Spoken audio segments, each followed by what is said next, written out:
Embler Books presents The Night Whispers, Book 2 in the Slayton thriller series, by Caroline Mitchell, read by Emma Gregory.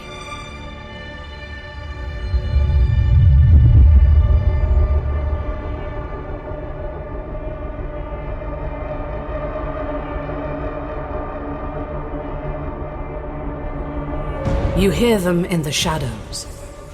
You won't know what they say, but when they turn their eyes upon you, it's too late to get away. Beware the black-eyed children, whose whispers never cease. They move with graveyard stillness, as only the good find peace. Beware the knock on your door as you lie in your bed, for if you draw back your bolt, you are already dead.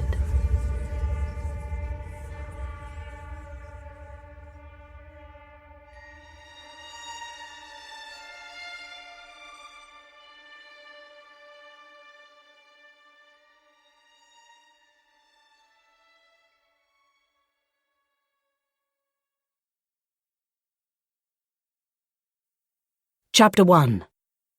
Monday, the 2nd of March, 2020. My name is Mercy. I am 12 years of age. I haven't seen my family in 25 years. I don't have a grave. When I do, my headstone will be overlooked by a stone angel. Daffodils will grow there in the spring, and snowdrops will rise through the winter snow when it crusts over the borders of my grave. My brother will be buried beside me. His name is Mikey. He is 6. Mother is calling our names. The faint sound of her voice used to be a comfort, but now it makes me sad. She is both near and so very far away. I'm scared she'll stop looking for us. I'm scared I'll never see her again. You think about a lot when you're away for so long from the people you love. You think about things like graves and being laid in the cold, damp earth. You think about the people who put you there. Mikey doesn't speak, but I know he feels the same. Perhaps I shouldn't say it, but I'm glad I'm not alone. Will you help us, Elliot? Will you help us to find our way home? Elliot's eyes snapped open, and he blinked in rapid succession, gripping his duvet, which was tumbling onto the floor. The digital clock on his bedstand glowed 22:22. His skin was cold and clammy, and he rubbed his right ear to rid himself of the breath-delivering whispers only he could hear. It was not the first time his sleep was invaded by the voices of the dead. But this time it was different. These were children, just like him. His long black lashes fluttered as he conjured up the girl's image while trying to keep her at bay. Mercy had been older, nearly a teenager, but the boy must have been 6 or 7, like him. The chalk-faced, silent child, watching and waiting for Elliot to reply. Elliot's body trembled an involuntary shiver, the thin cotton of his pyjamas doing little to protect him from the biting cold. Shadows lurked in every corner. His heart was beating too fast. Drawing his knees to his chest, he inhaled a few deep breaths. He'd been asleep, but not dreaming. The whispers in his ear were real. He fought the urge to call his mother, who had gone to bed early after working all evening at the Lakeside Hotel. Burying his head in his knees, Elliot whispered the alphabet backwards. Z, Y, X, W. It was a trick Sarah had taught him, to push the bad feelings away. Slowly his bedroom warmed. The children were leaving. He was safe. For the last few weeks, he had slept soundly. He'd almost believed it was safe to go to bed.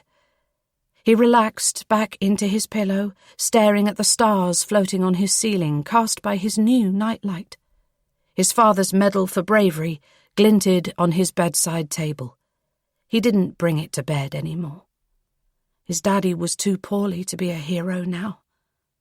Besides, real heroes were brave on the inside. That's what Sarah said. She was a police detective. She should know.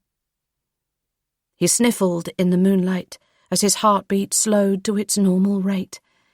The tip of his nose was freezing, and the tops of his fingertips, too. He reached for his teddy and plunged his face into the soft fur. He didn't want to think about Mercy, but the image of the girl and her brother resurfaced just the same. Their mottled blue skin, the breath that smelled like the grave. But the real horror came when he looked into the hollows of her eyes. There was nothing there. Nothing but black tunnels echoing with screams. He snuggled beneath the covers. They were gone for now. But a sick feeling in the pit of his stomach told him that they would return. Chapter 2. Rosemary's knees burned in protest as she rose from the sofa. It was as if moving from sitting to standing was the most unnatural thing in the world. Sighing, she brushed the scone crumbs off her dress. At her age, everything was a battle. Her sight had been the first to decline, rapidly followed by her hearing, and now her joints felt like they had given up the ghost. Her walking stick tapping against the wooden floor, she shuffled down the long, narrow hallway, pausing to turn the heating up a notch. She was meant to be watching the pennies, but Geoffrey hadn't been sleeping. Best to keep the house toasty warm until the weather improved. Her son didn't have it easy. She had to put him first after everything he'd been through. Lingering outside the bathroom, she listened for signs of life. She was rewarded with the sounds of a faint splash of water. Her hand hovered in mid-air as she readied herself to knock on the bathroom door. She bit her bottom lip. Leave him. He'll only get annoyed. Her inner voice was right, of course. Geoffrey did not appreciate her meddling, however well-meaning. What normal man wanted to be living with his mother at his age? Rosemary plodded back towards the living room. All the dreams she'd had about grandchildren. It was unlikely she'd have any now. Still, Monday night was fish and chips night, and it had been nice, eating takeaway food while watching their favourite soaps. Funny how when it was Geoffrey's turn to cook, they always ordered out. Her thoughts came to an abrupt halt as a soft knock rose from the door. It was gone 10:30. Who could that be at this hour of the night? Why weren't they using the bell?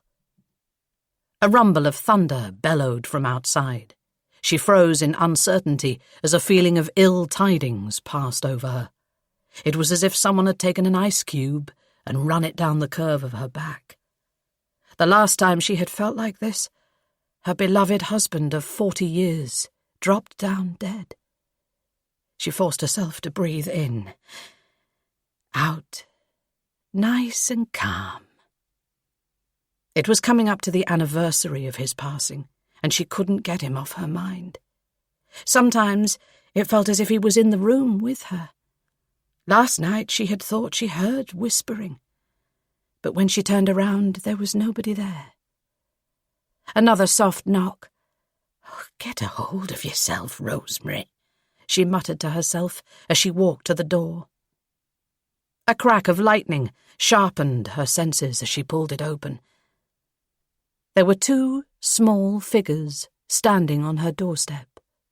Squinting, she looked behind them, but there was nobody else there. A howl of wind threatened to take the door off its hinges as she waited for them to speak. They stood in silence, Blinking, she made out the figure of a pale-faced boy and an older girl with straight blonde hair. They seemed far too young to be out alone on a night like this. "Are you lost?" Rosemary said, softening. "Please, Mrs., can we come in?" The little girl replied. Her words were a whisper, her eyes were shadowed, her face long. Rosemary cursed her vanity. She should have put on her glasses before answering, but she hated how the thick lenses distorted her eyes. She bent as she tried to take in their features. She didn't recognize them, but without her glasses it was hard to tell. But they were children, who seemed neglected and alone. A thunderous storm was brewing. They looked chilled to the bone. "Of course you can." Ushering them inside, she closed the door and guided them to the living room. "Where are your parents? Has something happened?" But no answers came. The room filled with melancholy and a sense that something was very wrong. Perhaps they had run away from home. They could have been abused, or worse. She knew what her husband would say. Call the police and let them deal with it. Right now, she felt his presence stronger than ever before. "Why don't you sit down?" She gestured towards the sofa. "You must be frozen. I'll make you some nice hot chocolate. How about that?" Obediently they sat. The unnatural silence made Rosemary nervous. Her glasses were in the kitchen. She really should keep them on a neck chain. Quietly, she took the cordless phone from its holder and brought it into the kitchen with her. Geoffrey would be out of the bath soon. It took time for him to dry himself and get back in his wheelchair. There was no need to bother him. She could handle this on her own. Pressing on the kettle to boil, she slipped on her glasses and dialed her friend's number. Gemma was an ex-social worker. She would know what to do. But her relief as it rang faded when the answering machine kicked in. She dutifully left a message explaining that 2 lost children had turned up from nowhere at her door. "I think they're in shock," she continued. "They asked to come in and haven't spoken since." Rosemary sighed, her hand resting lightly on her chest. She should have waited for her son. "They don't know I'm calling," she added, feeling uneasy. "I don't want to frighten them off." She heard the bathroom door close. "Never mind, Geoffrey's coming. He'll know what to do," she said, before ending the call. Her thoughts wandered as she stirred hot chocolate into 2 cups of warm milk. Perhaps they were hungry. She could make them a sandwich. She hoped the children hadn't been treated too badly. Carrying the hot chocolate on a tray into the living room, she tried her best to hold it steady as she manoeuvred without her walking stick. They were still there, staring, seeing, judging, because she could see their faces now. She could see everything. "No!" she gasped, the strength leaving her limbs. This wasn't real. It couldn't be. She didn't feel the shift in weight as the mugs slipped off the tray and splashed up the sides of her new beige 3-piece sofa that she had bought just last week. The scream that followed was enough to curdle her blood. Then she realized it was coming from her. She couldn't make it stop. "What's going on?" Her son's voice was coarse with worry as he wheeled himself in. "Jesus!" The word fell from his lips as he stared, slack-jawed. His damp hair was stuck to his forehead, his tracksuit hanging loosely from his thin frame. Rosemary exchanged a look of disbelief with her son. Geoffrey had overcome the horrors of the accident which had left him wheelchair-bound. He had come to terms with living with his mother. But nothing could have prepared them for this. His face was ghostly, his mouth gaping as he took in the scene. Another roll of thunder. In her peripheral vision, Rosemary saw movement. Her stomach liquefied as death stared them in the face. Chapter 3. Gerard couldn't remember walking out on his wife, Ruth, but it was done with such a sense of urgency that his sons thought he had lost his mind. Being a solid, understanding woman, Ruth told him to take the time he needed. He had simply been working too hard. But this wasn't a midlife crisis. Darker forces were pulling his strings. The proposed demolition of Blackhall Manor had not been publicised in the media, which is why his family was surprised when he insisted on travelling from London to Lincolnshire to save it. Given it was a listed building, he had an excellent case, but he couldn't tell his family why because he didn't know. Lately, he didn't know a lot of things. His lapses in memory were growing worryingly frequent. It started with doodles, strange little stick figures next to a dense, foggy woodland where birdsong was rarely heard. Then drawings of flint-eyed ravens were followed by moths with wings which seemed to dance on the page. Gerard drew until his eyes grew weary and his fingers were sore. Sometimes he would awaken from a dreamlike daze with pages of illustrations scattered across his desk. Slowly, the outline of a building formed, its name a mass of jumbled letters. Black Hell, Dark Hall, Black Manor. The words tortured him as he grasped for meaning. He was unable to concentrate in meetings, nodding to his colleagues as he pretended he was taking notes. Then he'd turn the page of his moleskin notebook and continue drawing a mess of stick figures and words. He bought himself a pencil, as it flowed better on the page. Slowly the manor took shape. More words followed. Night Manor, Dark Woods. On and on the words came until it finally formed. Blackhall Manor. Once the image and the title of the manor were mastered, he began to draw maps, then road names, landmarks, a nearby town. In the night, when he could stand it no longer, he looked the place up. His mouth had gone dry at the sight of it, because it was a carbon copy of what he had drawn. Since then, his dreams were filled with whispers, the cries of children waking him in the dead of night. His heart thundering, he'd wake from lucid nightmares, the air thick with the smell of sweat and fear. It was accompanied by a sense of urgency that he could not ignore. It was as if his life depended on it. No, not his life. The lifeblood of Blackhall Manor. To his shame, he allowed himself to be pulled in. He used his knowledge of legal procedures to stop the demolition, and now the woman who owned the manor had been forced to put it up for sale. As an established property lawyer, he could have done it over the phone, but after his first visit to Slayton, he returned home, arranged a sabbatical from work, and sorted things out with his wife. A psychotherapist, she was committed to her London practice, but not so busy that she wouldn't miss him after he'd gone. He'd promised his stay in the rented woodland cottage would only be for a month. But if he was done with Blackhall Manor, then why was he here? The Gothic ruin stood on the highest point of Slayton, surrounded by a mass of thick trees. A network of barbed wire and brambles formed a barrier against intruders when the rusted gates were closed. Not for the first time he wondered what had taken root in his brain. Sometimes he would lose whole blocks of time. He wasn't in control of his own mind, and that was a frightening thought. "Maybe you'll feel better when you get it out of your system," Ruth had said. She'd seen the drawings of Slayton, expressed concerns at his lack of sleep.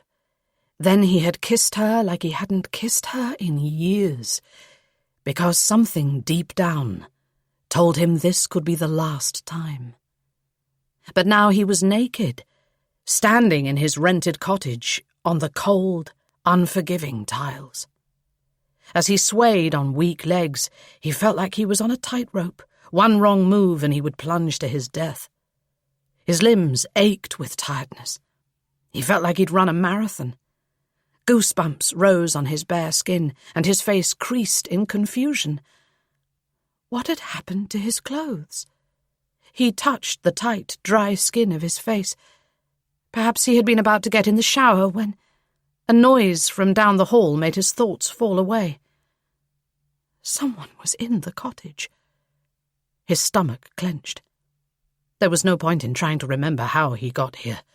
That memory was gone, along with countless others which evaporated into the ether, never to be retrieved. At least he was safe in the sanctuary of the cottage on the outskirts of Blackhall Woods.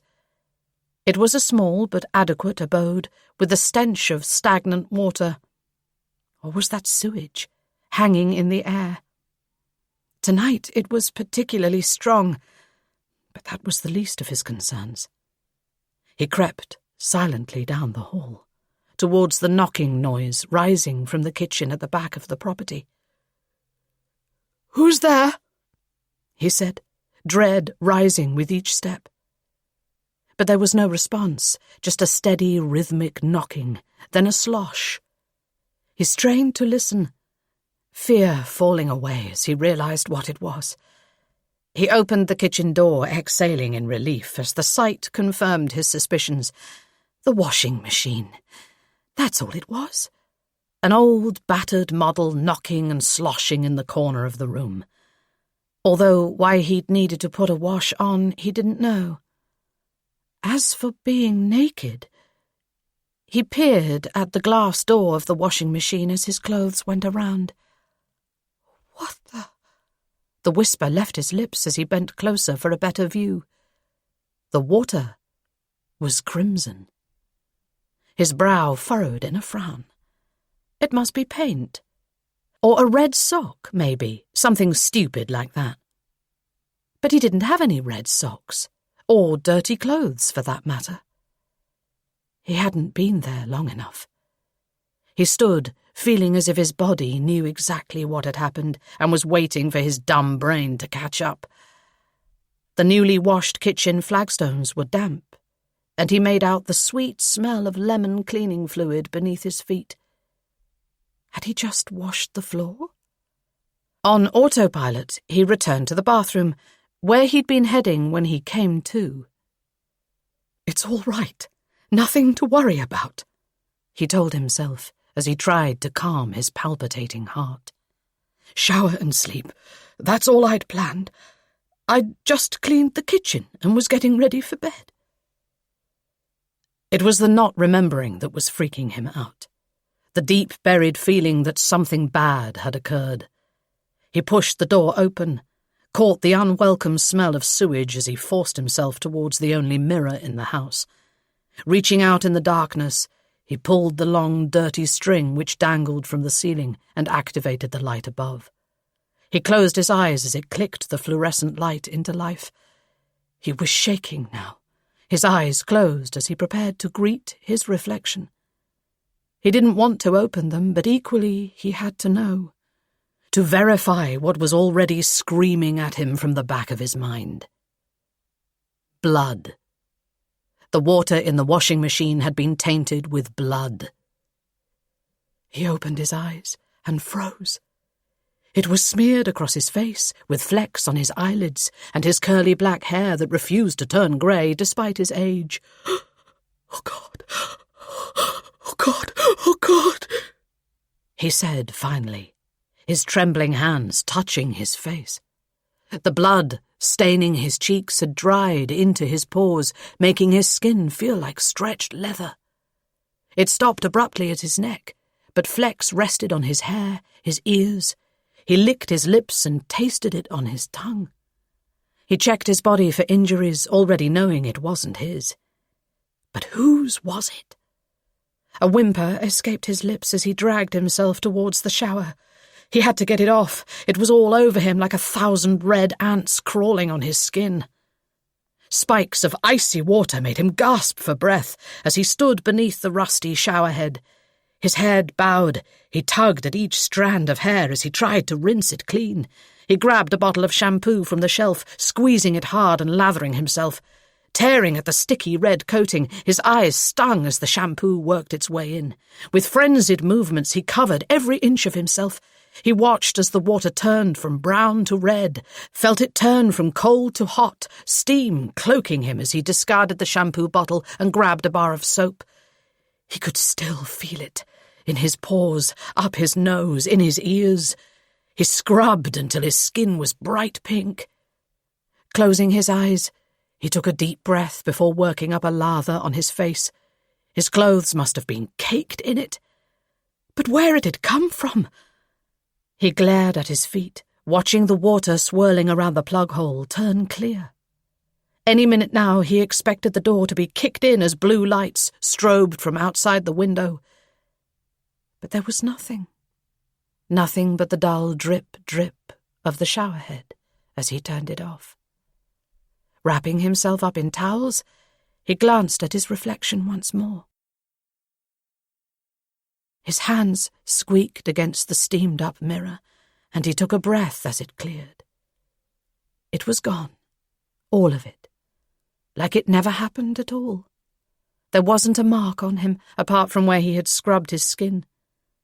No defense wounds, no scratches. Perhaps it was an animal. Maybe he hit something with his car. He forced one foot before the other as he walked to his bedroom. 11 minutes past 11. He blinked. All he wanted was to put this behind him, and yet he found himself unable to leave. Just what was he doing here? And why? Why had he been drawn to Slayton? But a bigger question grew in his mind, and it was sharply edged with fear. What the hell had he done? Chapter 4. Tuesday, the 3rd of March, 2020. Sarah stared vacantly out the office window. Tired after her shift, the sky had clouded over, temporarily lit by flashes of lightning as the latest storm took hold. Her shoulders ached from being tensed, but each thunderous boom inched them a little higher. Last night she had slept on the sofa. She knew she was being irrational, but her fear of thunder was too ingrained to ease its grip now. Nobody else seemed bothered, and the impending downpour of rain did not stop the locals of Slayton from venturing out. On the streets below, a bearded man walked past, wearing a thick woolly jumper, a pair of fluffy slippers, and some teeny-tiny shorts, which disappeared into the reaches of his considerable thighs. "He must be bloody freezing," Sarah murmured beneath her breath. In Slayton CID, no 2 days were the same. They received an above-average number of strange cases, but then again, given the amount of odd people who lived in the area, that was hardly any surprise. Perhaps eccentric is a more acceptable term, Sarah thought. Her gaze followed the man whose arms were flapping wildly as he appeared to argue with himself. No, Sarah thought. Odd. Definitely odd. "It's time." Richie's voice broke into her thoughts. Instinctively, she smiled. They had become quite the double act since their last big case involving the Midnight Man. It was much to the consternation of Yvonne, who disapproved of all work-based friendships apart from her own. Richie stood, hands on hips, his tie slightly askew from constantly tugging on it. "Just a sec," Sarah said, returning her gaze to Tiny Shorts Man, who was now trotting towards a hot dog van which had pulled up against the curb. Her eyes flicked to Richie, who was following her gaze. His beard was trimmed with the precision of someone who had too much time on their hands. "It's not too late to back out, you know." His Adam's apple bobbed as he tugged his tie once more.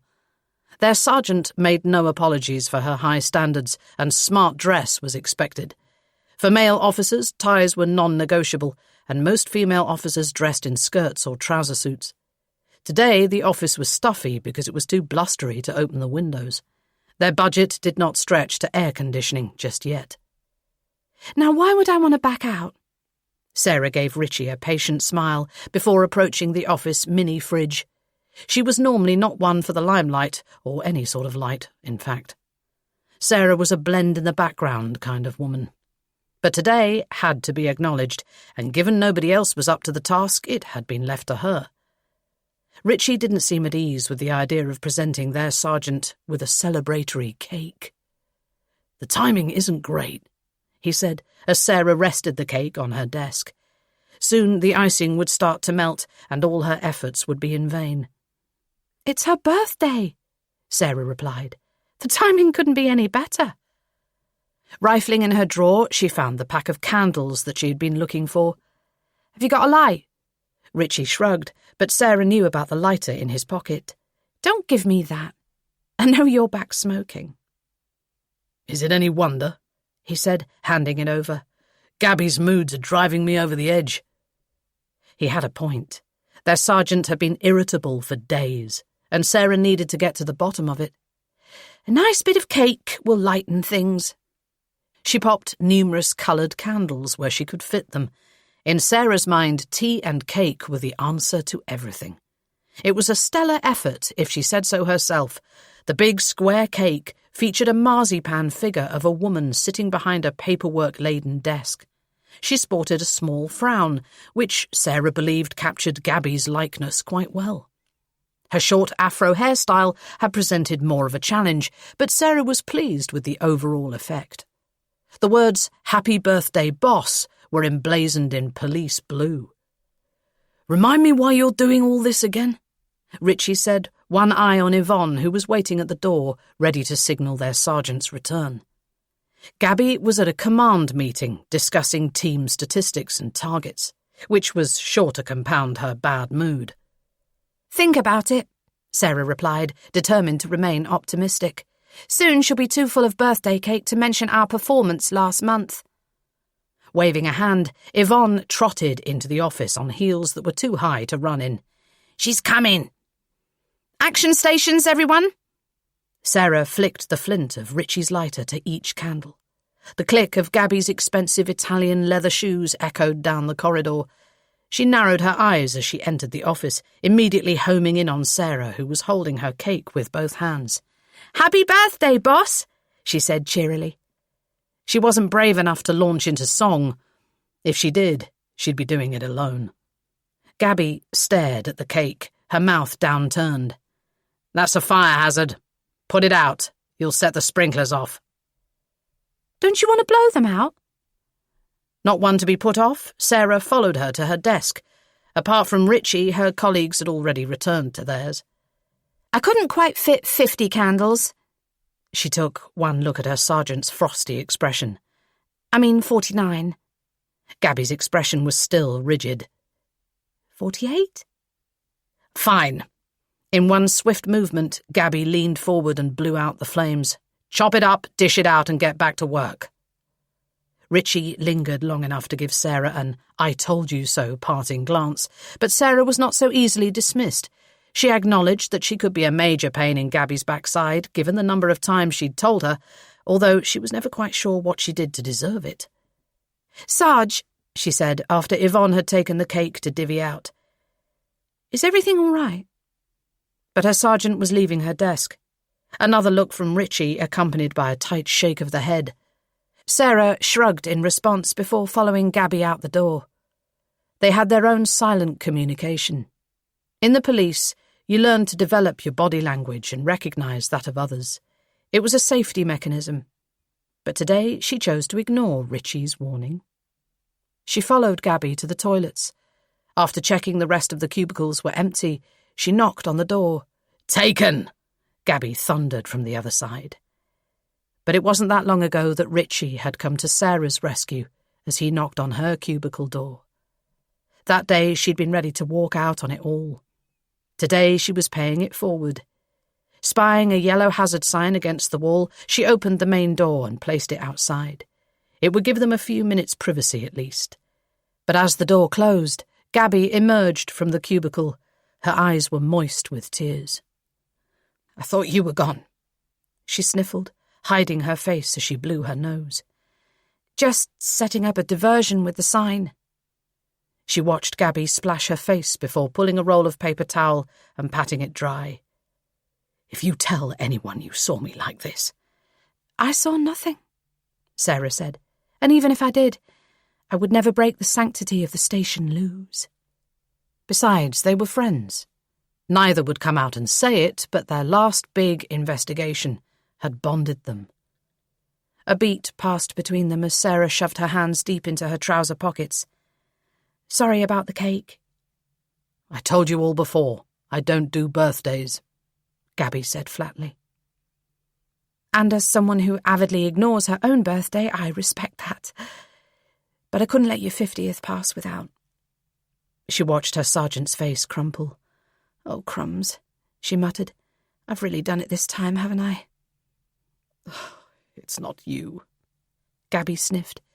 It's this bloody menopause.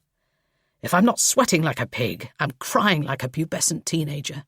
I can't control it. Swearing beneath her breath, she dabbed her tears. Do you know how much sleep I got last night? She didn't wait for Sarah to reply. 2 hours. My sheets were soaked in sweat. These bloody hot flushes are driving me around the bend. Is there anything I can do? Having hit her 40s, Sarah was not looking forward to the maelstrom of emotions which were surely headed her way. She searched her mind for some comforting words, but came up blank. Gabby blotted her forehead with paper tissue before checking the time. You should get going. You were due to go home over an hour ago. There's no overtime in the pot. Will do, Sarah said solemnly. She had only hung on to deliver the cake. The plan had been to give it to Gabby at the end of the day, in case it went down like the forecasted lead balloon. Oh, and Sarah, Gabby called, do me a favour, will you? We've had a concern for welfare come in about a neighbour of yours. They're not answering the door, and their car is in the drive. There was something about a couple of kids turning up at her door last night. Could you bring your radio and check it out? The PCSOs are on training day, and uniform can't spare anyone. She lives on the same road as you, so I thought... Say no more. Sarah raised her hand. She was secretly pleased. She would bring her police airwaves home and listen in on calls until her radio battery ran down. She'd have to mark herself off as duty, mind. Otherwise Control would be calling her up, sending her to God knows what. She pushed the door open, ready to print off the police report and attach herself to the job. And Sarah, Gabby said, clearing her throat. Yes? Thanks for the cake. You haven't tasted it yet, Sarah grinned before leaving her alone. She may be adept at decorating, but her baking skills were lacking. She wouldn't be entering the Great British Bake Off just yet. Chapter 5. Yawning, Sarah pulled into her drive. Her home was situated on the corner in what had once been Slayton's old post office before they moved it into the heart of town. Sarah had come to love her little wisteria-covered cottage, which had a generous but somewhat neglected garden and warm, characterful rooms. As she learned to live on her own, she was making the place more homely, putting her stamp on things. It was a damn sight more lovable than Blackhall Manor, which was situated on the way into town. Sometimes she wished she'd never inherited the place. For the last few months she'd battled through red tape as she tried to have the place knocked to the ground. Thanks to some upmarket London lawyer, she was met with obstacles at every turn. It didn't help that it was a listed building, housing several species of bats. She jumped as a text notification rang out, an estate agent notifying her of a viewing. As long as it's not Simon Irving, she said on the exhale of a sigh. Slayton's richest businessman had tried everything to purchase the manor house and its grounds. Another new development was on the horizon, which would mean chopping her woodlands down. Not on her watch. Slipping her phone into her pocket, she pushed thoughts of Irving and Blackhall Manor aside. Her car door creaked loudly as she slammed it shut. Me too, old girl, she said, feeling older than her 40-odd years. She brushed her fringe off her face. Her hair was too dark to be brown, but not dark enough to be black, somewhat like the storm clouds rolling overhead. Bloody thunder can bloody well sod off, she thought, as she rubbed the back of her neck, trying to squeeze out the tension which had been building all day. All she wanted was to curl up on the sofa and watch Tom Selleck reruns on TV. But she had one last job to attend to first. Rosemary Simmons lived at the end of her road, only 5 minutes' walk away. The concern had come in from her neighbour, Gemma Foster, who had checked her voicemails and found that Rosemary had left her a message late last night. This afternoon, Gemma had rung her neighbour's doorbell and called her back, to no avail. Pulling back the sleeve of her jacket, Sarah checked her watch. It wasn't yet 6 p.m, but perhaps someone would be home by now. A notification popped up from her Word of the Day app. Cabal, a group secretly united in a plot. She listened to the pronunciation before allowing it to roll off her tongue. She'd always played with words. On some days it relieved boredom, on others it was a coping mechanism to ease her stress. But today she had no such concerns. "Echo November 773 TA," she said to Control as she recorded time of arrival on her airwaves radio. The call had come in hours ago and was updated low priority, given Rosemary didn't live alone.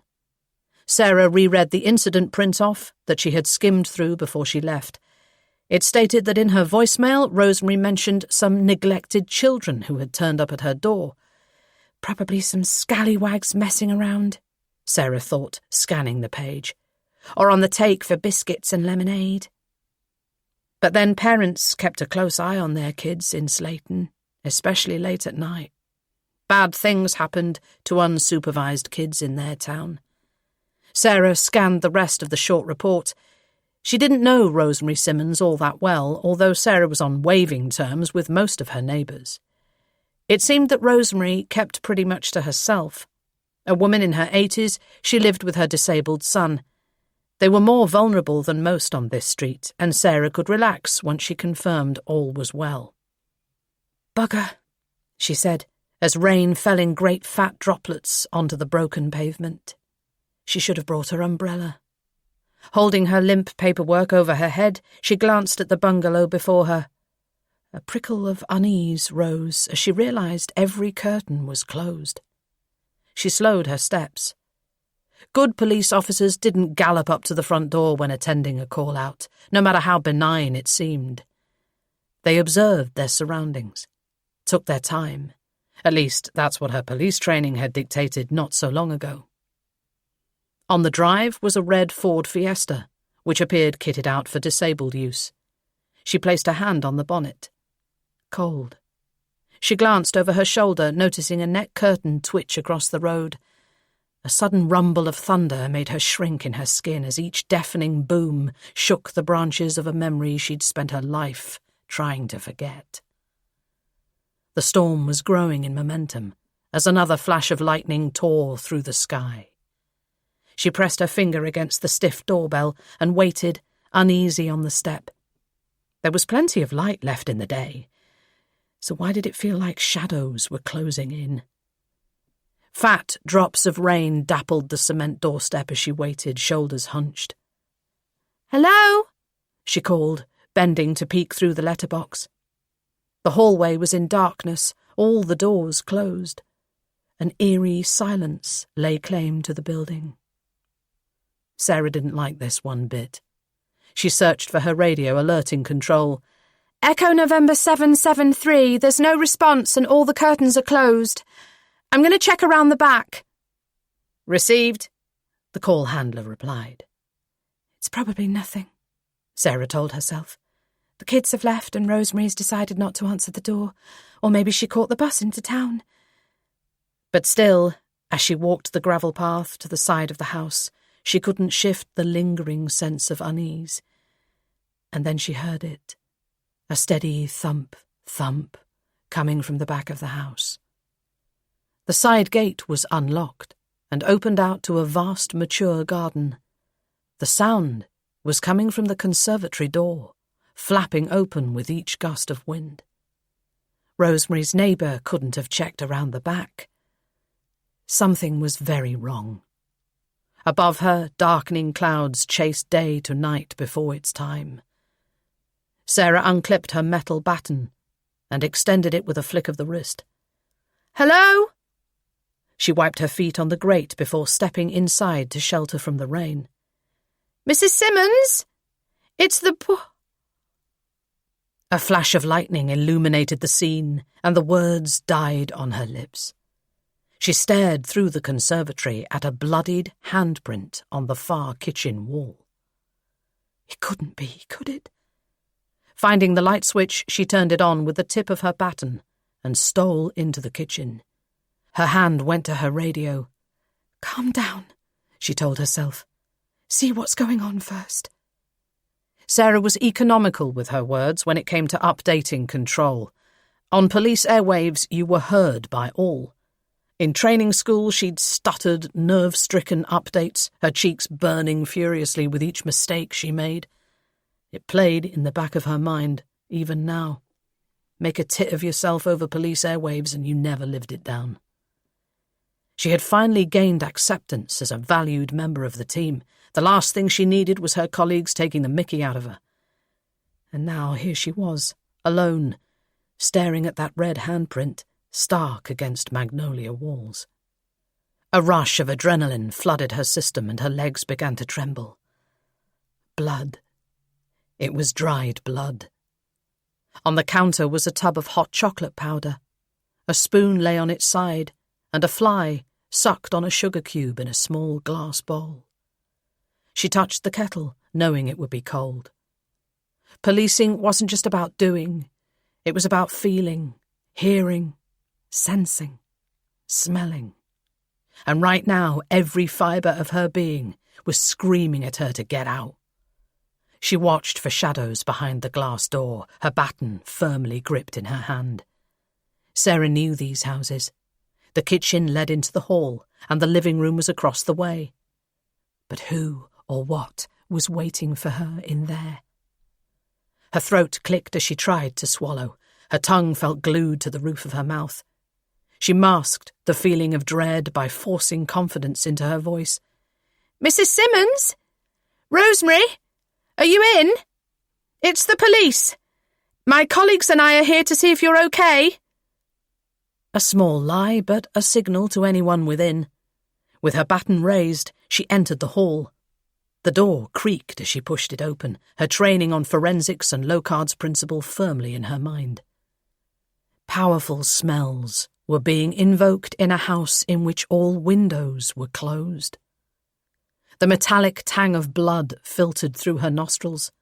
A weak gasp escaped her lips as the scene hit her with the force of a punch. The room looked like an abattoir. Splashes of blood patterned the walls, the carpet. Her stomach lurched as her lunchtime tuna sandwich threatened to make a reappearance. Behind the door was the body of a man who had to be Rosemary's son, lying beneath an upturned wheelchair. He was on his side, his useless legs sprawled, throat slashed, one bloodied hand outstretched. But his eyes... A viscous substance oozed from his empty sockets as he lay, unseeing, on the floor. Sarah's stomach dry heaved at the sight. Staggering backwards, she bumped against the sofa and was confronted by the sight of Rosemary Simmons on the floor. Her chin tucked into her chest, she lay in a pool of congealing blood. Just like her son, her throat was an open wound, her eyes plucked from their sockets. Sarah could barely breathe as she took in the butchery. Grasping for her radio, she backed out of the room. There was nothing she could do for these people. She needed to get the hell out of here until backup arrived. This time there was no hesitation in updating control. "Echo November 773 to control." She waited for clearance to speak. "Backup urgently requested. Both occupants deceased, their throats cut and their eyes..." She breathed through a wave of nausea. "Their eyes are gone. Bring this to the attention of the duty DI." Her mouth had gone from being bone dry to pooling with saliva as the vision of the bodies loomed large in her mind. What sort of monster had been here before her? Someone had taken sadistic pleasure from carving the victims up. She made it out the back door, gulping down breaths of rain-soaked air. The shower had abated and the garden was fragrant with petrichor. 2 seconds of airwave silence was followed by multiple officers volunteering themselves to attend. Funny how it had been tumbleweed when the original call for welfare was updated on the system. She walked down the garden path and tapped her retractable metal baton against the wall to shrink it back into position before sliding it into its holster. Her head was swimming. She wouldn't throw up, though. She wouldn't allow it. Another lurch. She could feel the neighbours' eyes watching her from the bungalows across the street as she swallowed back her horror. Her stomach stabilised. Sarah turned her thoughts to the vital next steps. She wished she had the duty car so she could secure the scene with tape, but all she could do was update the controller about what she had seen. Within minutes, the scream of sirens was cutting through the air. Sarah's thoughts jostled for attention. She was no stranger to death. She had encountered cold-blooded killers before.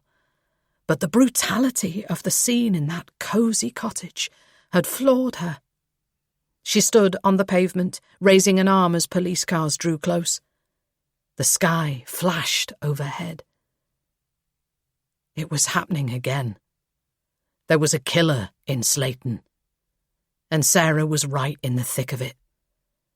But who would want to harm Rosemary Simmons and her son? Chapter 6. Where have you put my boots?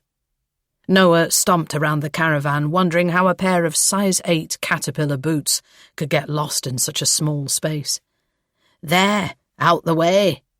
His 88-year-old grandmother Olive cast a milky eye in his direction as she pointed to the cupboard next to the sink. Why, you're off out again. Watch out for the gavers, there's lots of 'em about. Aye, will do, Noah replied. Olive's cataracts may be robbing her of vision, but her remaining senses offered more than most folks. She could hear the scream of a police siren for miles. He plucked his boots from their resting place, careful not to deposit any crumbs of mud in her caravan. It was a garish affair, like many Romany trailers, all silver chrome and shiny leather seats. Her dresser proudly displayed her china on the left, and on the right various Elvis plates, hung from every spare inch of space. Every day her china ornaments were polished and placed in the exact position as before. To say she took pride in her caravan was an understatement. Just off for a ramble, Noah said, running a hand through his mop of tousled hair. He wasn't fooling anyone. Olive knew where he was going. It was the only reason they were there.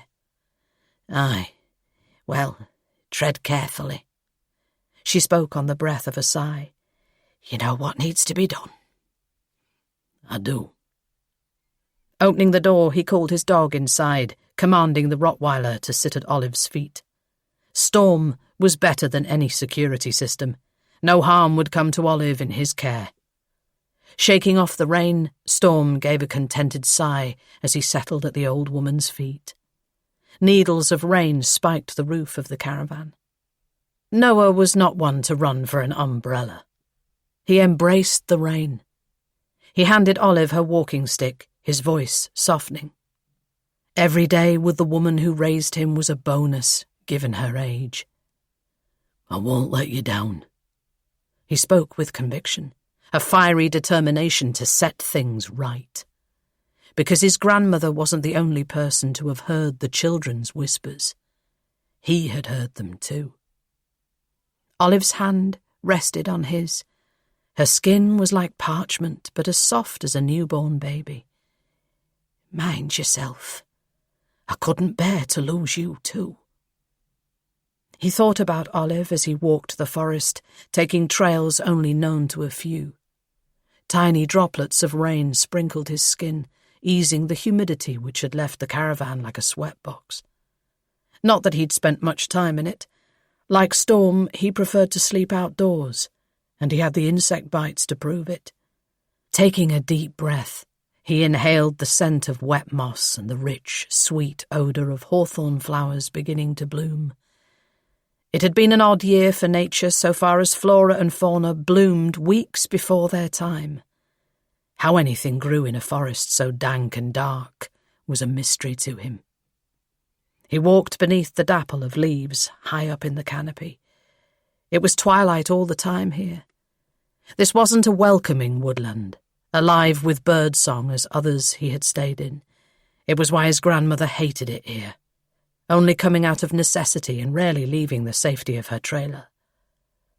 But for Noah, each smell invoked a memory, and he did not shy away from them, no matter how painful they were.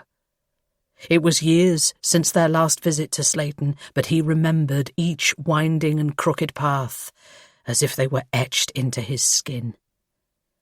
How could he forget, after everything that happened here? He had left a piece of his soul behind here that day. Head down he walked, the past playing a loop on an infinite movie reel. He thought about his son, a boy of 14. His mother was what Olive called a gorger, but that had never bothered him. But she couldn't hack the Romany lifestyle, and her need to settle was stronger than her love for him. He wondered what Josh was doing now and made a mental note to call him.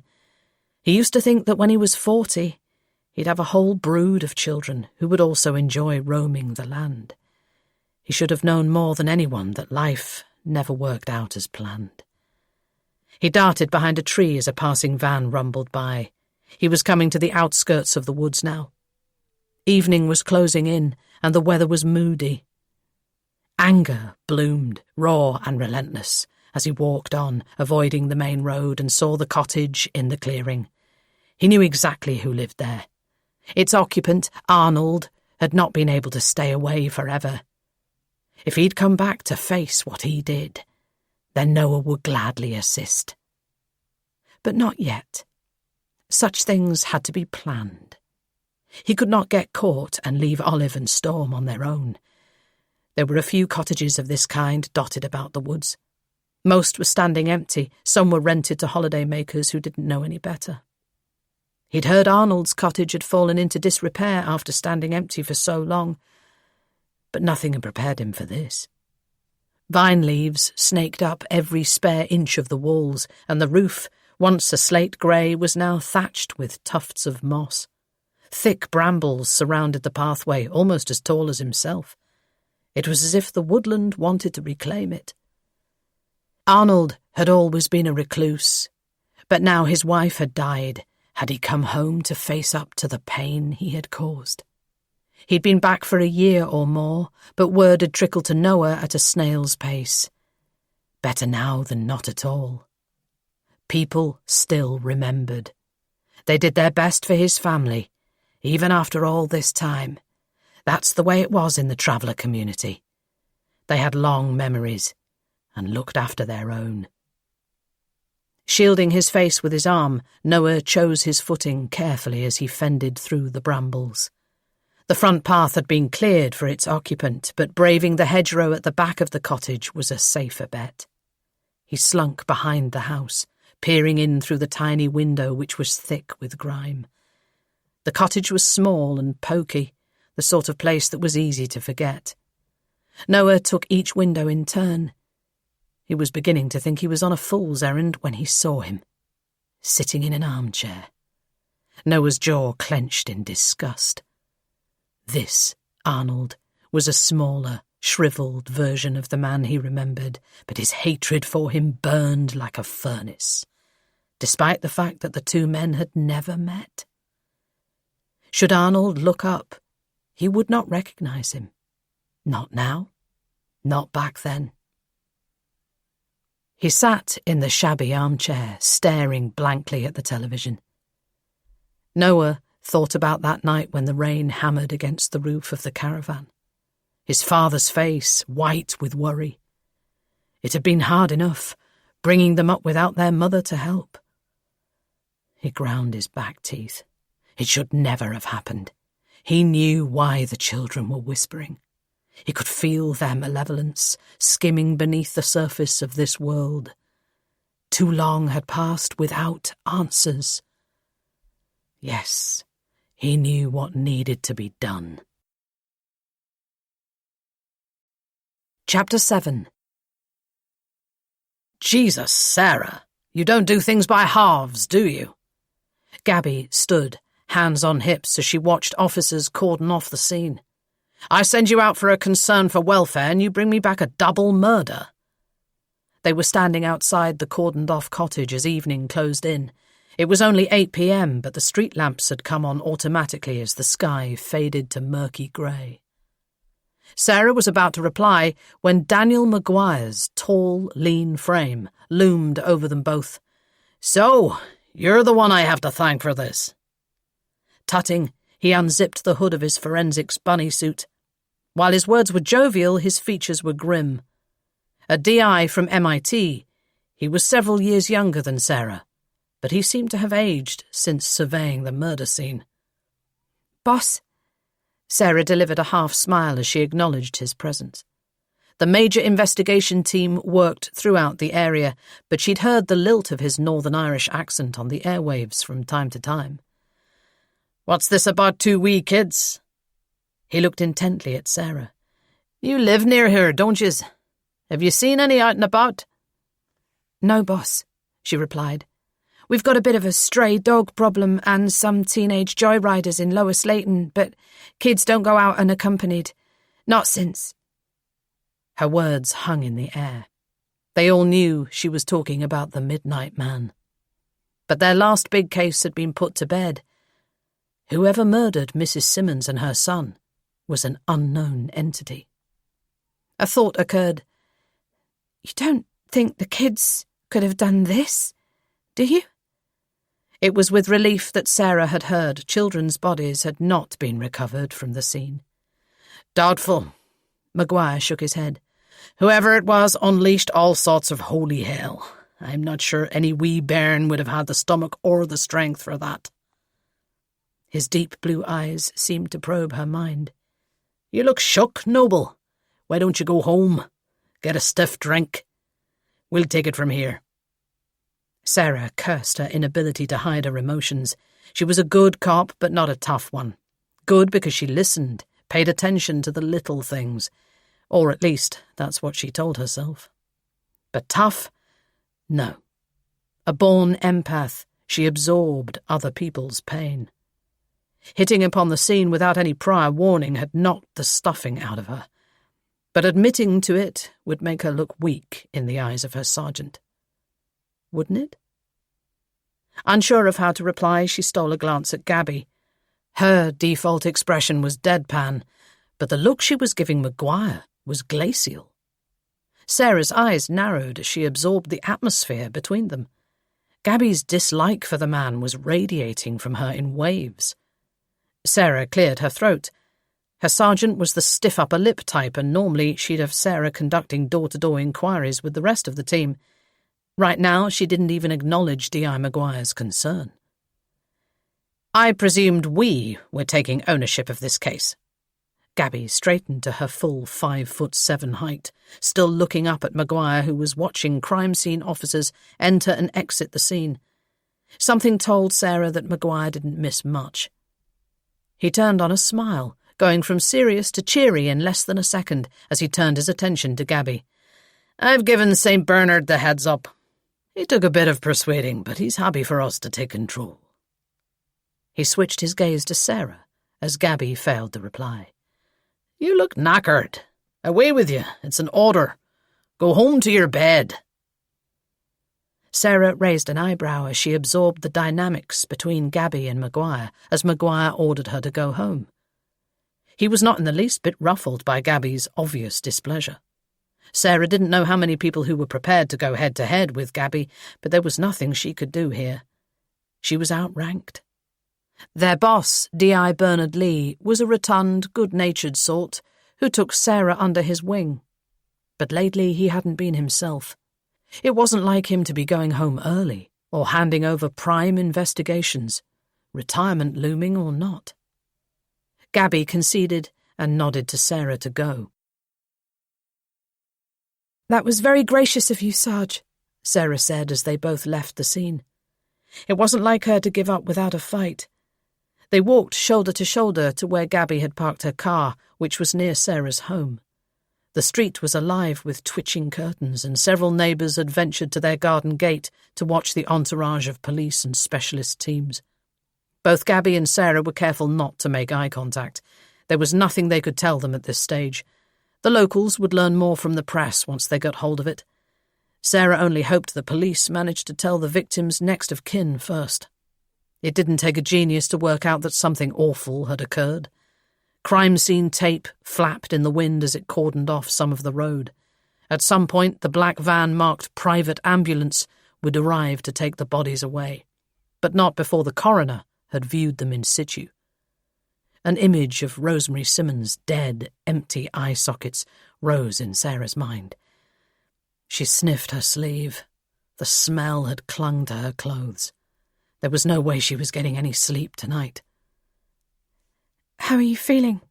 she said to her sergeant, not forgetting her outburst in the ladies' toilets.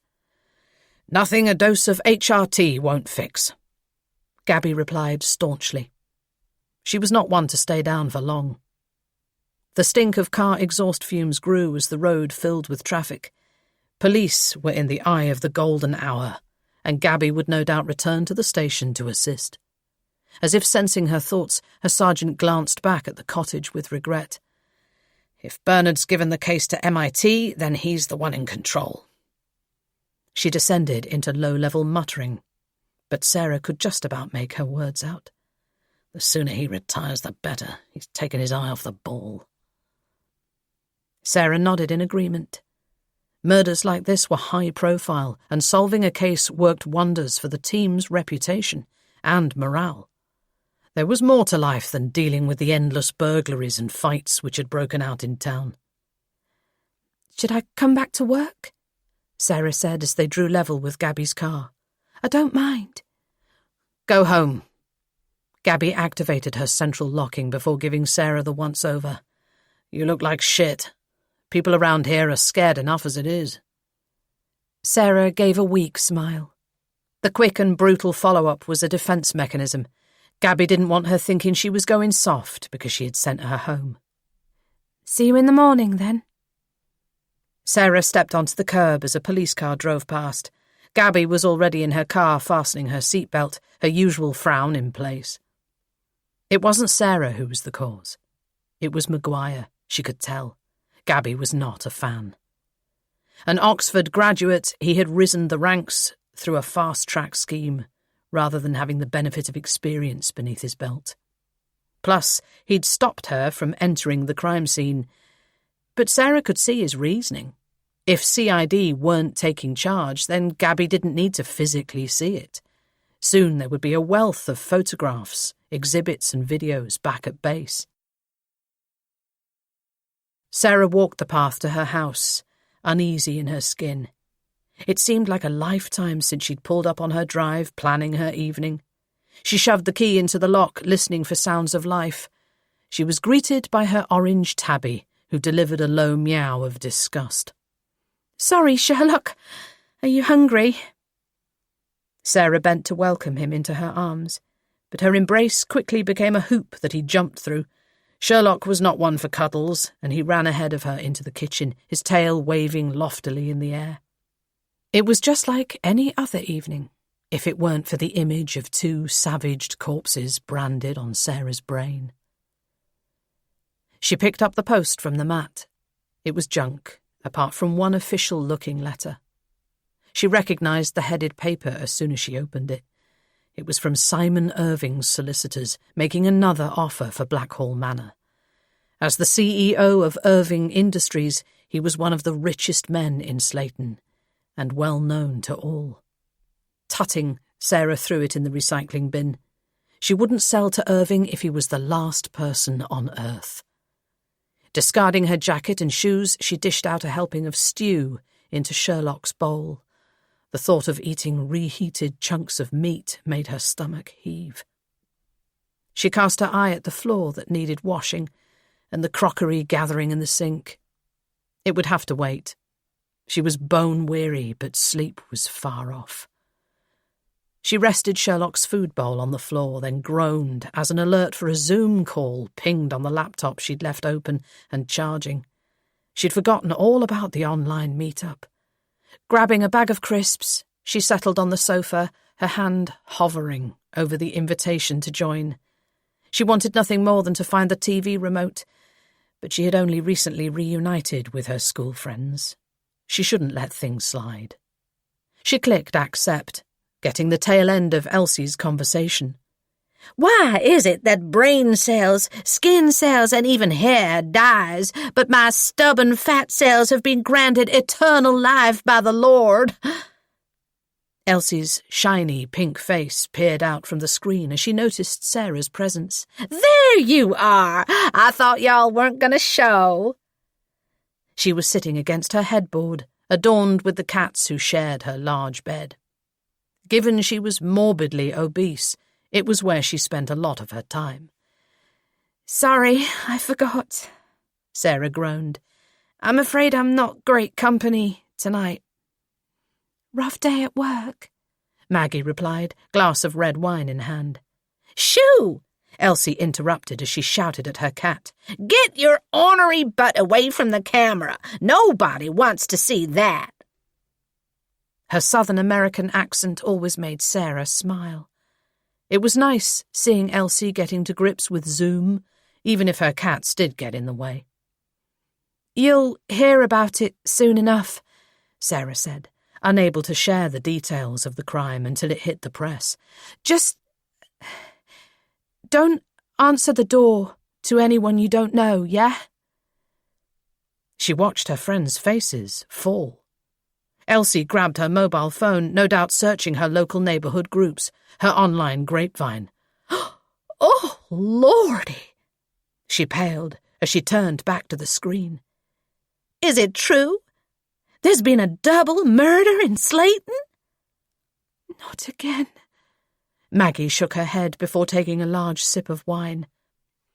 You don't know the half of it. Months had passed since the Midnight Man. The town and its occupants were beginning to heal.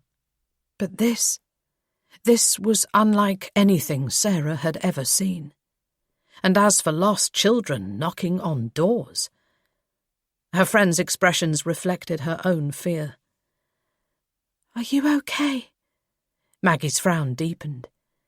You look a bit green around the gills. I was first at the scene. Sarah stared at her friends, each face etched with concern. It was awful. There was blood everywhere, and... She bit her lip, hastily stemming her words. The fact the victim's eyes had been removed was being kept from the press. Sorry, I'm not meant to talk about it. Don't tell anyone, will you? She directed the question at Elsie as she scrolled for news on her iPhone. Elsie raised an eyebrow. Well, Missy, common sense may not be a flower that grows in everyone's garden, but you don't need to worry about me. I know what you're like, Jessica Fletcher, Sarah countered. But the quip was good-natured, and Elsie did not disagree. It'll be all over the papers soon. Maggie filled the silence. You can tell us about it then. As Sarah plumped her cushion, a thought occurred. She hated to ask, but did so just the same. Has Elliot had any nightmares lately? It was a loaded question. This was about far more than dreams. Elliot was an insightful little boy with an uncanny insight that could not be explained in any rational way. But Maggie was shaking her head as the question left Sarah's lips. No, and I'm not going to ask him. Sorry, Sarah. You're on your own with this one. Maggie's gaze was on her wineglass. She would not meet Sarah's eye, and Sarah did not blame her for being protective of her child. Given Slayton's history, she had every right to be. Chapter 8. Now, y'all quit your fussin'. Elsie greeted each cat in turn as she gave them a last saucer of milk. It had been quite a day. From the excitement of Sarah's news and the obesity clinic's pool session, she was all tuckered out. Despite having washed her hair, she could still smell the faint whiff of chlorine from her long, mousy brown strands. Water therapy was one of the new methods of weight loss she had been encouraged to participate in. She enjoyed sitting at home writing, but getting out to the clinic was now part of her once-weekly routine. She'd felt like a walrus when she first waded into the pool, but the buoyancy that enveloped her when she was deep in the water was bliss. It was more than therapy. It was a lifesaver. She approached her bed, peeking through her living room window for good measure. She wasn't ready to sleep upstairs just yet. The last time she walked up those steps, she near about broke her neck falling down them again. "Keep moving forward," she reminded herself, as she always did when her thoughts pulled her down. Sliding beneath the duvet, she took her laptop from her bedstand. Her son Christian was due to call. They were both night owls, and she would check out the black-eyed children as she waited to hear from him.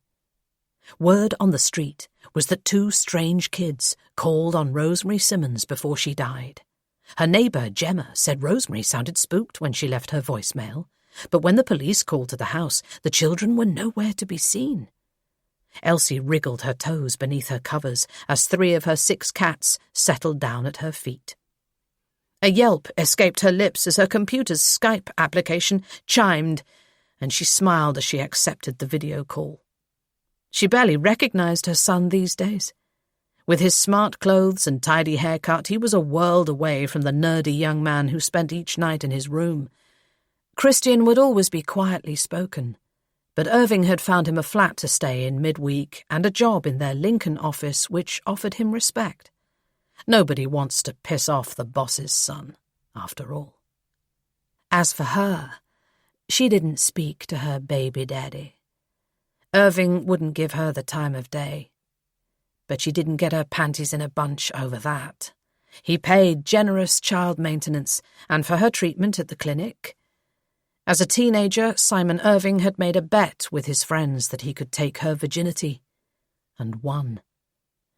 She couldn't regret his cruel joke. Without it, she wouldn't have her boy, and he was her reason to get out of bed. The Simon Irvings of this world didn't do things out of the goodness of their heart. They thought the sun only rose in the morning to hear them crow. "I heard about the murders." Christian's voice was filled with concern. "Are you okay?" "Course I am, doodlebug. Oh, you don't need to worry about me." But death had cast a shadow over Slayton once more.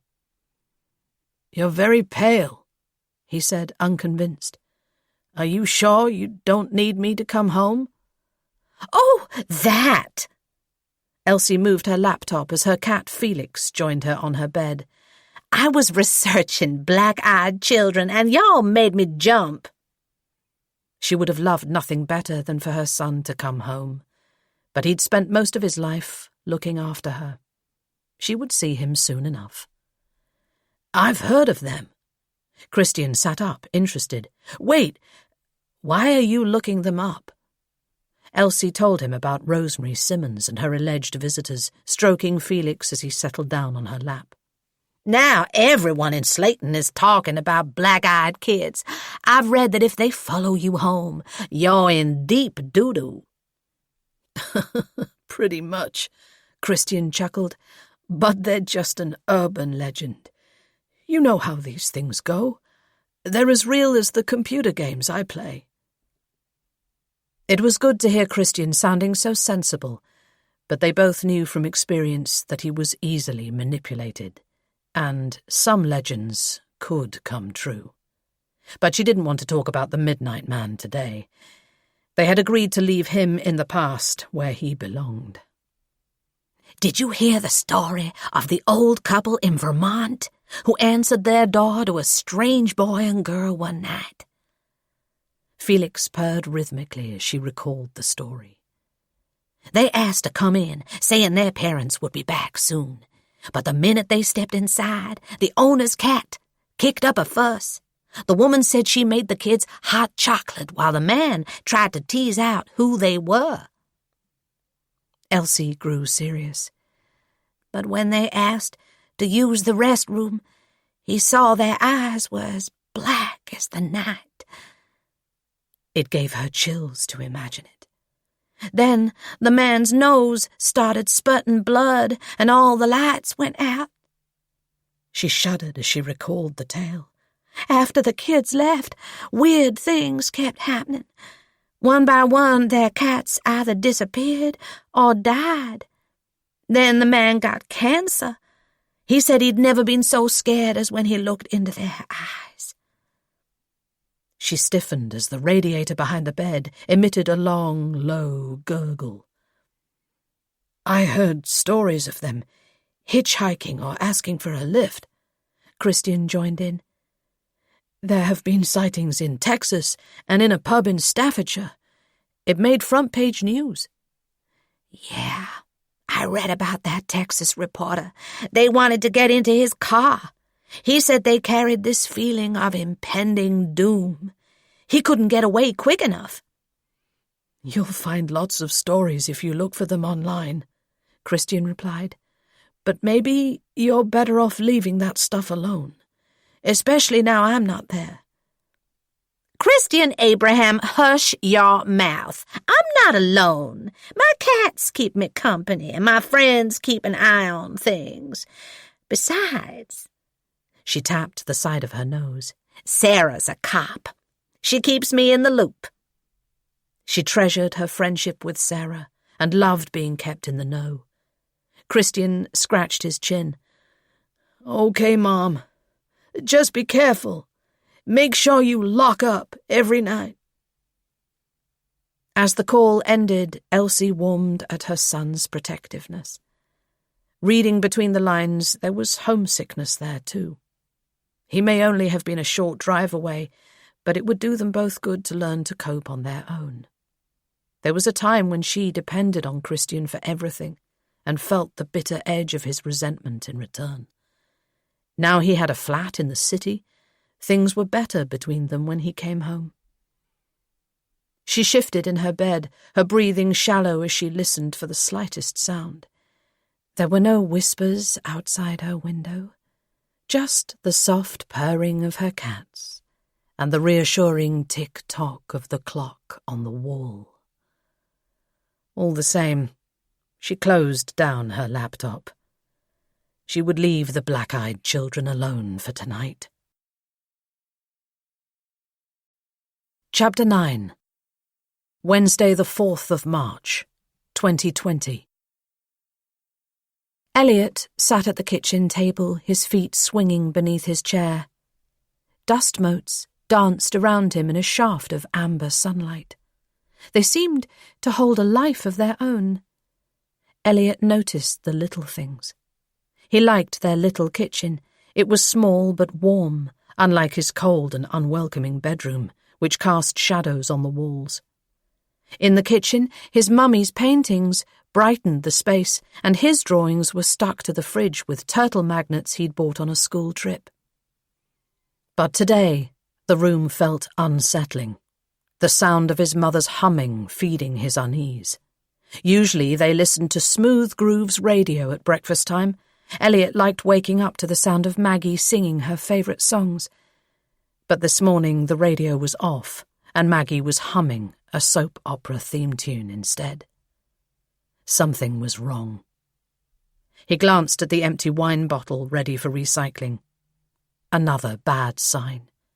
Elliot had learned about tells. It was the way people leaked how they were feeling without knowing they were doing it. His mum's tell would have been funny if it didn't worry him so much. Not that he would let her know. She tried to keep bad things from him, but bad things had a way of finding him no matter what. He searched his mind for a comforting thought. Did you know that tortoises live between 80 and 150 years old, while turtles only live between 20 and 40 years? No, I didn't know that. A smile rose to Maggie's face as she lifted the saucepan from the hob. He wrinkled his nose at the smell of scrambled eggs as she plated it up for them both. He would have been just as happy with Cocoa Pops, but he liked it when she sat with him to eat. "Everything okay?" she said, watching him closely as she sat and picked at her food. Elliot nodded, shoving a forkful of scrambled eggs into his mouth. "It's just that—" Maggie sighed, lowering her fork onto the plate. "Last night, something bad happened in Slayton. You might hear people talking about it. I don't want you to worry. It has nothing to do with us." "Was it the children?" Elliot cleared his throat. But the question on his mother's face suggested he was wrong. "What children?" Maggie tilted her head. "Did you have a bad dream?" Elliot shrugged before pressing his glass of juice to his lips. Thoughts of Mercy and Mikey made him feel a stone was stuck in his throat, and Mummy wasn't ready to hear about them. Not yet. Outside, a car alarm pierced the air. "When is Auntie Sarah coming around?" He wiped his mouth with the back of his hand. Sarah knew all about scary stuff. Sarah didn't think he was weird like the other kids in school. He stared at his plate as he waited for a reply. "She's very busy at work." Maggie picked up her fork and jabbed at a piece of egg. "You can always talk to me." Elliot chewed methodically, his gaze fixed on his plate. But his thoughts were with the hollow-eyed children and their sharp, cold breath on his skin. How could Maggie understand? But Sarah would. She knew what it was like to be on the outside of things. "Will you help us, Elliot? Will you help us to find our way home?" The memory of Mercy's words gave him goosebumps. Last night as he slept, he had seen Mercy and her brother, both veiled in red. But it wasn't just red for blood. It was red for anger, too. What did they want from him? Chapter 10. An air of gloom hung over Slayton. Driving to work, Sarah watched townsfolk walking with heads down, wearing the same bleak expressions as when the last murder rocked Slayton. Today, parents held tightly onto their children as they walked to their school's breakfast club. A line of people waited at the bus stop, their faces long as they watched her drive past. "Damn it," Sarah thought, as the police station security gates rolled on their runners to allow her in. She had forgotten her watch. It was stupid, but not out of character. She'd been distracted, her thoughts on a loop as the murder scene replayed in her mind. Was it like this for other police officers? How did any of them get any sleep? Asking them would no doubt only highlight how young in service she was. She glanced at the building before her and chased the self-doubt away. If the last few months had taught her anything, it was that she was as good as anyone else in there. But there was still room for improvement. She needed to eat healthily for a start. Given she'd left the house fueled by toasted crumpets smothered in jam, she wasn't winning on that front yet. Some of her colleagues would have been in the office since dawn. Murder investigations demanded everything you had to give, and more. As she got out of her red Mini Cooper, the roar of a motorbike entering the car park drowned her thoughts. It was Richie, and she watched as he pushed the kickstand into place. She waited for her colleague to attach his helmet to the back. Security was tight in the police car park, with activated electric gates on runners, which you needed a tag to pass through. Cameras were everywhere, more for the Serco vans transporting prisoners to court than them. In Slayton Police Station, suspects were called prisoners, regardless of whether they were attending court or being released on bail. "You look tired," Richie said, giving her a curious eye. "Get any sleep?" Last night, the forecasted dump of rain had finally shed, bringing an end to the thunder at last. The sound of rain against her window pane had provided a backdrop to Sarah's thoughts as she'd lain in bed with her ginger tabby at her feet. "A little," she said, feeling guilty that she hadn't been able to stay on and help. Richie had worked late into the night helping officers with door-to-door inquiries, briefly checking in on her as he canvassed her road. All she had done was give him an umbrella to protect him from the apocalyptic downpour. She looked him up and down, taking in his casual attire. It was not a look that Gabby, a.k.a. the ball breaker, would approve of. "What's with the tracksuit? Shouldn't you be wearing leathers?" It was how they started every day. He asked how she was, and she found something to worry about in return. An easygoing smile spread across Richie's face. "I've just come from the gym. Suit's in my locker." He pointed to her cheek. "You've got some, jam for breakfast, was it?" "Crumpets, actually." Grateful for the heads-up, Sarah rubbed at her cheek before entering the building. The second she walked into the office, she felt her sergeant's stare. Sarah's hand rose to check her face for a second time.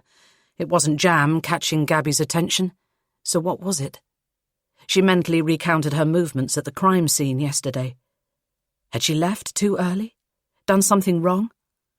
The air around Gabby felt charged as she drummed her red-varnished nails against her desk. The rest of the team were busy working, but there was no mention of last night's case, now that MIT had taken over. She approached Gabby's desk, which was near her own. "Have MIT turned up yet, Sarge?" Gabby raised her coffee cup in the air. It was emblazoned with the words "Boss Lady." "Empty, fill it, then we'll talk." Sarah swiftly set about the task. Coffee took precedence over most things, and the newest person in the team was responsible for keeping her sergeant's mug replenished. Although Gabby was wearing different clothes, she looked as if she'd been up half the night. Maybe it wasn't just newly qualified detectives who lost sleep when a murder came in. Having made coffee for her team, Sarah finally took a seat. It felt good to be in the office. The place she once dreaded was finally feeling like home. She looked to her sergeant as she awaited news. "MIT will be working out of our office." Gabby nodded towards their DI, who was in conversation with Richie. "They've requested outside help, so I'm giving them 2 of our most capable officers to assist them with the case." "Oh, right." Sarah nodded, deflated. Usually when a big case came in, she would be taking statements and knocking on doors, but by the sounds of it, she may not get the chance. There was always plenty to do in Slayton, but she realised she had a vested interest in this case. The killer had been on her street. "How friendly were you with the victims?" Gabby's words pierced her thoughts. "Why?" Sarah's eyes widened. "You don't think I had anything to do with it, do you?" An uncharacteristic chuckle escaped Gabby's lips. "I wonder what goes on in your head sometimes, Noble. I really do. I'm asking if you knew your neighbours, not if you finished them off." She paused to sip her coffee. "You can't work the case if there's a conflict of interest." "Work the case?" Sarah echoed Gabby's words. Was she one of the capable officers Gabby had been talking about? "There's no conflict of interest. I barely knew them," she quickly added. Gabby leaned back in her chair. "Then familiarise yourself with the case. Maguire will be here soon. I can't have them lot saying we're not up to scratch." A spark ignited in Sarah's chest. This was turning out to be an interesting day. She tugged at her knee-length black skirt, which she'd paired with a starched white shirt. According to her book on power dressing, it made her appear authoritative, but now the day was underway, she felt more like a waitress. Still, she could not contain her grin. "You look like the cat that's got the cream." Richie looked her over as they strode down the corridor to the briefing room where MIT was setting up. At least now he was wearing his suit, complete with a small silver pin in his lapel.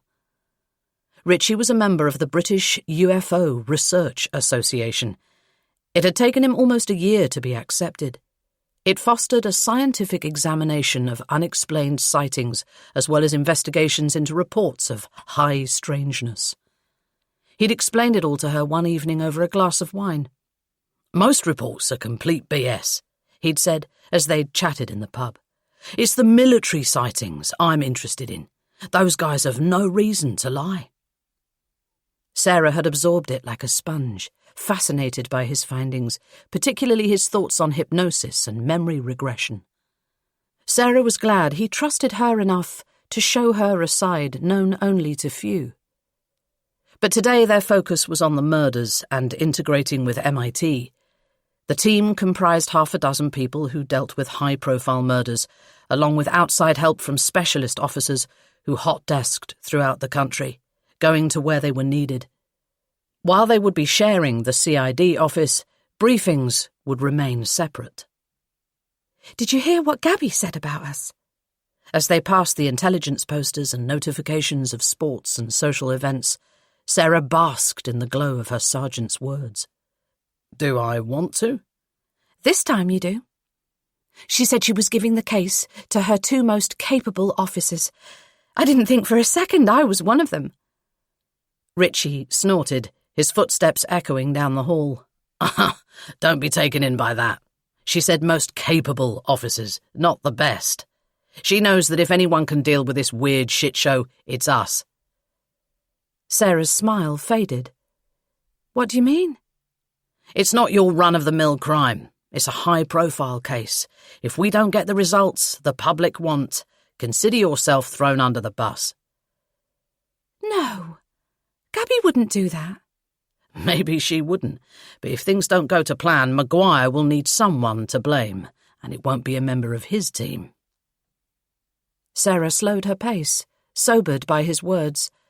Suddenly, she wasn't in a hurry to get to the briefing room anymore.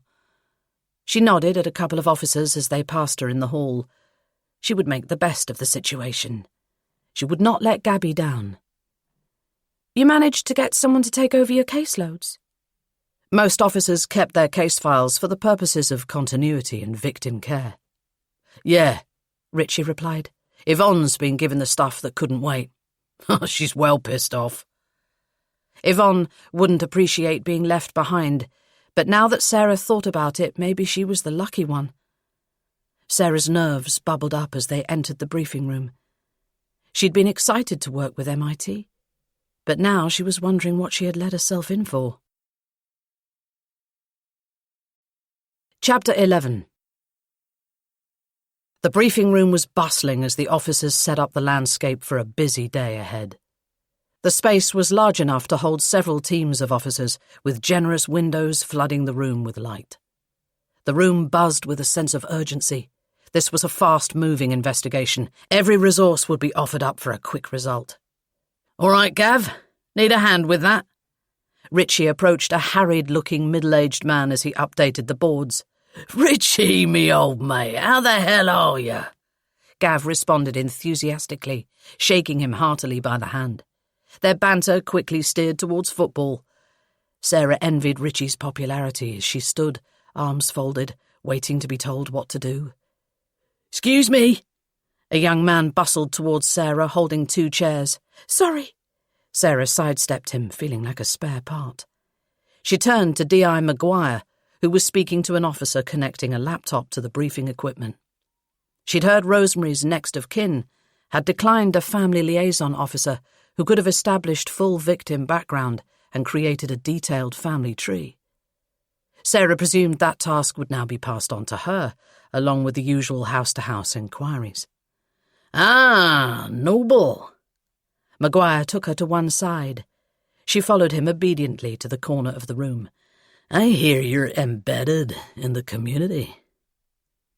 She did feel at home talking to regular people, well, as regular as they could be in Slayton. "You could say I understand them," she replied, reminding herself to be more forthright. If what Richie said was true, she'd have to stand up for herself, particularly when embroiled in an investigation as serious as this. "Good." Maguire stood, hands in his trouser pockets. "Revisit whoever wouldn't answer their doors last night. Get yourself out there later today and see what you can find out." "Do you have any suspects in mind?" "All the answers are out there." Maguire winked. "We just need to find them. They're a nosy bunch down that road. Someone out there knows who called on Rosemary and her son last night." Sarah folded her arms. The residents of Lower Slayton had a right to be nosy, given what had gone on. "Have you made any headway with forensics?" Sarah spoke forcefully as Maguire turned to walk away. She cleared her throat, her cheeks flushed as Richie glanced over. Maguire checked his watch. "Briefing is in 10 minutes. You're staying, aren't you?" I am? Sarah coughed. I am. Yes. She hadn't expected to be asked. Given she was still on restricted duties, she spent most of her time outdoors. "There's just one thing." Maguire lowered his head. "Everything you hear in this room is private. The case has been updated as sensitive. You can only share what we release to the press." Absolutely. Sarah nodded furiously.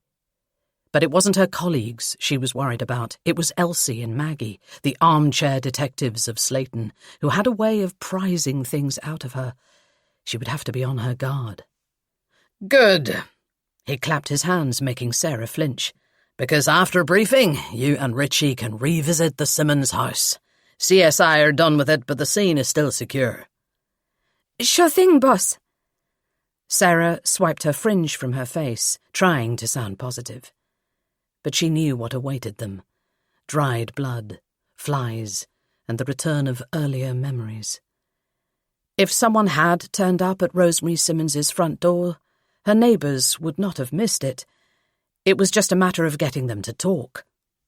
She tuned back into Maguire's narrative.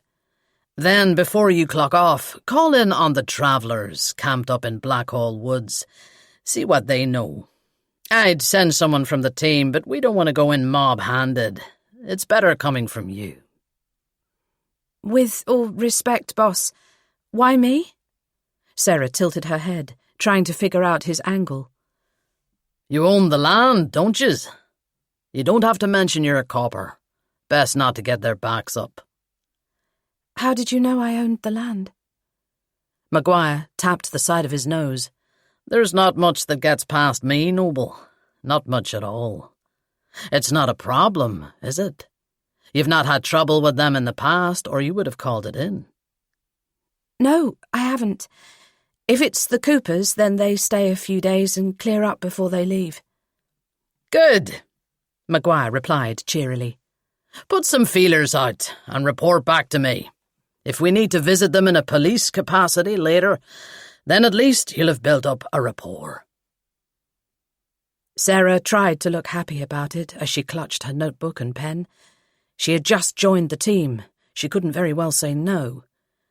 But the truth was, she barely knew the travellers who occasionally visited the woods. It had to be the same family. Nobody else stayed there for long. The woods were too dark and unwelcoming, with high trees blotting out the light and leaching any warmth from the day. The security company Sarah hired kept an eye on things, and travellers were welcome if they respected the land. Sarah would not visit in her capacity as a police officer, nor would she question them about what occurred. She watched Maguire as he strode away. One thing was sure. He was thorough. How had he known so much about her? But he wasn't behaving like your typical DI when a murder investigation came in. He wasn't just calm. He was positively cheery. No wonder people were wary of him. She exchanged a look with Richie and knew he was thinking the same thing. Chapter 12. Sarah hurriedly approached the Tesco Metro, her bag for life in hand. She didn't have long. Normally, she didn't come to the far end of town, but it had been worth the extra distance to nip home and pick up her watch. She'd missed the little beeps and reminders to hit her daily step count goal. If she was going to eat sandwiches and crisps, she could at least try to burn them off. She pulled on her face mask, inhaling the tang of antiseptic as she pushed open the door. Recent news reports were worrying as they discussed the virus hitting the world with force. Sarah fiddled with her colleagues' cash. If she wasn't buying syndicate lottery tickets, she was on the sandwich run. The team may be under pressure, but they still needed to be fed, and Slayton Police Station did not have much of a canteen. Besides, it was a relief to escape the crime scene images on display in the briefing room. It wasn't that she couldn't cope with the sight of the hollowed-out eye sockets. It was the itch at the back of her brain telling her it was going to happen again. There was no evidence to suggest it, but she couldn't shake a sense of impending doom. She looked at the people around her, heads low, shuffling through the aisles. Perhaps her perspective was tainted, but Slayton felt off-kilter today. Her spirits brightened as she heard a familiar booming voice in the next aisle, but as she turned the corner, she hadn't expected to see her DI, Bernard Lee, pushing a wheelchair. "Hello," Sarah said, her smile fading as she approached and saw the troubled look on his face. Sarah hadn't seen Bernard's wife in months. Not only had she aged since Sarah had last seen her, she was also wheelchair-bound. She looked so small and vulnerable next to her husband's chunky stature. Helen couldn't have been any more than 60 years old. "I want to go home," she groaned, tugging at the elastic of her mask. "And you will, my love, in a second. We're here to get milk, remember?" Bernard gave Sarah a pained look. "Sorry, I'm afraid you've caught us at a bad time." Lately he had been taking extended lunch breaks. Now Sarah could see why. No wonder he'd been happy to hand over the investigation. It seemed he had a lot to contend with. "Hello, Mrs. Lee. How are you?" Sarah said. But Helen seemed agitated. She raised a bony finger and beckoned Sarah in. Sarah bent to hear her whispers. Her breath was stale, her teeth coated in a film of plaque, a world away from the slim, well-groomed woman Sarah had encountered in the past. "Call my husband. I want to go home." Sarah looked at her quizzically. "Your husband?" she echoed, checking she had heard right. The woman nodded fiercely, staring at Sarah with red-rimmed eyes. "Darling, I am your husband." Bernard squeezed his wife's shoulder. It sounded like a well-worn response. "You're an old man," Helen snorted, growing agitated as she flapped his hand away. Sarah gave Bernard a knowing look before turning back to his wife. "Tell you what, why don't I grab you the milk? Then we can get you home." Helen replied with a tight-lipped nod. "Why didn't you tell me?" Sarah followed Bernard as he pushed Helen towards the dairy aisle. She was quiet now, her eyes vacant. Sarah had seen this before. Her grandfather had Alzheimer's before he died. "Helen wouldn't want people's pity. What good would it do?" Bernard walked with the stance of a defeated man. Only now could Sarah see the toll his wife's illness had taken on him. His face was lined with worry, his clothes creased. Everything clicked into place. This was why he was considering taking early retirement from a job that he loved. "Here you go," Sarah said, passing Helen the milk. She returned her attention to Bernard, keeping her voice low. "You should have told us. We could have helped." Bernard's words were stern. "I know you mean well, so don't take this personally, but I'd rather handle this alone." But Sarah was not so easily dissuaded. "Is this why you're taking early retirement?" Bernard sighed. "Nothing's set in stone. If Helen settles into her care home, then I might stay on." "Can we go home now?" Helen craned her neck to look at them both. "I'd like to go home." Sarah looked down and saw she was wearing 2 different shoes. Both black, both slip-ons, but one had a bow and the other did not. "Of course we can, love, whatever you want." Bernard smiled at his wife. Sarah's heart felt heavy as she watched them both. "There must be something I can do," she began to say, but Bernard cut her off. "There is. Do your shopping, get back to work, and don't breathe a word of this to anyone. I mean it, Sarah. This is a private family matter. You know how people talk." It was most likely why Bernard had taken his wife shopping on the far side of town. "You know where I am." Sarah squeezed his arm. "Bye, Mrs. Lee. Nice to see you." Helen's gaze had turned inwards as she sat clutching her litre of milk. Poor Bernard, Sarah thought. Helen was fading like an old photograph, and Bernard was struggling to cope with her care. Alzheimer's was a cruel mistress. When the person you loved looked at you with the eyes of a stranger, two different shoes were easily overlooked. Chapter 13. As the day progressed, Sarah compartmentalized her encounter with Bernard for another time. She would try speaking to him later when he was more receptive. Right now, she was standing on the road outside Rosemary Simmons's bungalow, channeling all her focus into the case. Today, time had slipped through her fingers as effortlessly as sand. With each hour that passed, her frustration grew. Time was their biggest enemy in cases such as these.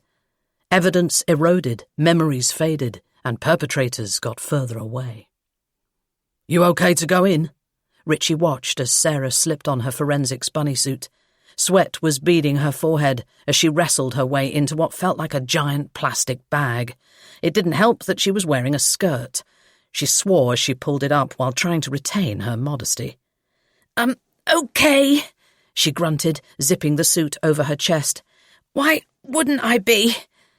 "No reason," Richie grinned, "but I'm not sure those suits were cut out for skirts." "Tell me about it." She approached the officer in charge of scene guard and threw him a sympathetic glance. She knew the boredom of standing at a scene for hours on end, the back of your calves aching, trying not to think about going to the loo, then handling the never-ending questions of neighbours and passers-by. Her thoughts evaporated as she stood at the front door. Had the children knocked or rung the doorbell? The plastic buzzer was dusted with dark fingerprint powder. CSI had recovered fingerprints after blitzing the scene in record time, but nothing matched police records, not even the bloodied handprint on the wall. It had not belonged to either occupant or to a child, for that matter. The possible presence of children added a bizarre twist to the case. She followed Richie inside, inhaling the distinctive smell of decay that could only come from a corpse, even when it had long been transported away. Sarah balanced on the stepping plates, taking in her surroundings. Silence had a different quality after such brutal violence, and the house felt muted in the wake of the double tragedy. The hall was small and narrow, each wall covered with family photos, which were a timeline of events. Births, communion, confirmation, marriage. But photos were snapshots of the life people wanted to portray. They did not reflect reality or the secrets their keepers wanted hidden from the world. According to briefing, Rosemary's son divorced from his wife not long after his workplace accident. He had no children of his own, no relations in the area, or friends with young children. Enquiries were still ongoing, but there was no explanation for the visitors at their door. According to intel, Rosemary's eyesight was failing, and her glasses were found where she fell. The sound of passing traffic filtered through. The crime scene cordon had been shrunk, allowing cars to pass by. But the house was still their domain. For now. She knew why Maguire had sent them here. Briefings were good, as was the video recording of the scene, but nothing could beat physically being inside the home. The last time she was here, her presence was tainted by a mixture of horror and panic. Today's visit would sharpen her senses and motivation to do everything she could. The conservatory door was open. Sarah's voice broke the silence. They could have come in the front door and escaped out the back. Jesus! Richie gasped, taking in the scene. It was as if someone dipped a paintbrush in blood and flicked it up the walls and ceiling. That's some splatter. They must have cut a main artery. They cut. They gouged. Sarah shook her head. It was like walking onto the set of a horror movie. She thought of Maggie and Elliot, of Elsie and her sergeant Gabby, all living in the area, all vulnerable to attack. And what about her, just a few doors down? She stared at the blood-encrusted carpet, sucking in a deep breath and instantly regretting it. The bodies had been removed, but their outlines were visible. A skid mark suggested the killer had slipped as they made their escape. It explained the handprint as they steadied themselves. To Sarah's left, 2 thin red tyre marks stained the carpeted floor. Jeffrey's wheelchair? Richie said, following her gaze. Sarah responded with a nod. Early forensics suggested Rosemary had been murdered in front of her son. Even the light fitting was dotted with red. He must have felt so helpless, watching the horrors unfold. To think that one human could do this to another. Sarah imagined the scene. And for what? She raised a finger to her nose to stem the stench lingering in the air. Jeffrey's throat was cut, just like his mother's. But their eyes... Her gaze was haunted as she stared at Richie. Why did they take them out?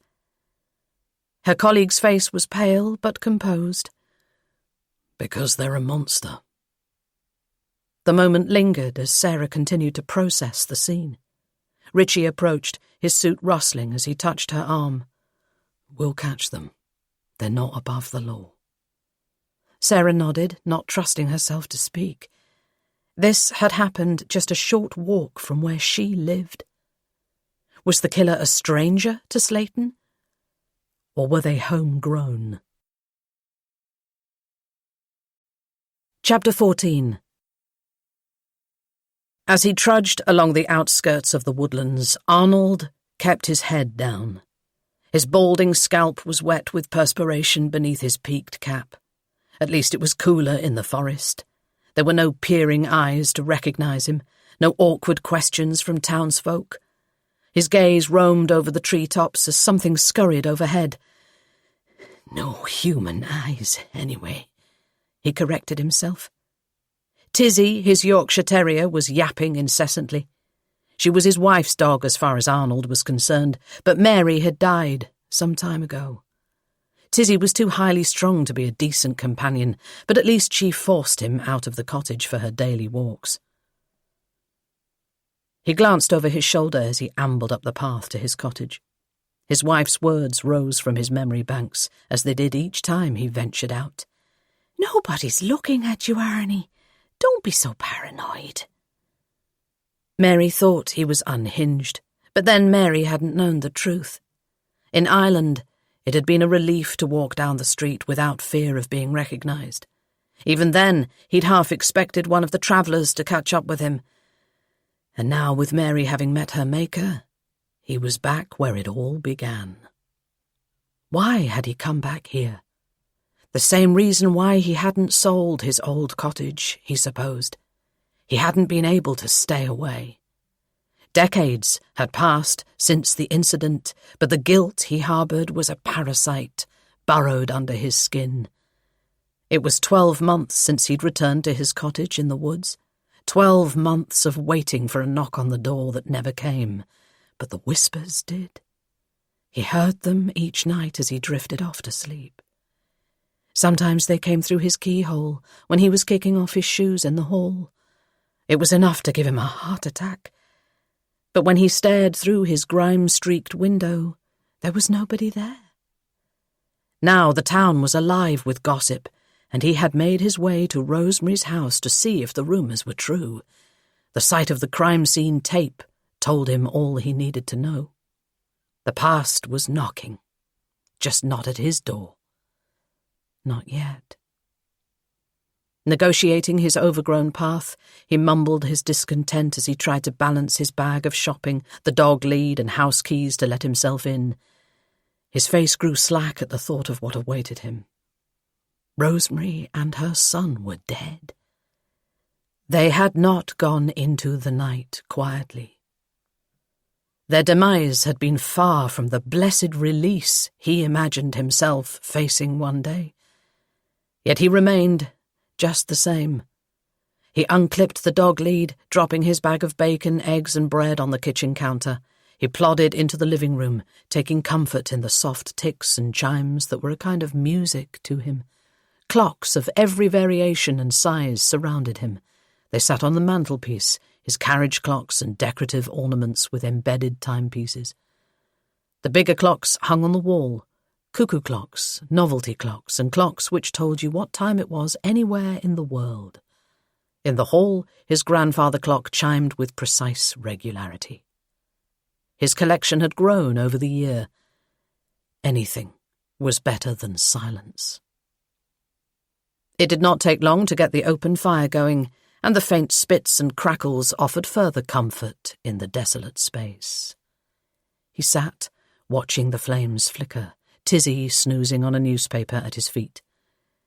A dart of fear shot through the moment of peace as the doorbell rang. Tizzy yapped furiously as the doorbell emitted a sudden bring. "Shush!" Arnold gestured, flapping his hand to shut her up. He rose from his armchair and squinted through the lace curtains as he felt a presence nearby. It was a woman by the look of it, someone official in an ill-fitting suit.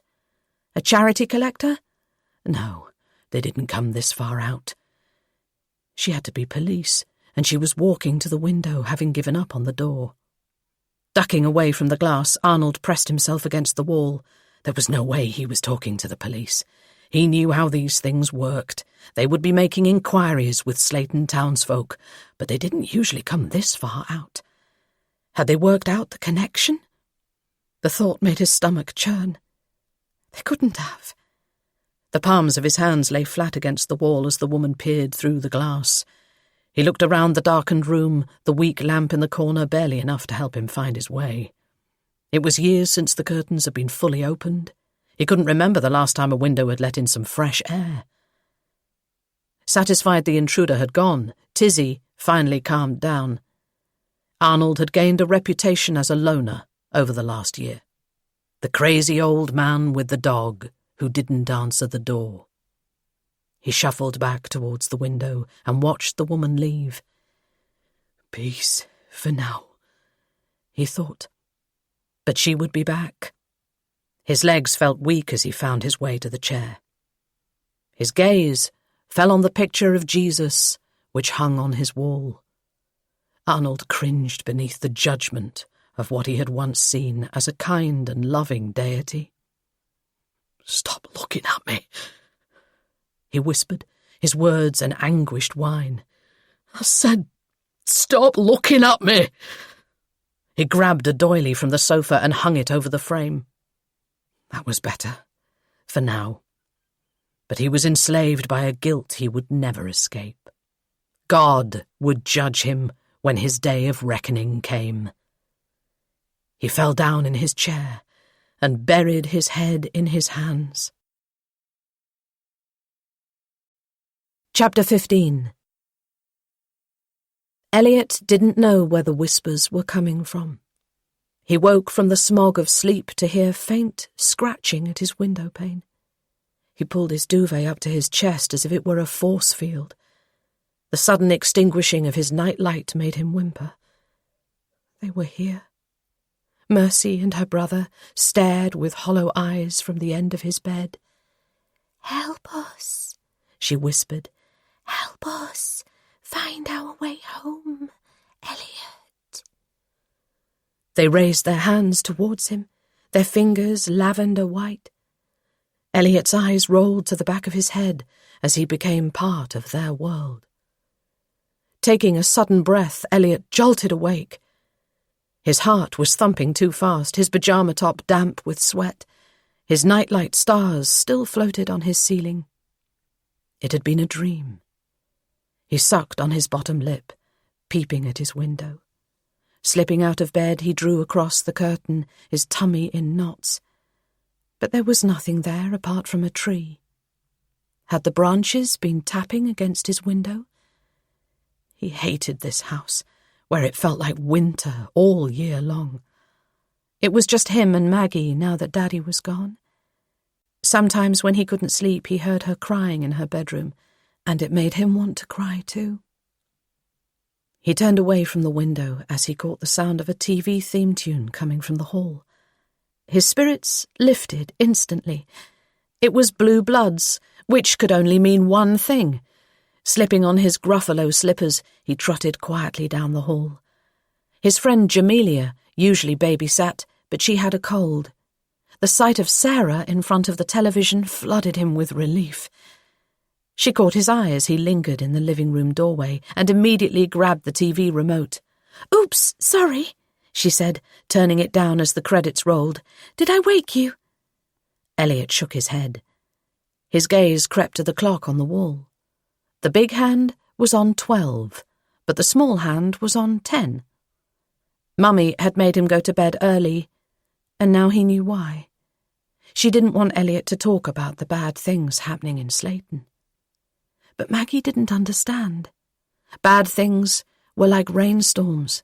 They came if you talked about them or not. He took his place beside Sarah on the sofa. Some grown-ups didn't like his quietness, but his Auntie Sarah didn't mind. They spoke without words. He watched her face change as she took in his. That was the way it was with Sarah. Whatever you were feeling, Sarah felt it too. Mummy called her a fixer, but she was more than that. "Bad dream?" Sarah said, tilting her head. Elliot nodded, the words stuck in his throat. "Would you like me to make you a hot chocolate?" She smiled. "I quite fancy one myself." But the image of 2 mugs of hot chocolate on a tray brought forth cold dread. "No!" Elliot squeaked, grabbing her by the wrist. "Don't go!" Elliot relaxed as Sarah sat back down. Her hand was warm as it rested on his back. "Sweetheart, what's wrong? You're safe here. You know that, don't you?" Elliot nodded in response. Mercy and Mikey weren't coming to hurt him. He did know that. They wanted to go home. But their eyes were so dark, their cold hands grasping to pull him in. Elliot couldn't help but feel scared. "The children," he said. "they're lost." His head bowed. He tugged on his pyjama sleeve. Mummy had told him not to talk about his dreams. "Sarah's my best friend," Maggie had said one night, as though warning him. "But she's a detective too, and that will always come first." But Elliot thought police were there to keep you safe. He rubbed the sleep from his eyes. Sometimes grown-ups made no sense. "Who are the children, Elliot?" Sarah brushed her hair from her face. That was her tell. Sarah tugged her fringe when she was worried. Elliot's heart fluttered. The last time he told Sarah secrets, she nearly died. He shrugged instead. "That's okay," Sarah smiled. "You can talk to me when you're ready. Now, how about we get you to bed?" Elliot yawned, taking her hand as she offered it. As she went to put him in bed, Sarah shivered. "It's freezing in here. Do you want to sleep on the sofa until Mummy gets home?" Elliot brightened. "Yes, please." He looked at Sarah in wonder. She knew. This was the room where the bad dreams came. He followed her back to the living room as she set up a bed on the sofa in front of the TV. "There you go." She stroked his hair as he snuggled beneath the duvet. The lights were dimmed and the room was warm. He was safe. But Mercy had stepped inside his body as if he were a onesie and zipped him up. In his dreams, she had made his mind her home. Elliot blinked as he awoke to voices in the doorway. Maggie was home from her shift at the hotel. He squeezed his eyes shut as he listened to their whispers. "I'm grateful, Sarah, you know I am.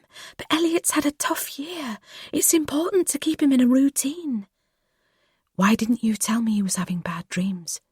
Sarah replied. Maggie sighed. "They've only just started. I was hoping it was a one-off. Is that—" She paused. "Is that why he's sleeping on the sofa?" Elliot couldn't see Sarah's face, but he guessed she was nodding in reply. "Have you ever thought about moving out of this place and starting afresh?" Elliot listened as his mother took off her coat. "Leave Slayton? I couldn't. I have a support network here. God, no, don't you ever leave Slayton. I meant buying a house for yourself. My next-door neighbour is putting her place up for sale. I think they were spooked by the murders. Maggie's dark chuckle seemed to warm the room.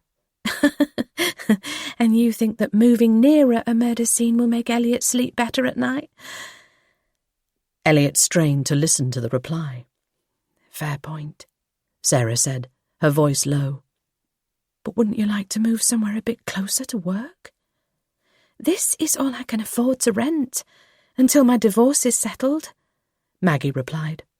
As much as I'd love to be your next-door neighbour, I'd never scrape up enough cash for a deposit. It made Elliot sad to think about his parents splitting up.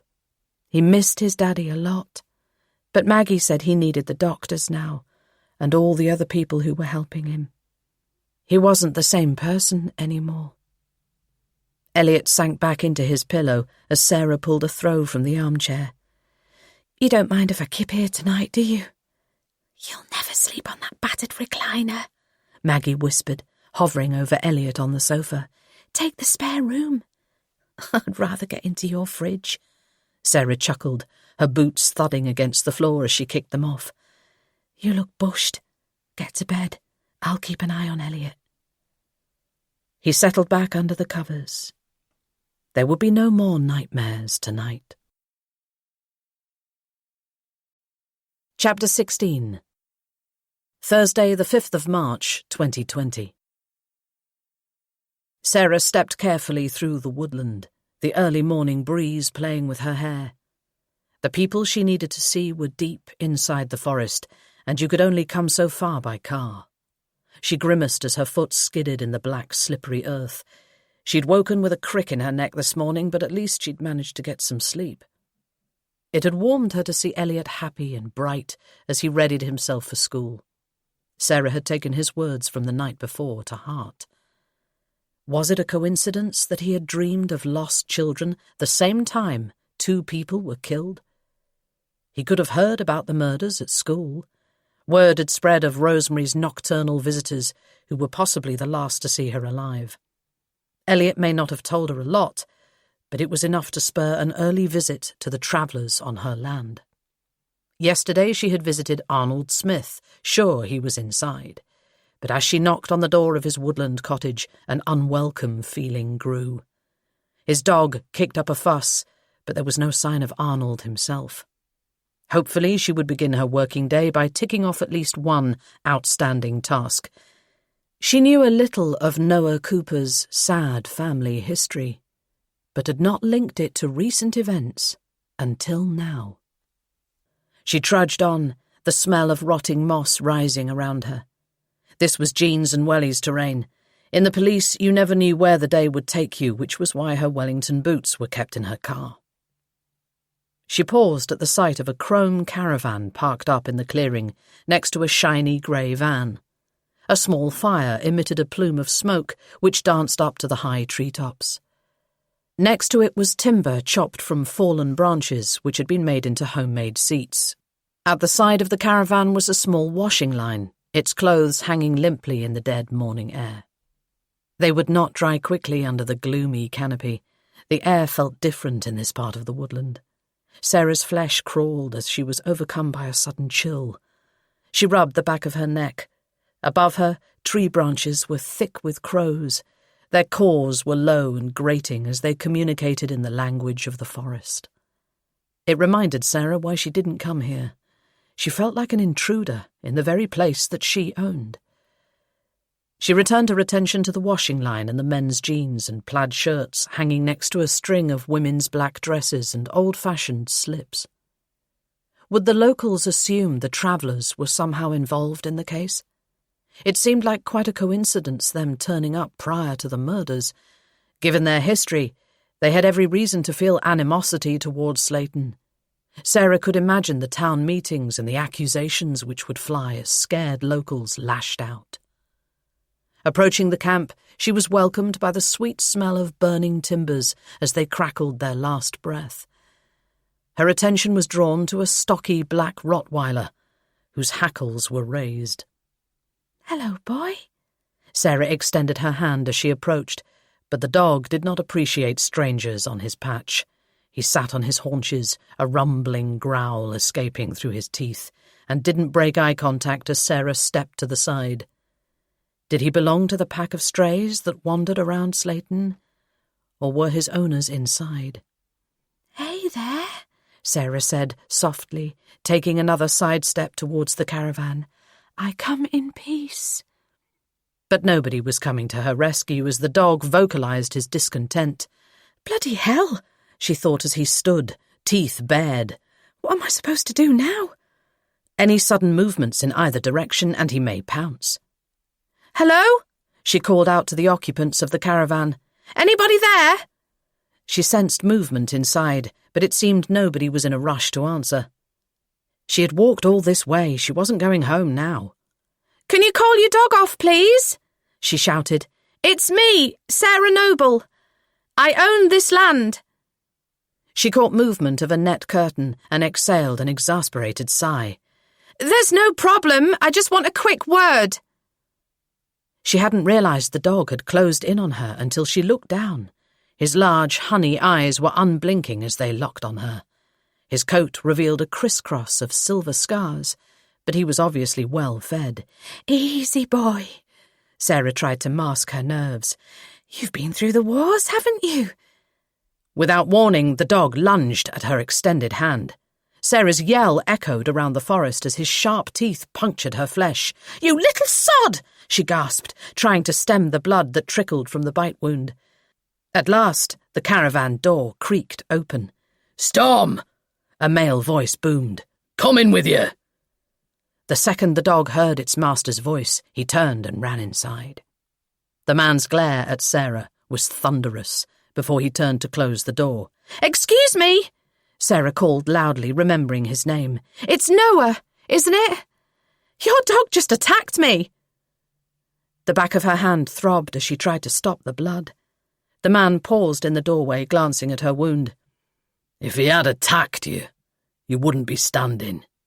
It was a warning nip for trespassing, nothing more. But it's not his territory, Sarah countered. It's mine. I own this land. She was lashing out as she was in pain, her pride wounded as much as her hand. Noah considered her with a calm, measured gaze. Come in, then. Let's have a look at you. Sarah paused. This was what she wanted, but now she was rooted to the spot. I'm not going near that horrible hound. But the man before her smiled, his dark eyes crinkling at the corners. Storm won't hurt you. Not with me around. Storm needs to learn some bloody manners, Sarah retorted. Have you got something I can put on this? She was still reluctant to enter the caravan, but she needed to disinfect her hand and stop the bleeding. Olive has some gauze. The man waved her in. Come. Sarah peeped inside to see a woman sitting in the far corner. Storm was at her feet, eyes closed as the woman petted his forehead, as if he'd done something good. Sarah tried to hide her annoyance, but it must have been written all over her face. Don't be cross with old dog, the woman said, as Sarah stepped tentatively in. He was trying to protect us, the same way he protected his last owner who beat him within an inch of his life. It was then that Sarah understood the scars on the animal's haunches. I didn't know he was a rescue, Sarah said, the heat leaving her words. The last time she attended was over a year ago, and there were no dogs in the area then. I remember you, Noah said as he wrapped her hand in a muslin gauze. There was a gentle calmness to Noah's movement as he treated her. Best to get a tetanus jab, just in case. He was a handsome man, smelling of sweet-burning wood, outdoor camps and roll-up cigarettes. It wasn't a bad smell as far as Sarah was concerned, and she admired his nomadic ways. Sarah was about to say she was up to date, but then remembered her audience. He didn't need to know about the hepatitis B and tetanus jabs she'd received because she was in the force. It's only a graze, he added. But I'll keep a better eye on Storm until he settles down. I thought he was coming round. The dog approached, giving her a sniff before allowing Sarah to gently stroke his head. So, you own this land? Olive removed a whistling kettle from the gas hob. I inherited it from my family. I've no problem with you being here, by the way. Sarah paused, remembering the real reason why she was here. Are you here for the anniversary? Or stopping off on your way to somewhere? Noah didn't give his grandmother a chance to respond. Why do you want to know? He said warily. Just making conversation, Sarah responded, thanking Olive for the steaming tea as it was handed to her. I'm selling the place. It won't be in my hands much longer. She admired the delicate china cup which had been taken from the dresser. And you're scared we'll devalue it? Noah's words were blunt. Is that what this is? You want rid of us in case we drive the price down? He was suspicious and offensive with it, but to be fair, he had good reason to be on edge. 25 years ago, 2 of his younger siblings went missing from these woods. But the anniversary of their disappearance wasn't marked by flowers or ribbons, nor were they mentioned in church or on the local news. The residents of Slayton had shown little concern over the years. The thought filled Sarah with shame. Look, she said, resting her cup in the palm of her hand. I think it's awful how your family were treated. More should have been done. I just wanted to let you know what was happening with the land. I can't see the place selling quickly, not with everything going on in town. She sighed, remembering her DI's advice to build up a rapport. And now, what happened to that poor woman and her son? It's awful. Noah fell quiet as he leaned against the counter. Have you heard about it? Sarah looked to Olive, who was sitting again, stroking the dog. But Olive gazed through her as if she was seeing into her soul.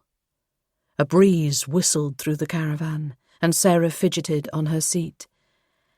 Anyway, her cheeks flushed as no response came. Here's my mobile number. Any problems, give me a call. She rested the piece of notepaper on the coffee table before her. You think we'll have problems, then? Noah watched her intently as she rose. No, Sarah's brow furrowed. But if anyone does have any issues, refer them to me. Thanking you kindly, Olive said, as Sarah turned to leave. Storm stayed where he was as Noah opened the caravan door and let her out. I feel like I've offended you, Sarah said, glad to be back outside. Even the gloomy forest had a lighter atmosphere than the caravan. Truth was, the jury was out as far as Noah was concerned. We're quiet people, Noah replied. We don't bother folk, and all we ask is the same in return.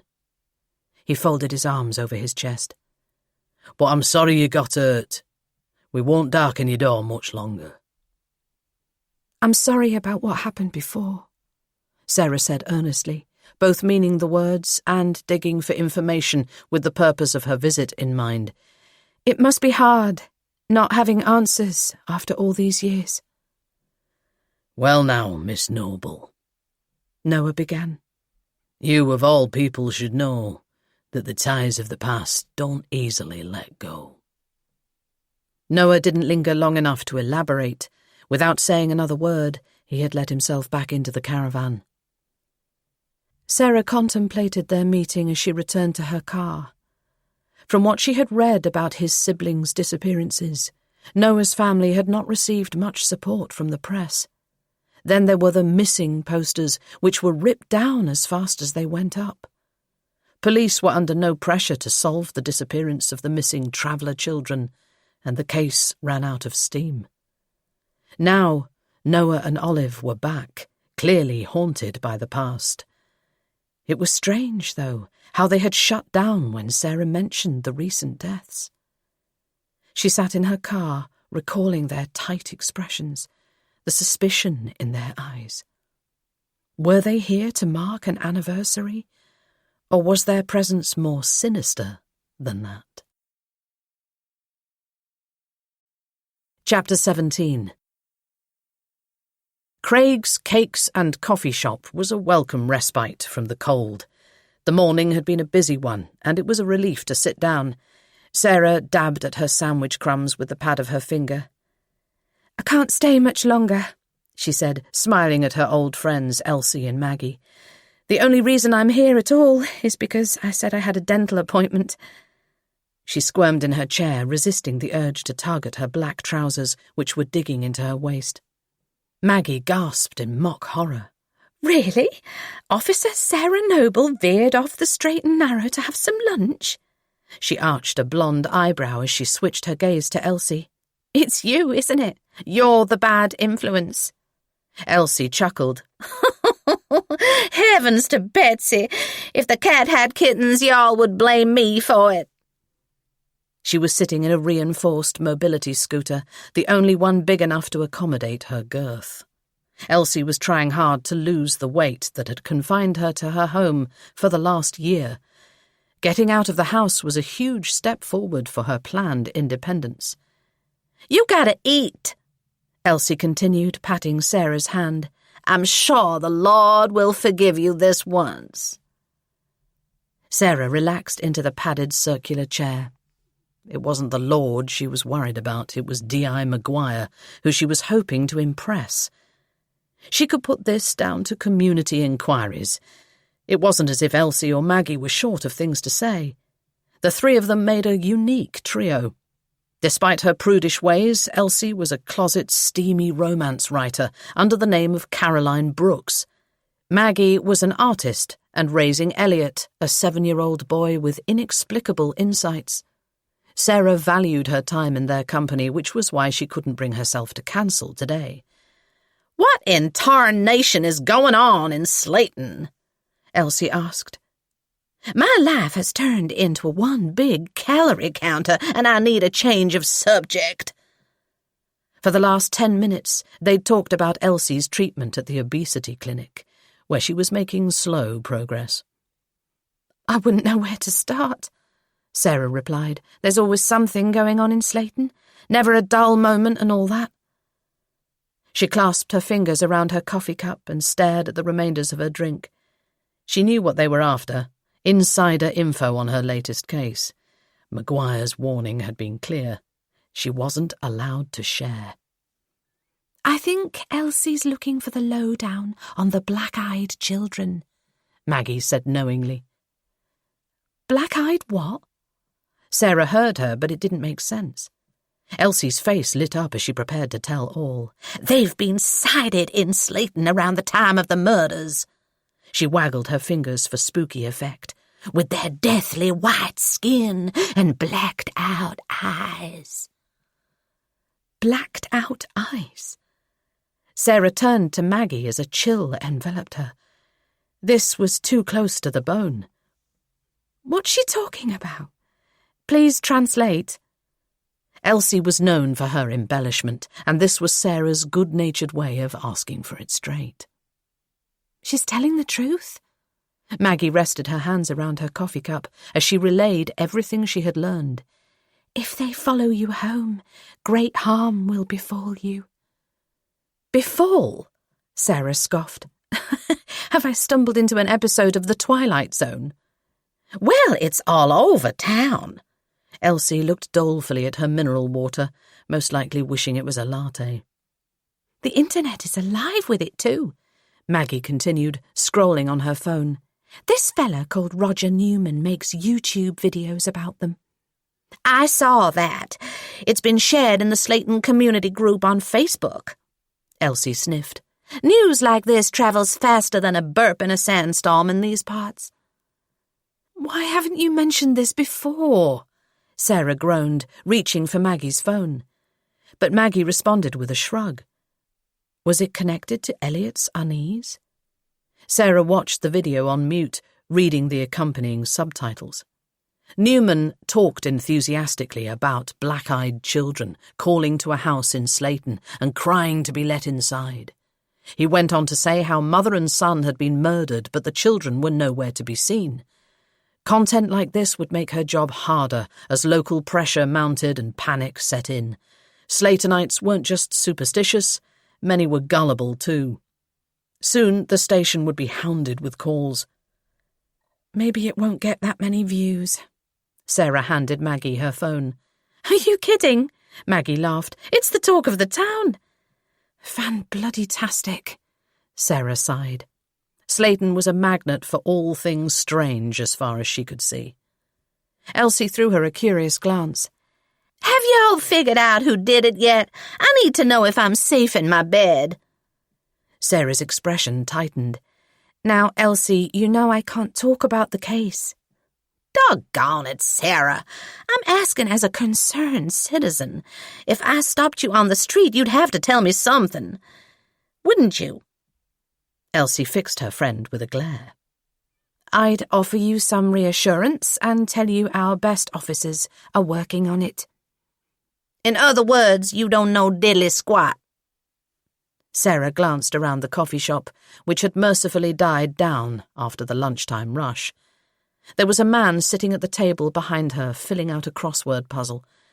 In the corner, a middle-aged couple were having what appeared to be a hushed argument about a mother-in-law. Staff were making the most of the downtime to clear tables and wash cups. Leaning forward, Sarah spoke in hushed tones. Motivation is the hardest thing to prove. The children turning up could be completely unrelated, or they could have been a distraction during a burglary gone wrong. She wasn't going to say it, but she didn't believe that for a minute. The image of the victim's empty eye sockets was haunting her. No burglar would have gone that far. Mention of black-eyed children left her with a sense of unease, but she mustn't get carried away just yet. Sarah looked directly at Elsie, who was hanging on her every word. Have either of you got any sensible theories, seeing as you're so keen to talk about it? Elsie took a breath. I hear tell Rosemary's son moved in with her after he was injured, and she nursed him back to health. Poor fella. He worked for Irving Industries, but he was medically retired some time back. The mention of Irving Industries made Sarah prickle. When anything bad happened in Slayton, that name always came up. But it wasn't big news that the victim once worked for the company owned by Slayton's wealthiest entrepreneur. With the amount of building developments being launched, lots of people in Slayton did. You don't think Simon's involved, do you? Maggie turned to Elsie, who knew the Irvings better than most. He wouldn't dirty his lily-white hands, Elsie grunted as she shifted her weight. She blotted a tissue to her forehead to absorb the beads of sweat which had gathered there. And murder is not good for business, Sarah added. Not when he's selling Slayton as the safest place to live. The Choose Safety for Your Family campaign was still being pushed, despite everything that had happened in recent months. And it's not that long since he lost his daughter, Maggie agreed on the breath of a sigh. If it's not Irving, then who and why? She crossed her legs, her features taut with worry. It's awful, all of it. I hope you find whoever's behind it soon. Sarah squeezed Maggie's hand in a small gesture of comfort, as memories of the Midnight Man were stoked. The last year had been tough on them all, but Maggie had felt it the most. Believe me, I want nothing more. She thought of Maggie's son and how his uncanny intuition had helped her in the past. Elliot hasn't said any more to you, has he? She hated to ask the question, but she could not rest easy until she did. Nothing. The tone of Maggie's words relayed that the conversation regarding her son was closed. She was trying to protect him, and Sarah couldn't blame her for that. What happened there? Maggie was looking down at Sarah's hand, which had a large skin-coloured plaster on the back. Dog nipped me. She looked from Elsie to Maggie. I paid a visit to the travellers camped down in Blackhall Woods, and their Rottweiler didn't exactly give me the warmest of welcomes. A Rottweiler? Elsie exclaimed. You should be more careful. It was a misunderstanding, Sarah added. Nothing to worry about. She didn't want to elaborate. Noah and his family deserved some peace. But at the same time, her intuition nagged at her to delve deeper into the story of his missing siblings. She glanced at her watch. "I best be off. If you hear any more gossip, let me know." She rooted in her handbag for her purse. "It's all paid for," Elsie said, before Sarah could take out her debit card. "My treat. Lord knows when we'll get out again if the government lock us in. I was talking to the woman behind the till in the health shop, and she reckons it's only a matter of time." Sarah smiled her gratitude. She didn't want to think about this virus from China that was doing the rounds. She had her hands full with her job. She slipped some hand gel from her bag and sanitized her hands. "I'll get it next time. And really well done. I know how hard it must have been for you getting here." "Worth it," Elsie said. And it was. She knew Elsie would walk through hot coals to be part of their newly formed group of 3.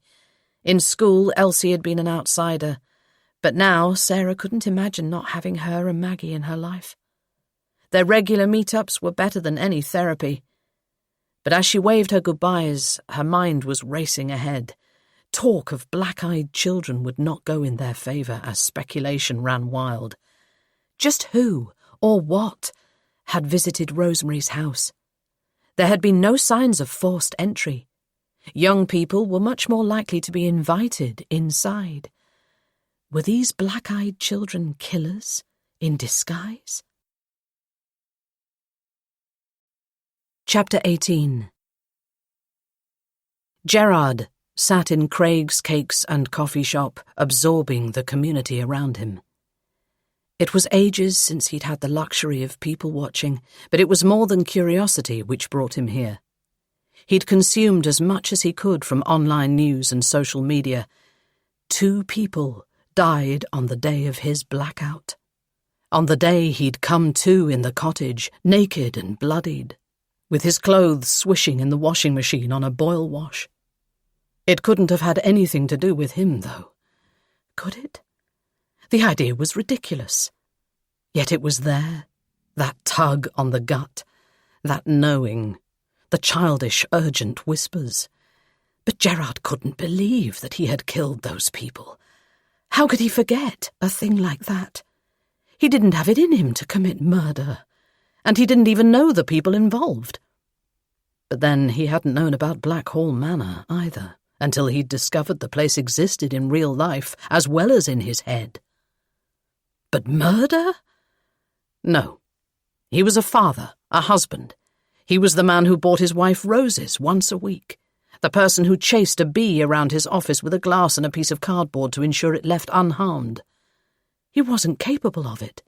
There must be someone else in the frame. Last night, sleep had evaded him. Had the voices he'd heard come from his own head? The absence of streetlights was unsettling, and the woodland had been graveyard dark.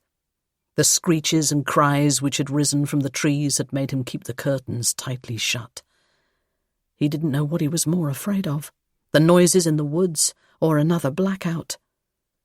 He had pulled each deadbolt, shoving furniture up against the door.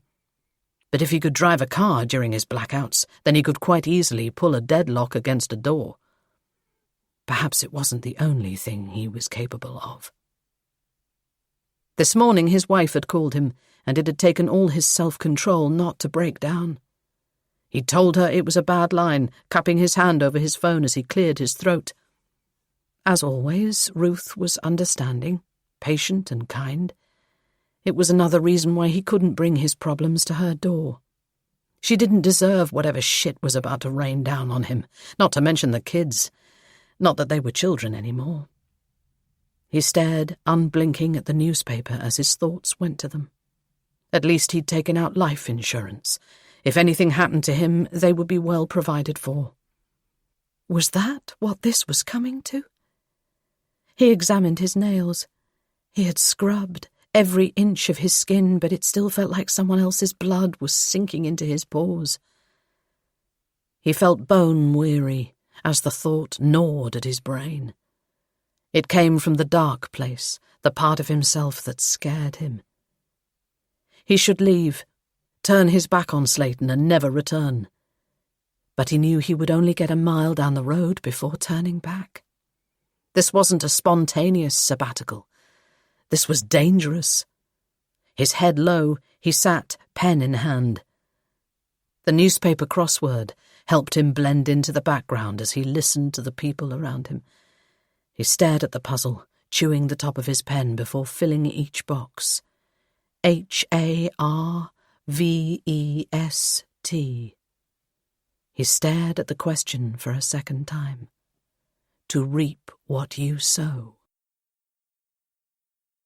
There were a couple of coffee shops in Slayton, but he'd instinctively known that this was the place where the locals hung out. He had struck lucky with his choice of seating. The woman who had just left had sounded like a detective. From what he'd gathered, the police didn't have a lot to go on. From the corner of his eye, Gerard watched the larger of the three women press a napkin to her forehead. He detected the hint of a Southern American accent as she passed the time with her friend. She was sitting on a wide mobility scooter. The owner of the coffee shop seemed happy to see her as he'd opened the double doors to allow her vehicle in. I don't know what Slayton is coming to. Her voice was brittle with worry. Makes you scared to go out at night. Makes you scared to stay in, too, the woman across from her replied. Gerard listened closely as the women sat in uneasy silence. The blonde woman's spoon clinked against her cup as she stirred her second cup of coffee. Sarah wants to talk to Elliot about what's going on, but he's only a little boy. Just when I think we have a handle on things. A sad exhale left her lips. People still look at us funny in the supermarket. Oh, hon, if I worried about people looking at me funny, I'd never leave the house.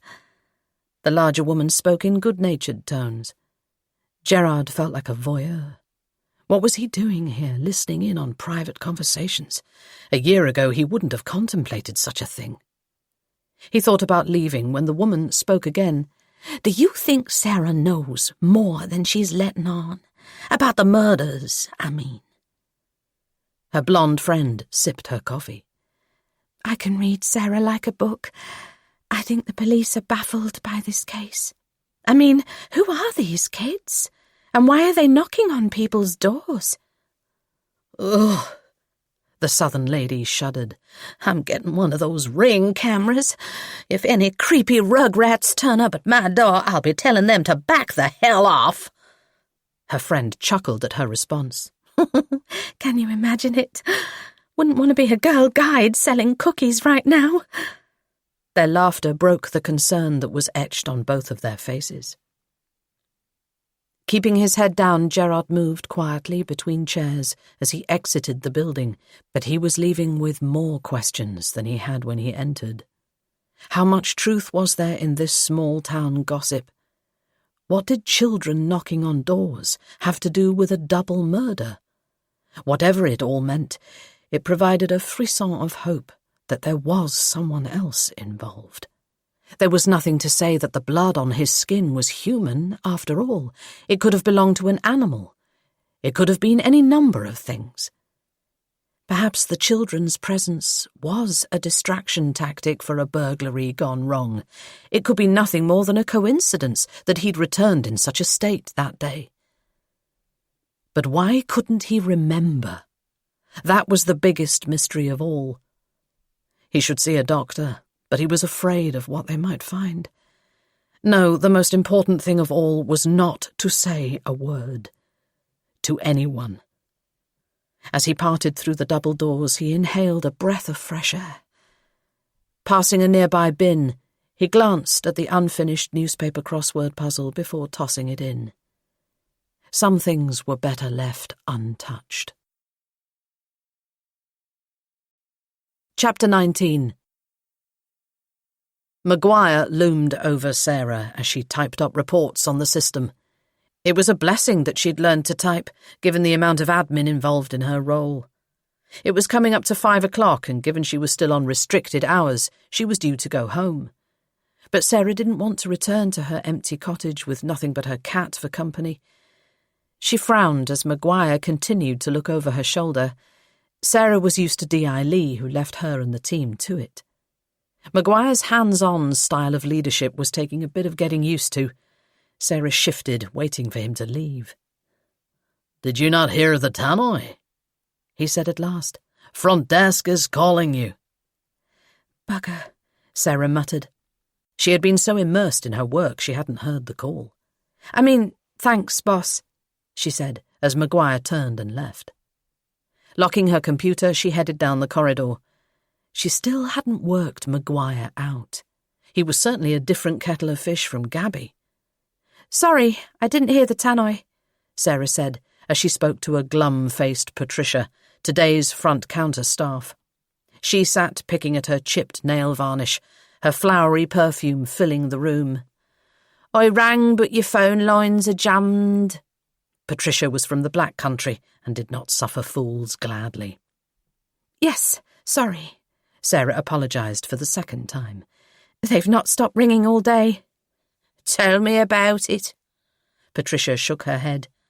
"Bleeding black-eyed children. Folk round here have too much time on their hands."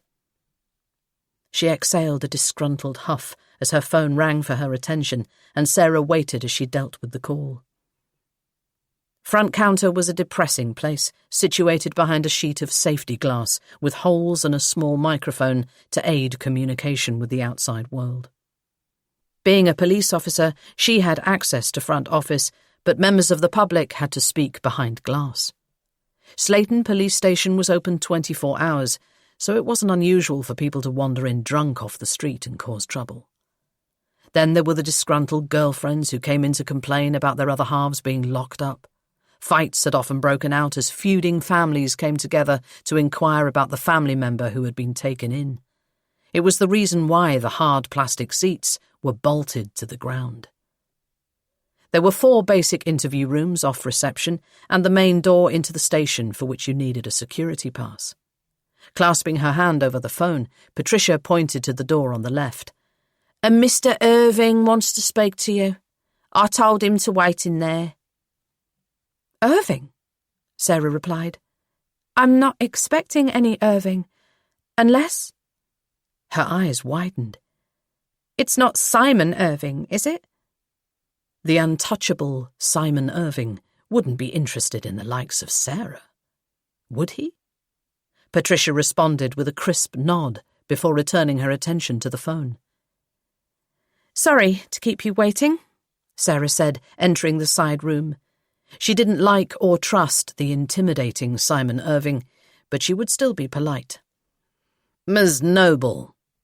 He rose from the plastic chair, giving her a 5-star smile. "I'd shake your hand, but we have to be careful these days." He was talking about COVID, and Sarah didn't disagree as they sat. He was immaculately turned out, wearing a suit so well-fitted it had to be made to measure. People like Simon Irving didn't wear off the peg. "Indeed," she replied, grateful she had escaped physical contact with the man. "What can I do for you?" "I'll get straight to the point. I'd like to buy Blackhall Manor and the surrounding woodlands. Today." He gazed at her intently. He may have been smiling, but it wasn't reflected in his eyes. "Oh, right. Well, the thing is, I'm on duty." Sarah forced a smile. "And that's a personal matter, so now is not the time to discuss it. I assumed you were here on police business." Irving was wearing the same stiff expression, his posture taut. This was a man who wasn't used to hearing the word no. "My lawyers have written to you several times, but we've had no response. I'm willing to make a generous offer. We have plans to regenerate Lower Slayton. You don't want to be the one to stand in my way." Sarah prickled at the words.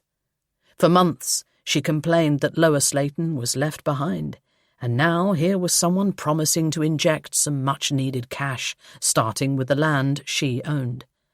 As for Blackhall Manor, it was a millstone around her neck. "You know there's a protection order on it, don't you?" She had planned to raze the building to the ground, but Gerard Baker, a property lawyer from London, had turned up out of the blue before Christmas and slapped a protection order on it.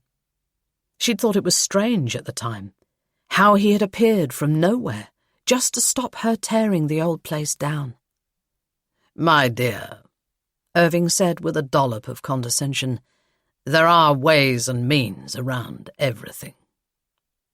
She pushed back her chair and stood. She couldn't listen to any more of this. I'll think about it.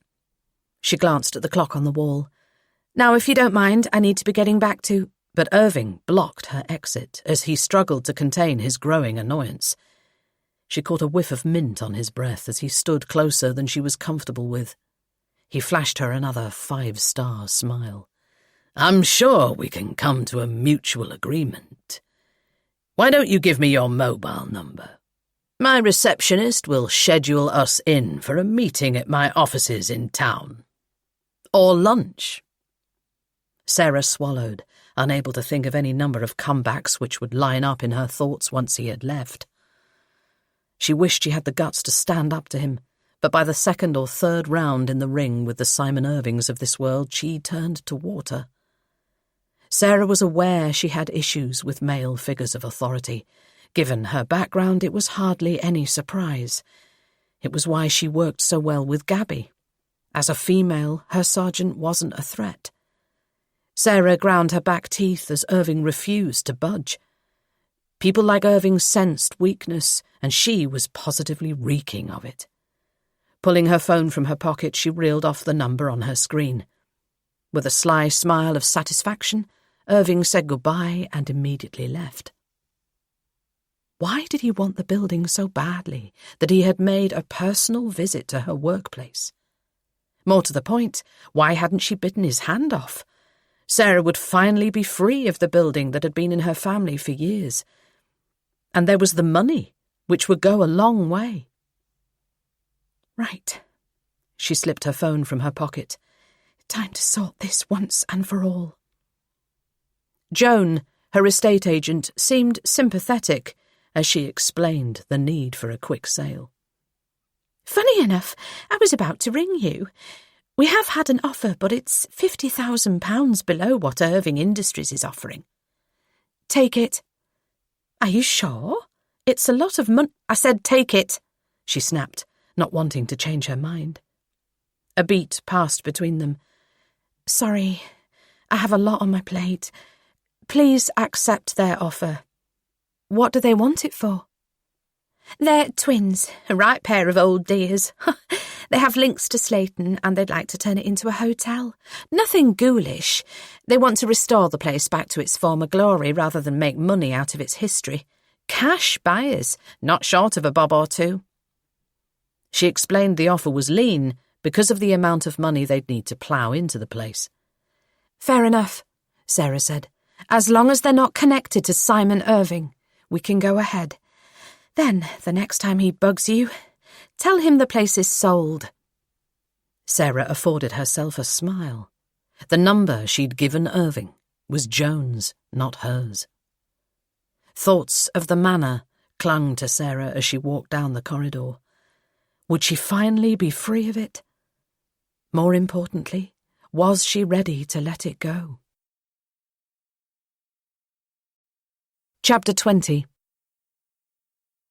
Noah lay on the ground outside his caravan, inhaling a breath of crisp, night forest air.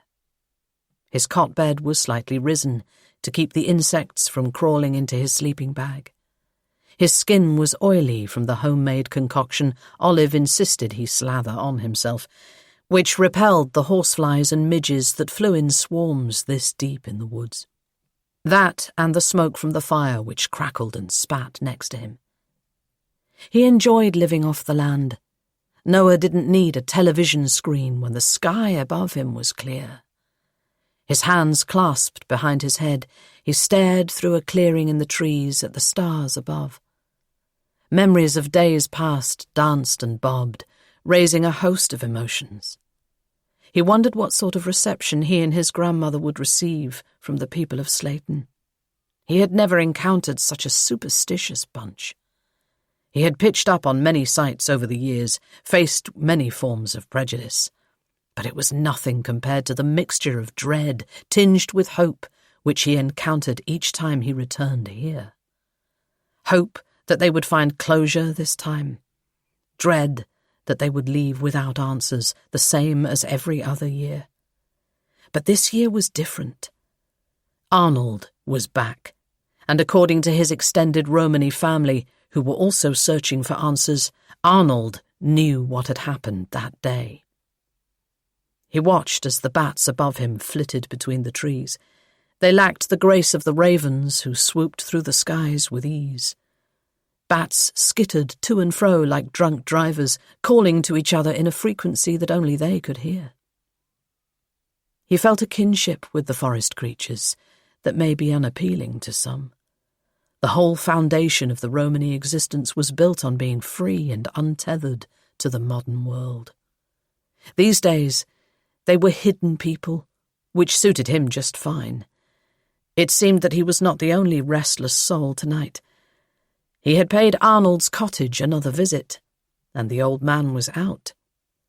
Where was he at this late hour? Noah would need to tread carefully. A trip into town had revealed his instincts had been right about Sarah Noble. Not only was she the landowner, but she was a police officer. Her rusted red Mini Cooper was a distinctive little car as it drove into the police station car park through the staff entrance at the back. A little more digging was all it took to confirm what she was doing there. Sarah had seemed decent enough, but Noah's mistrust of those outside his community was deeply ingrained. Bring the police into the mix and all his walls went up. She was sniffing around for a reason. When it came to Arnold, he would need to cover his tracks. It was a shame, as he had liked her. She seemed too nice to be part of an establishment he could never trust. He was no angel, but neither would he hurt someone who didn't deserve it. He rarely started fights, although he wasn't afraid to finish them. He left a campsite better than he found it, kept his head down, but he couldn't spend the rest of his days returning to this place. His grandmother was getting too old to live without running water and electricity. Arnold's presence here reinforced his determination. For years he had hunted for answers, putting up a reward for information, no questions asked. Finally, his patience had earned him Arnold's name and little else, but a name was all Noah needed. He would get the rest out of him soon enough. This had to be their last visit. This time he was not leaving until he got what he came for. Reaching out beside him, Noah stroked Storm's fur. Violence did not come naturally to him, but he would see this through. Then they could pack up and leave. He would do whatever it took to find answers, because someone knew what had happened to his little brother and sister on the night they ran away. It was his job to catch up with them and find out exactly what. Chapter 21. Tizzy was so excited to see other people that she danced in circles on the pavement, almost tripping Arnold up. It was much to the amusement of a bunch of teenagers passing by. Yanking the lead, Arnold kept his head down, grizzling to himself as the teenagers' laughter faded behind him. Blasted long-haired layabouts with their stupid gadgets. They should be drafted into the army, the lot of them. That would sort them out. Muttering under his breath, he gave another tug of the lead as Tizzy continued to yap and bounce all the way to the churchyard. "I need to speak to your father," he demanded, hammering on the local parish priest's door. The cottage was situated behind the church in the grounds of the graveyard. The priest had finished his duties for the evening, but he would make time for Arnold, who continued to thump his fist on the door. Today the priest appeared dishevelled, which was unlike him. "Arnold," he said, running a hand through his thinning auburn hair. "Is everything all right?" "Shush!" Arnold chastised the little dog as he strained to hear the priest. But Tizzy wasn't having any of it. She was in quite a flap. There. Father Aloysius bent down to the little dog. "May I?" he asked, before scooping Tizzy up in his arms and murmuring comforting sounds. "Do what you want," Arnold grunted. "I've had enough of the annoying little sod." She's trembling, the priest said, cradling the dog like a baby. He was used to Tizzy, given the number of times he had visited Arnold's wife before she moved to Ireland for the last year of her life. "Then take her." Arnold handed over the lead. "She's nothing but a pest." A sense of relief washed over him as he parted with the dog. "What? I couldn't possibly—" The priest's eyes widened, yet he folded his fingers over the tartan lead just the same. "Then give her to the dog's home," Arnold retorted. "I've had enough of her." He watched the priest calm the whining Tizzy, who was visibly shaking. "You didn't come here to talk about Tizzy, did you?" Father Aloysius was nothing if not perceptive as he stroked the dog's fur. "Do you need to talk?" "I need confessions," Arnold uttered, feeling a little happier now he was rid of the annoying mutt. "In church." He wasn't taking no for an answer. He turned on his heel and approached the grey stone building.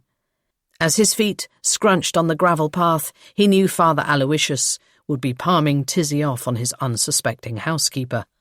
Maura was live-in, and she had a thing about little dogs, which suited Arnold just fine. He took his place in the confessional. From the moment he entered the small, dark box, a sense of calm washed over him. He bathed in the quiet hush. He could be anywhere in the world. The musty smell and the creak of the wooden seat beneath his weight brought back so many memories. How many times had he sat here, begging for forgiveness yet unable to say the words? His crime was too horrific for anyone's ears, even a man of the cloth. But he lived in hope that one day he would be able to share the burden of what he had done. Father Aloysius was a good man. He would honour the sanctity of the confessional. Arnold thought about Rosemary Simmons. Had she sat here too, tortured by the knowledge of their actions? The thought sent a flare of fear through his soul. He wasn't ready to die, but he did need absolution. He could not escape the feeling that the children were coming for him next. Father Aloysius pulled the small hatch across, his voice low and comforting, as he instigated confessions. "Forgive me, Father, for I have sinned." Arnold blessed himself reverently. "It has been 1 week since my last confession." He could not see the priest's face as he recited the opening words he knew so well. Arnold had heard them so many times before they had become a soothing balm. When it was his turn to fill the silence in the dark space that had held the secrets of so many, he confessed to having unkind thoughts about the teenagers he'd encountered on his way, about wanting to snap Tizzy's neck when he'd had enough of her barking. But it didn't come close to the real reason he was here. The priest fell silent, and Arnold's heartbeat accelerated as the box began to close in on him. It was beginning to feel more like a coffin than a place of peace. He could almost hear the ghostly cries of the children who occupied his thoughts. He inhaled a deep breath, but the usually comforting scent of old timber now rose in his nostrils like the stench of decomposing flesh. "Is there anything else?" Father Aloysius made Arnold jump. "You know there is, Father." As he wrung his hands, Arnold's voice was raspy with despair. "Then repent your sins." I can't." Rocking on his seat, Arnold closed his eyes tight, trying to find the strength to carry on. "You've held on to this for years. Do you mean to carry it to your grave?" The priest was talking about Arnold's unspoken secret, the one he hadn't been brave enough to share. "No, Father, I can't." The truth felt like a flare in his chest, burning his insides and turning him to ash. Year on year it ate away at him, taking another piece of his soul. A thought occurred. If he could not talk about it, he could at least skirt around what happened. "The children, Father." His voice trembled as he whispered. They're coming for me. What children? The ghost children. I hear them whispering at my window, asking to be let in. It was the first time he'd told another living soul about the voices which woke him from his sleep. It had started only a couple of weeks ago and was already driving him to despair. What did he expect, given it was their anniversary? Some souls would never rest. And what would these ghost children want with you? The priest sounded somewhat exasperated, and Arnold could tell he wasn't taking him seriously. He dragged both hands over his face, as if it were that easy to wash his sins away. He opened his mouth to speak, but all that came was a miserable whine. Are you ready? Father Aloysius insisted. Is now the time you talk about what's bothered you all these years? Or will you be taking your secret to the grave? Arnold knew what the old priest was doing, showing him the idiocy of the situation. The secret was killing him, and yet he clung to it like a raft in a storm. His silence was heavy as Father Aloysius waited for his response. He took a deep breath. No, Father, I can't do that. Not anymore. Then you are ready to confess? Soon. Very well. Arnold relaxed back on his seat as the priest absolved him of his sins, all except one. He would stand by his word. He had made progress today. Soon he would be ready. He would deal with the shame of his actions. The next time he came to the confessional, he would tell all. Chapter 22. Sarah waited patiently for D.I. Maguire to conduct the last briefing of the night. It felt odd to be at the station now that darkness had closed in, but Maguire seemed in no hurry to send her home. She used to think that restricted hours suited her, but perhaps that was more to do with her lack of confidence than needing to leave work on time. Working with MIT, Sarah felt like she mattered. She may not have as much experience as her colleagues, but she did have insight. She watched the rest of the team filter in. None had been particularly friendly, but they were too busy with the investigation to acknowledge her. At least she had Richie, who approached, popping his top shirt button and loosening his tie. "What are you still doing here?" he said, removing her notebook from the spare seat she had kept for him. "I thought you'd gone home." "I've been manning the police helpline," Sarah spoke in a low voice. She'd managed to pop back and feed Sherlock earlier in the day, so she was in no hurry to leave now. "It's quite nice, catching the last briefing of the night." Richie snorted.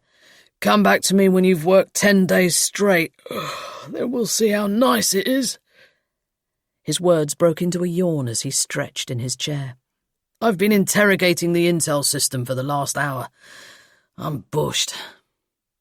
Richie had been tasked with checking for crimes with a similar MO in the UK. "The only cases involving the removal of eyes are gangland-related crimes." Sarah couldn't see a connection. "I think the Simmons family were more into hot chocolate than cocaine. Nice waistcoat," she added, glancing over the black material. She liked his taste in clothes.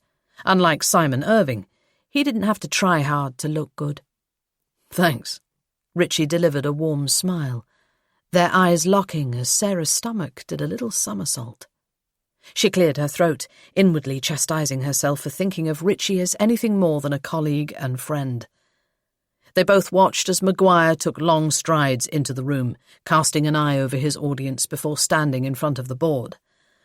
"How are we doing, folks? Are you still with us?" The room fell into silence. "I'll take that as a yes, then. Right. As predicted, rumours of black-eyed children have spread through Slayton, and our police helpline has been jammed with random calls." He eyed Sarah up. "Anything to report there?" Warmth spread to Sarah's cheeks as all eyes turned on her. "No positive leads and very few actual sightings. Most calls are from people digging for information. They're scared to go to sleep at night. I had a feeling you'd say that, Maguire replied. We're wording a press release which will go out in the morning. A deep voice rose from the back of the room. It was Gav, the officer Richie had spoken to previously. We're wasting our time with all this black-eyed child bollocks. We're MIT, not bleeding Mulder and Scully.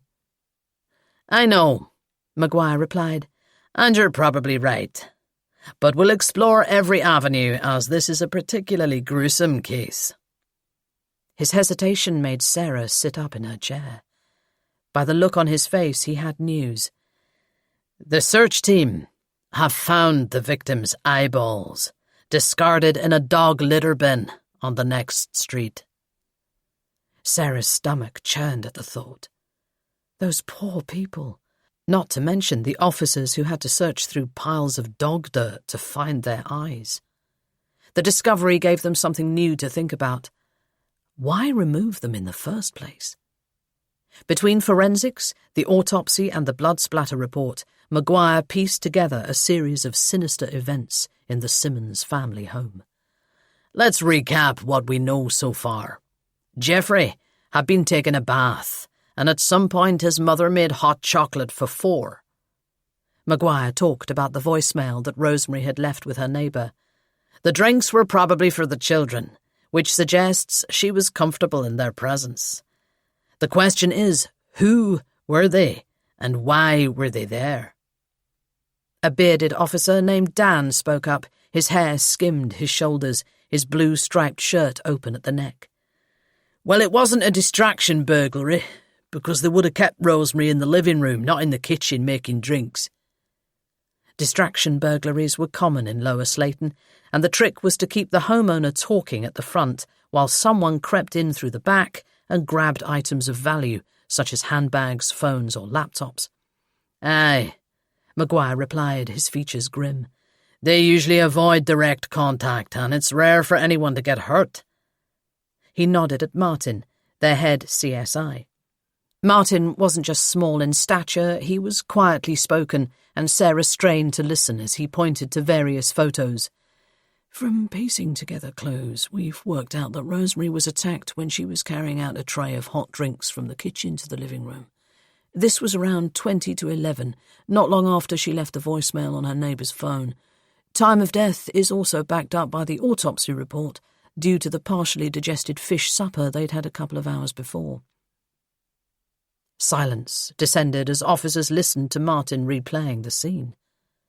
As Mrs. Simmons was attacked, her son wheeled forward to protect her, but he didn't stand a chance. The killer cut his throat from behind. Martin pointed to the images on the board.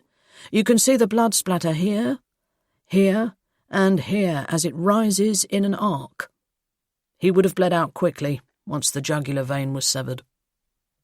Yet the killer persisted, Maguire said, first with Jeffrey and then back to his mother, removing their eyes. But why, if they weren't kept as trophies? Was it a symbolic act, or a ritual of some sort? Martin continued, head bowed. We've got no definite shoe prints, only the imprints of covers worn over them. They took care to cover their tracks, yet left a bloodied handprint on the wall. The image of the blood-red handprint appeared stark against the whiteboard. It's sloppy, which suggests they were no trained executioner, Maguire added. Not that Rosemary was likely to be on anyone's hit list. Any hired killer worth their salt wouldn't have left a trace. What about a domestic incident gone wrong? Or a serious fallout with the neighbours? A blonde woman with dark roots spoke up. Sarah had never heard of a neighbourhood dispute ending up with the victim's eyes being plucked from their sockets. She steeled herself and spoke out. I've talked with neighbours at length, and I live on that road myself. Neither Rosemary nor her son set foot outside their door, apart from going to church, and according to family, they were very close. Maguire thanked her for her input before speaking to a member of the tech team. According to him, there was no evidence of any untoward communication, dating apps or social media profiles on the victims' laptops or phones. Sarah stared into space as she turned things over in her mind. The only other motivation she could think of was money, but neither party gambled nor owed debts. All that was left was the unwelcome prospect of a random killer with a bloodthirsty streak. But if these were spur-of-the-moment murders, then where did the children come in? Then there were the rumours of people hearing whispers, of spooky children sighted in the local park at night. Slayton's teens were joyriding scallywags, but they weren't capable of this. From what Sarah had gathered anyway, the children who had called on Rosemary Simmons were younger than that. Regardless of D.I. Maguire's cheery disposition, he would feel pressured for results just the same. Sarah wondered if Gabby was relieved the case hadn't landed at her door, but she knew her sergeant too well for that. She would still be smarting and looking into things herself. People in Slayton were scared, and it was only natural. The victims were just like them, regular people on a regular street. Heaven knows how locals would react if they knew the full facts. If Rosemary and her son could be so brutally violated, then what was to say it couldn't happen again? DIU are compiling a list of violent offenders within a 20-mile radius of Slayton who've been released from prison in the last year. Maguire would work closely with the Divisional Intelligence Unit, who were invaluable in cases such as this. Enquiries would be made with psychiatric units, bail hostels and drug rehab units too. As the topic of potential suspects was discussed, Sarah's thoughts wandered to Noah, guarded and wary as he had watched her every move. Did he know more than he was letting on? She recalled his expression, the determination on his face, which was etched with his loss. How many more lives would be taken before answers were found? She would not be the only one in Slayton uneasy in her bed tonight. Chapter 23. Pinpricks of white lights flashed behind Gerard's eyes as he rubbed them with his fists. He sat at the splintered dining table, his paperwork spread next to his laptop and printer, as he tried to focus his thoughts. It was a far cry from his swish London office and his ergonomic workspace. In London, his office was flooded with light and smelled of jasmine and patchouli. Here, he inhaled a concoction of damp mingled with sewage as he sat in his dingy workspace. The dining table was old and splintered, with enough room for his laptop, printer, and paperwork. It didn't matter if he spilled his coffee or littered the wood with sandwich crumbs. The same could be said for the rest of the grimy cottage, which needed a deep clean. It was at least an open-plan space, living and dining rooms combined, with a small, functional kitchen down the end of the hall. He could have booked a suite in the Slayton Lakeside Hotel, but something told him he couldn't afford to bring attention to himself. At least here he had privacy. His eyes flicked to the dirt-streaked window, through the gap in the limp orange curtains which hung from a yellowed rail. The woodlands were alive, from the bats flitting in the skies celebrating twilight, to the foxes emitting screeches when the moon was high in the sky. He felt a deep understanding of the creatures who lived here. He foraged in his mind for answers. It was like dipping his tongue into a cavity where a rotting tooth had been. All that was returned was an empty, sour taste. He should have been happy. He had achieved what he came here for. He'd thrown a stick in the spokes of progress. Blackhall Manor would not be demolished on his watch. But why did he care if that rotting old building survived another day? And if he achieved what he'd set out to do, then why was he lingering in Slayton? A sense of unfinished business returned, something which would put all his work regarding Blackhall Manor in the shade. Far away, in the parts of his mind where long-forgotten memories lay, a child's urgent whispers were delivered on an icy breath. He could not make out the words, nor did he want to. His Adam's apple bobbed as he swallowed back the feeling of being uneasy in his skin. His mind felt at odds with his body, like he was wearing someone else's shoes. Had Blackhall been a ruse to draw him in? He glanced at his notebook, realizing he had drawn 2 stick figures, a boy and a girl. Groaning in frustration, he scrunched the paper into a ball and sent it flying into the corner of the room. It was going to happen again. He could feel shadows closing in on his peripheral vision. His blackout wouldn't be immediate, but soon. His stomach clenched at the thought of losing control. Just who did he become? He shifted uneasily in the hard chair. It felt strange to think of himself externally, to fear his own actions. Every time he searched for answers, he only found a dead end. He glanced around the room at his efforts to keep himself inside. Tonight he'd taken every precaution, locking the doors and barricading every exit. The windows were tiny and surely too stiff to open without waking himself up. He thought about setting up a tripwire, an early alarm system. Damn it, he'd tie himself to the bed if he had to. If there was any way of waking himself from his living nightmare, then it was worth implementing. But it wasn't as easy as emerging from a dream. He froze as his phone rang in his pocket. It was Ruth. A low breeze whistled through the cottage as night air found an entrance through a crack in the window pane. "Have you been feeding yourself?" she asked, after they greeted each other. "I worry about you in the middle of nowhere, all on your own." Gerard's grip on the phone tightened. Ruth hadn't worried the whole time he was snowed in a chalet in Switzerland, and back then she hadn't heard from him for a week. If Ruth was concerned, it was unsettling. She was never one to cling to his shirt-tails. There was more to this than she was letting on.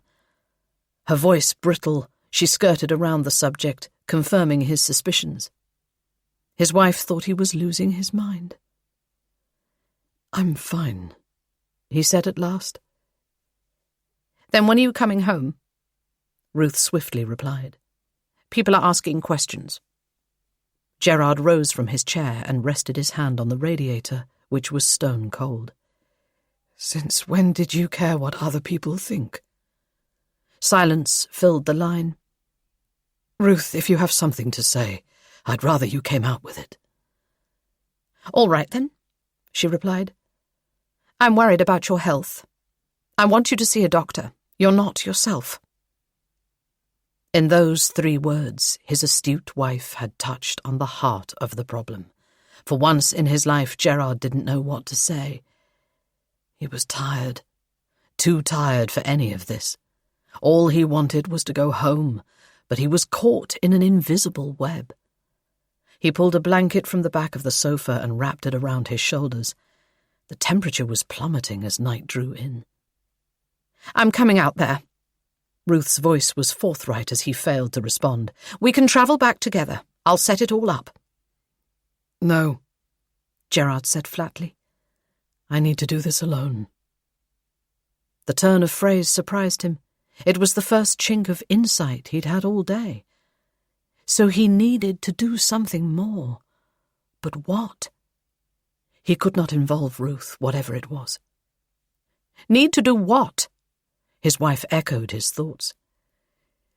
"To rest and recuperate." Gerard sat back on the old leather sofa which had seen better days. "I'm a grown man, for God's sake. Can't I have any peace?" He hated the sharpness of his words, but he could not risk Ruth turning up. He stared out the window and saw only blackness. This was not a good place. It would not end well. "Are you sure that's all it is?" Ruth's upper-class accent was imbued with concern. "Because I'll be happier when you get yourself checked out." "I will, when I get back." Gerard lied. "A full MOT, if that's what you want. But I'm fine, honestly. I think it was the pressure of work. Everything got to me. It's peaceful here. I'm feeling better every day." "And you'll come home soon?" "Absolutely. I've not been here a wet week. No need to panic yet." He forced a laugh as a feeling of dread wrapped itself around him. The crumpled piece of paper mocked him from the corner of the room. Chapter 24. Friday, the 6th of March, 2020. It was a treat to start the day in the lounge of the Slayton Lakeside Hotel. Sarah was moved by the sight of the water as dazzling slices of orange reflected the rising sun. A sunny day was promised, and the hotel's wall-to-wall windows provided a breathtaking panoramic view. Sarah was no stranger to the lake. As teenagers, she and Maggie splashed in its waters, swinging from the ropes attached to the overhanging trees.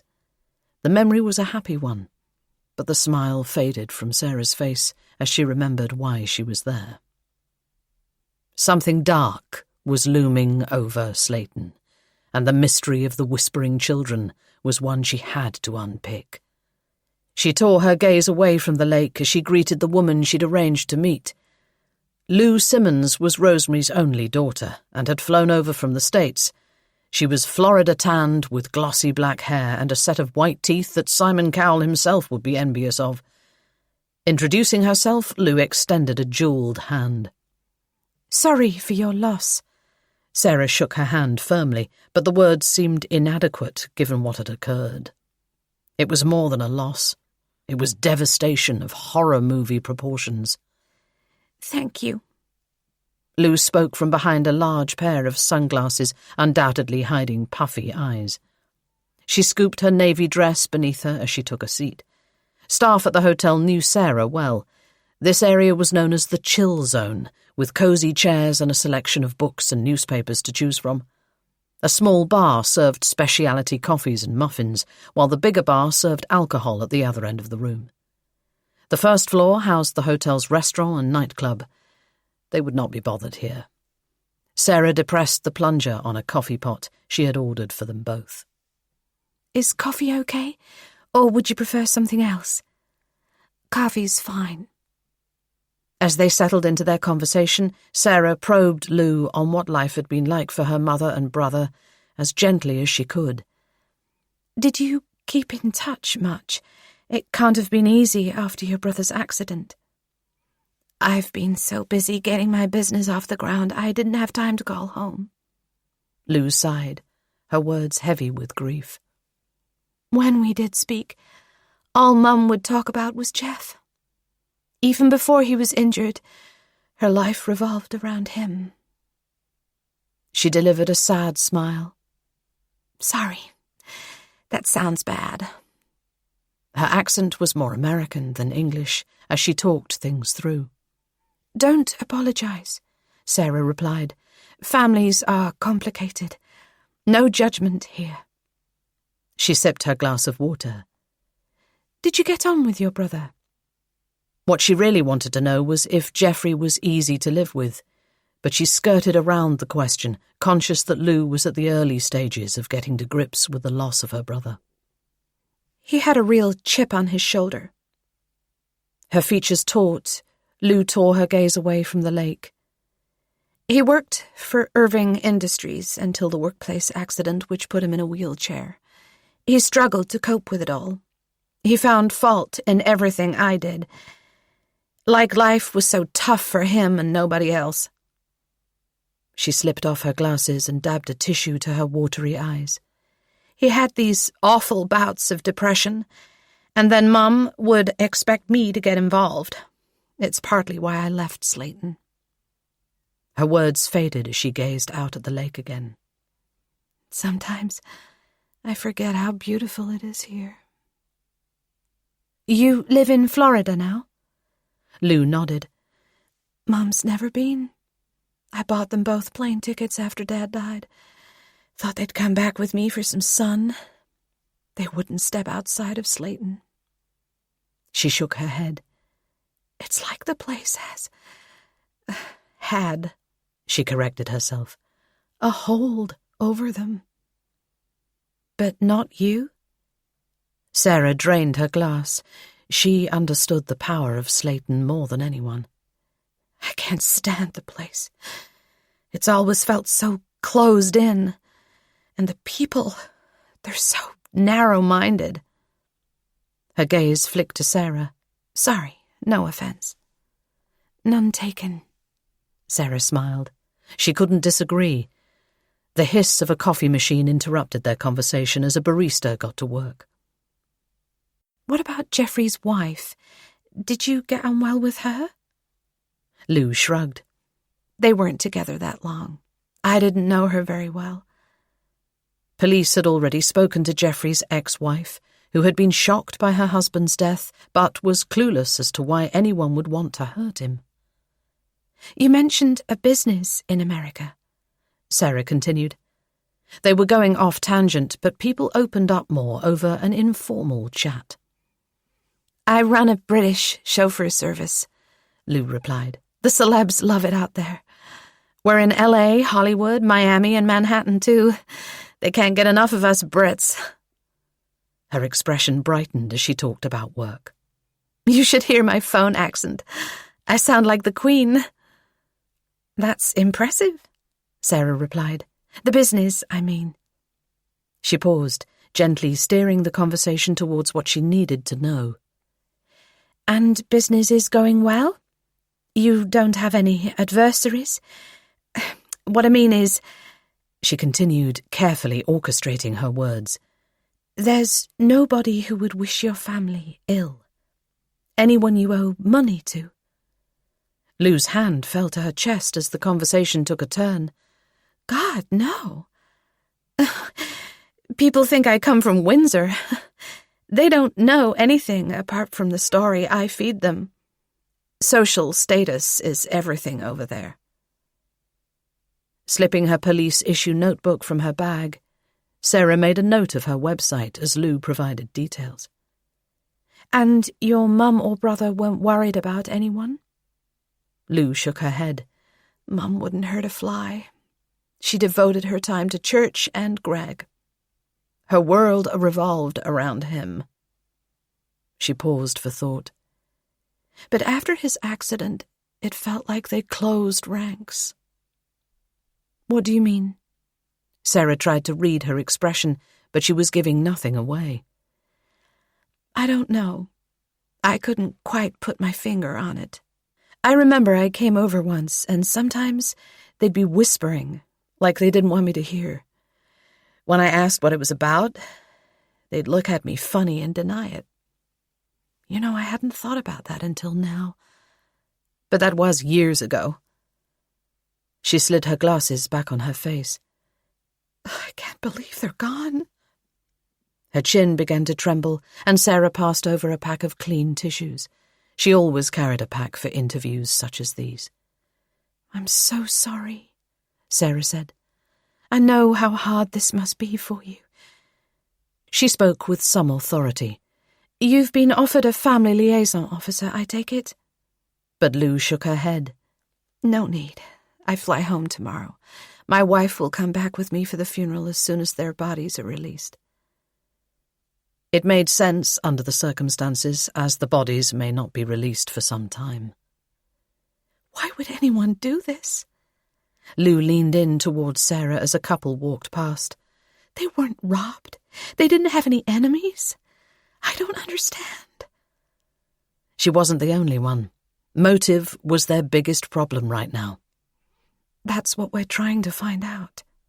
Sarah sipped her coffee, which was welcome as the early morning sun beamed down on them. Is there anything more you can tell me about your brother?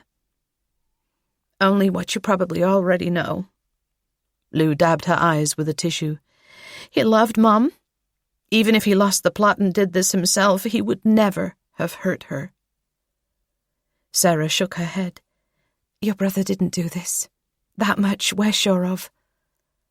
Having obtained his medical records, officers knew it would have been physically impossible for Greg to get out of his wheelchair and kill his mother in such a horrific way before doing the same to himself. Did he have any old acquaintances he still kept in touch with? Any friends? Lou exhaled the sigh of a woman who'd been asked the same question many times before. I can see where you're coming from, but you're grasping at straws. Jeff was a virtual recluse. He didn't mix with anyone or have any enemies. If you're looking for someone to blame, you'll have to look elsewhere. Not blaming, just enquiring. Sarah closed her notebook. Experienced teams are working on the case, and specialist officers are being drafted in. It won't bring them back, though, will it? Fresh tears welled in Lou's eyes. Mom didn't pass peacefully in her sleep. She was butchered, along with my brother. What sort of monster would do that? I don't know, Sarah said, her features grim. But we won't rest until we catch them. She meant it. She wouldn't be able to sleep until they were behind bars. She knew the pain of losing family. She could not fix the past, but she could stop it from happening again. Chapter 25. Sarah munched on a cereal bar as she worked through her checklist of her outstanding things. She was thoroughly enjoying being busy, and the afternoon had flown. The Joseph Pieper quote came to mind. Leisure is only possible when we are at one with ourselves. According to him, people overworked as a means of escape. Was she working to bury reality? Whatever the case, she welcomed the list of tasks, from speaking to the residents in Slayton to watching hours of CCTV. The investigation was moving quickly. The murder board in the briefing room was filling up with persons of interest, potential leads, and the victim's family history. The few relatives who kept in touch with Rosemary and her son had been interviewed and discounted. Former offenders in the area were also under scrutiny. There seemed little motivation for such a grotesque attack.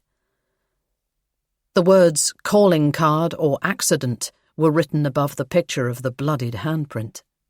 Sarah was prioritizing her jobs carefully, delegating the ones she couldn't make to the local police community support officers. Everyone had a part to play in investigating this case, and Sarah was led by her gut. Scrunching up the wrapper, she threw it in the bin. Boss, can I have a quick word? She tapped a knuckle on D.I. Maguire's open door. He'd been so busy with the investigation it was difficult to get 5 minutes alone with him. The door is open for a reason, he smiled. Come in. He'd had a haircut, and his mop of brown hair had been transformed into a neat short back and sides style. The top button of his shirt was open, his tie loosely bound in a way which would irk Gabby, a stickler for smart dress. I want to talk about Roger Newman. Sarah held her folders as if they were some kind of protective force field. While they were encouraged to be paperless, they had a way to go just yet. He's behind these mystery YouTube videos doing the rounds. Ah, yes, Newman, the proverbial pain in the arse. Maguire regarded her with a glint in his eye.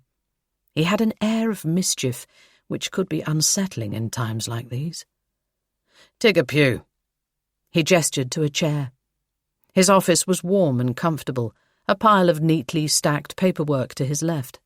To his right was a bottle of water, a collection of pens, and a small pot-bellied Buddha statue. Sarah activated the swivel chair to rise a couple of inches until she was meeting his eye. Her feet were almost dangling, but it felt good to be on his level for a change. I know you said we weren't to talk to the media, but— No buts, Noble. Maguire raised a finger. It's a rule set in stone. Well, can we compromise on that rule? Sarah inhaled a breath. It's just that I'd like to see what he's up to. He's always had an interest in Slayton. I want to see how deep that interest runs. Newman hasn't been elevated to suspect status yet. Maguire narrowed his eyes. Unless you've got something more on him. Sarah gripped her paperwork tightly on her lap. Not yet, but I'd like to sound him out. Aye, but we must tread carefully. You know what happened with Wilkins. We don't want a repeat of that. Sarah knew of the Wilkins case, which Maguire's team had handled. A young woman was found murdered in her flat. Her landlord was an eccentric man who'd developed a crush on her. He was naturally a person of interest, but the press got hold of it and splashed him all over the front page. His life was made hell, and then the real killer, her ex-boyfriend, was revealed. Mr. Wilkins ended up suing the force for damages, and unsurprisingly, he won. Sarah crossed her legs. Maguire had a point. "This Newman, he reminds me of Wilkins," Maguire said thoughtfully. "A bit of an oddball. I'm not even sure we can call people oddballs anymore, but if the press got hold of police sniffing around, he could be front-page news. I've watched his videos. He knows the law and is a big advocate for free speech." Sarah nodded throughout. "You think he'll entertain you?" Maguire asked. Well, you know what they say, it takes one to know one. I think he'll talk to me. Aye. Sure, you could be right there. Maguire steepled his fingers together. Sarah raised her eyebrows at his brutal honesty. She'd walked herself into that one. Was that what he thought of her? "Oh, don't you take offence," Maguire smiled. "You're a good spud. I wouldn't have had you on the team if I thought otherwise. But I don't want you talking to Newman just yet. The last thing we need is him bringing out another YouTube video exclusive." The shrill sound of a police car siren filtered from the car park outside. Sarah knew better than to argue with her DI. Newman would be spoken to in time, just not by her. Her disappointment must have been etched on her face as Maguire's expression changed to concern.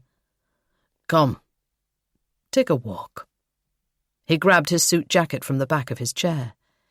"But I've got to—" Sarah began, aware that time was ticking away. "It won't take a minute. You look like you could do with some fresh air." He headed out of the office with Sarah trotting after him. Lean and long-limbed, he took one step for Sarah's two. A cold March breeze greeted them as they stood on the front steps of the station beneath the billowing police flag. Maguire seemed relaxed, his usual grin spread across his face. But Sarah was uneasy in the company of people she didn't know. It took her time to trust people, and Maguire was an unknown quantity. "Tell me about your hours," Maguire said at last. "You seem to come and go as you please. Are you still on restricted duties, or has that come to an end?" Somewhat taken aback, Sarah stared at the cement steps, grateful the traffic was quiet. If Maguire knew about her duties, then he was aware of why she had been put on them. "I'm due off restricted duties soon," Sarah said, hoping he wouldn't tell her off for working extended hours before she had been officially cleared by occupational health. Right. Maguire turned his gaze upon her, giving her a steely eye. "What do yous want from your job?" Sarah hadn't expected the question. When she first returned to work, it had been under a cloud. She looked to him for clarity. "Sorry, Gov, but why do you want to know?" A small crease rested on Maguire's forehead. "Just trying to get the lie of the land with you, Noble. Do you want to be a statement taker or a detective? Because it feels like you're sitting on the fence. You're a wee bit unsure of yourself, but there's no grounding for that. I saw the work you did with your last big case, and I was mighty impressed." He smiled as he spoke, his words imbued with sincerity. "You have potential, and I don't mean to be condescending. You might have an issue with someone a few years younger, patting you on the back. Am I right?" He dazzled her with a smile. "Not at all," Sarah replied instantly. But Maguire's intense gaze was better than any truth serum, and Sarah cleared her throat. "Well, maybe I was a bit unsure of you at the beginning, but not anymore." "Good," he replied enthusiastically. "How's about we officially clear you of restricted duties? You don't want your colleagues grumbling that you get to put your feet up when they don't now, do you? Because I think you can do more." Sarah accepted the compliment, but she still wasn't sure where he was coming from, as she was only on loan to MIT. "The only thing is—" She shoved her hands into her trouser suit pockets as a biting chill grew. "My family have lived in Slayton for generations, and in a small town like this that counts for something. I'm more useful out taking statements and talking to the locals than being chained to my desk. She shifted on her feet, conscious of the time. God knows how many phone calls and emails she had racked up. But she was in too deep to stop now. I'm not saying I'm better than my colleagues, quite the opposite, but I can relate to people on the street, and I don't want to be too far removed from that. Then we're in agreement, as that's what I want you to do. Maguire's gaze turned to the sky, and he pointed at a hawk hovering in the distance. Some officers are like that chappie up there. They circle around, trying to get the best jobs to impress. They're sharp and ambitious, and there's nothing wrong with that. His gaze dropped to a group of pigeons on the pavement where they stood. Now, take your humble pigeon, always in the background, part of the furniture, so to speak. We don't see them as a threat, but they're there, absorbing it all. He leaned in to drive his point home. I want you to be more pigeon, Noble. What do you say? Are you up for it? Sarah arched an eyebrow. She wasn't enamoured with being called a pigeon, but she sensed there was a compliment in there somewhere. Sure, she said warmly. Why not? As they returned to the station, a question rose in her mind. Maguire would move on as soon as the investigation was dealt with. So why was he taking such an interest in her? Chapter 26. Elsie stared at the blank page, waiting for the words to come. She was halfway through writing the first draft of a new novel in her forbidden romance series. It was as hot as a jalapeno's coochie, and that was pretty darn hot. She dusted the biscuit crumbs off her top. She would tame her words in time. She didn't want to shock the pants off her future readers, after all. It was ironic, given she'd left 1-star Amazon reviews for books half as saucy as hers for years. Potty-mouthed filth, porn-level writing, immoral trash. All reviews she'd left for the well-thumbed books. Guilt bloomed at the irony. All the energy she'd put into bringing down the authors, and soon she would be one herself. Live and learn, she'd sighed. At least she'd gone back and changed them all to 5 stars. She was enjoying this world a million miles from her own. She'd lost hours of her time writing about the handsome Romany and his relationship with the guarded police detective. Elsie had toyed with other scenarios, but this one was crying out to be written, and once she'd started typing, the words flew onto the page. She emitted a mischievous chuckle, toying with the ends of her hair as she wondered how Sarah would react. It was probably wise not to share it just yet. Perhaps she would be flattered. She was a sucker for a happy ending. There were so few of them in Slayton these days. As a teen, she'd spent countless hours daydreaming of being saved. One of her favourite fantasies had been a Wuthering Heights-type love story, where she fell for a brooding Romany boy, much to her father's disgust. Elsie couldn't understand why her pa despised them so much. His face loomed large in her memory, his deep frown lines, the cleft in his chin. His overgrown grey sideburns. Papa Abrahams hated anyone who opposed his narrow-minded views. She remembered the day the Traveller children went missing. Elsie was 15 years old back then. She'd seen them in town a few times before, thin, pale young'uns in clean but worn-out clothes. Sometimes they scavenged for biscuits at the local supermarket. Other times they collected their papa from the local pub. They were motherless, poor little critters. But there was no sympathy when they disappeared. Not that Elsie helped their plight. Her father tasked her with ripping down each missing poster as quickly as it was put up. Christian was just a few months old back then, wrapped up warm in his pram. Beneath the cover of darkness, Elsie dutifully tore down each poster and shoved them in Christian's pram. It shamed her to think about it now. But she was a slave to her father's demands back then. If you disobeyed Papa Abraham, you felt the weight of his belt on your back. Those poor souls, Elsie thought, remembering how the residents of Slayton had treated the Romaneys as they went from house to house. When the knock rebounded against their own front door, Elsie could barely stand to watch. "Leave this place," her father commanded, his craggy features stern. "You aren't welcome here." Elsie wished they had given him the beating he so richly deserved. He was by no means the only one who made the travellers feel unwelcome. Private meetings were held for townsfolk. Then word spread that the travellers were covering something up. Some said they were crying crocodile tears. According to local rumours, no child in Slayton was safe. But anyone could see that Mercy and Mikey's disappearance had hit the Romany community hard. Their faces revealed their devastation as they demanded to be heard. But the case was quickly forgotten by the public and police. Elsie felt shame for the part she had played by taking their posters down.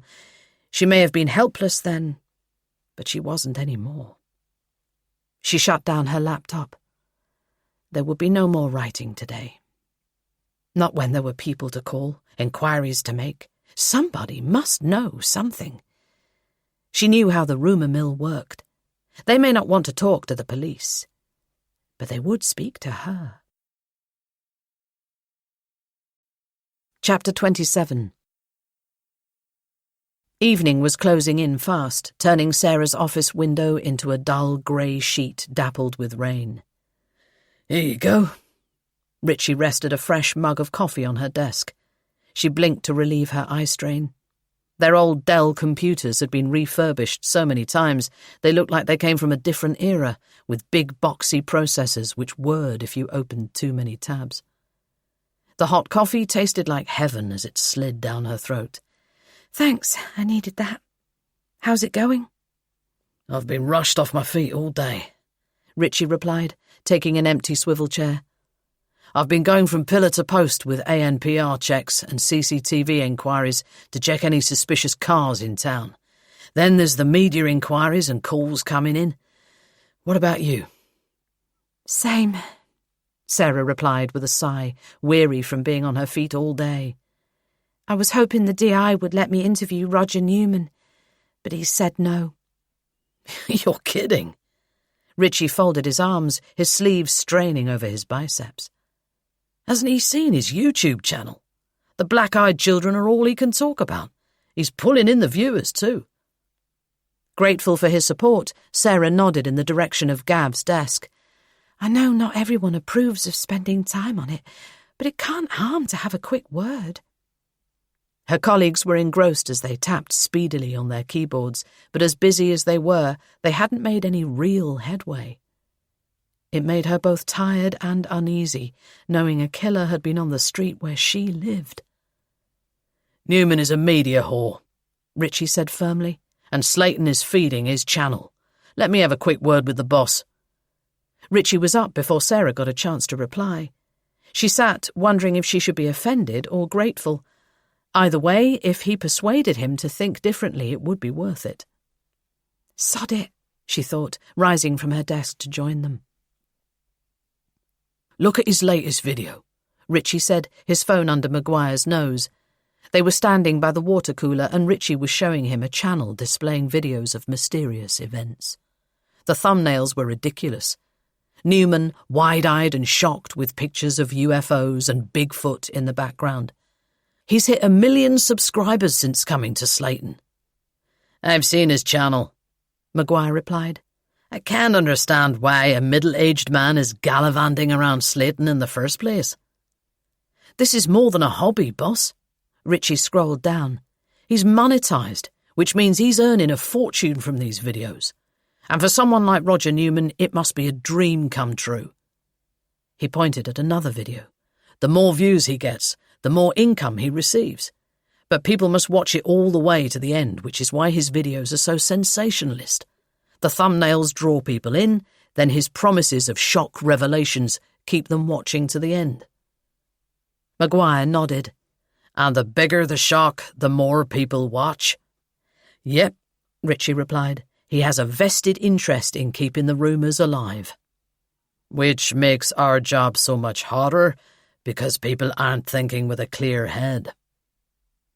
Sarah watched their interaction. Ritchie was a natural. She wished she had even a quarter of his confidence. But then Ritchie had been afforded a normal upbringing. She, on the other hand, had not. The dramas did not stop after she became an adult. She reminded herself that every day she achieved the illusion that she was a normal, functioning person was a win. It wasn't that long ago that she was stashing tablets in her bedside drawer for the day she decided to take a permanent sleep. Now her thoughts were taken up with work, and what a godsend that was. She switched her focus to Maguire as he noticed she was there. All right, Noble. You have my blessing. Speak to Newman in the morning. Keep it informal. Maguire shoved his hands into his trouser pockets, and his change jiggled as he moved. Although cheerful, he was full of nervous energy. He didn't stay still for very long. In fact, do a mop-up in general. Revisit anyone who hasn't answered their door. He didn't wait for her response before returning to Ritchie. Submit a 61, but keep it brief. Sarah hated submitting intelligence. Protocol was strict, and her email inbox was full of bounced submissions because she hadn't worded them right. Thanks, boss. Sarah smiled at the minor victory. Ritchie returned to his desk, but something told her to linger. Maguire leaned in. Go alone. Ritchie will monopolize the conversation. Be discreet. Act like it's out of a personal interest rather than police business. Then report your findings directly to me. Tag yourself to the job as making neighbourhood inquiries so you don't get interrupted. Will do. Sarah checked the clock on the wall. It was time she was getting off home. Aye, well, get yourself off. There's nothing more we can do tonight.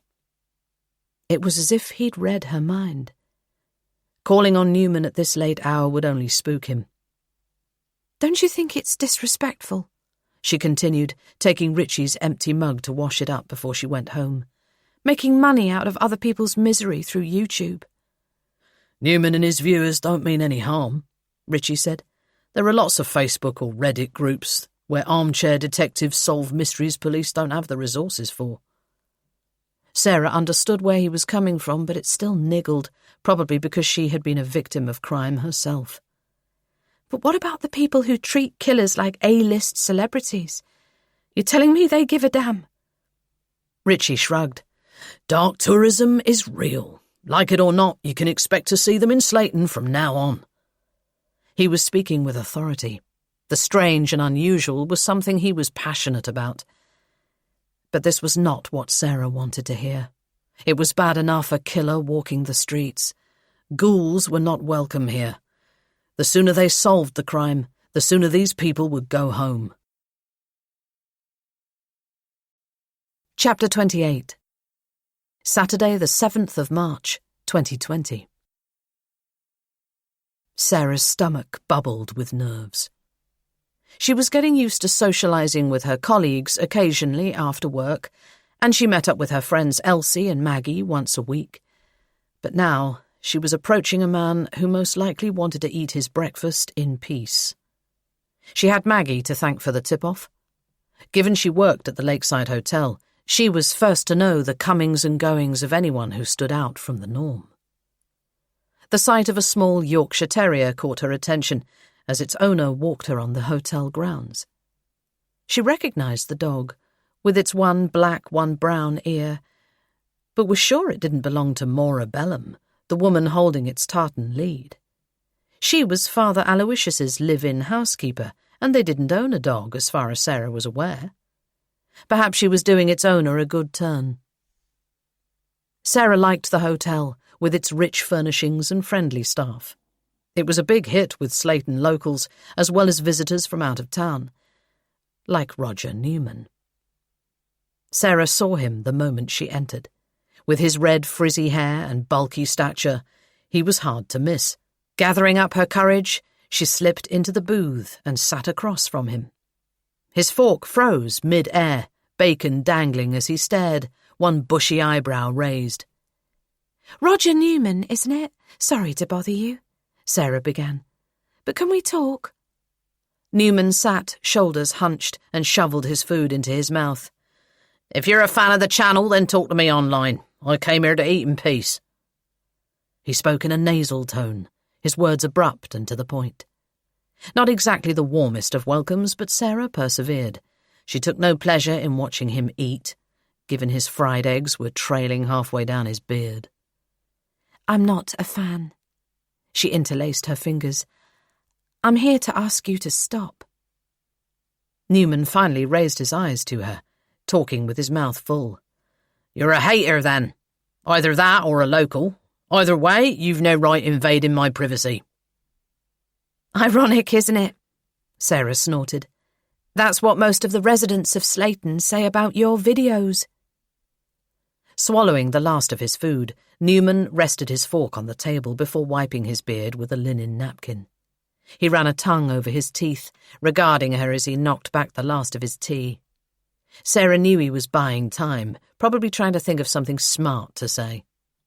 Keyboard warriors like Newman thought they had it all figured out until they encountered a real-life person, face to face.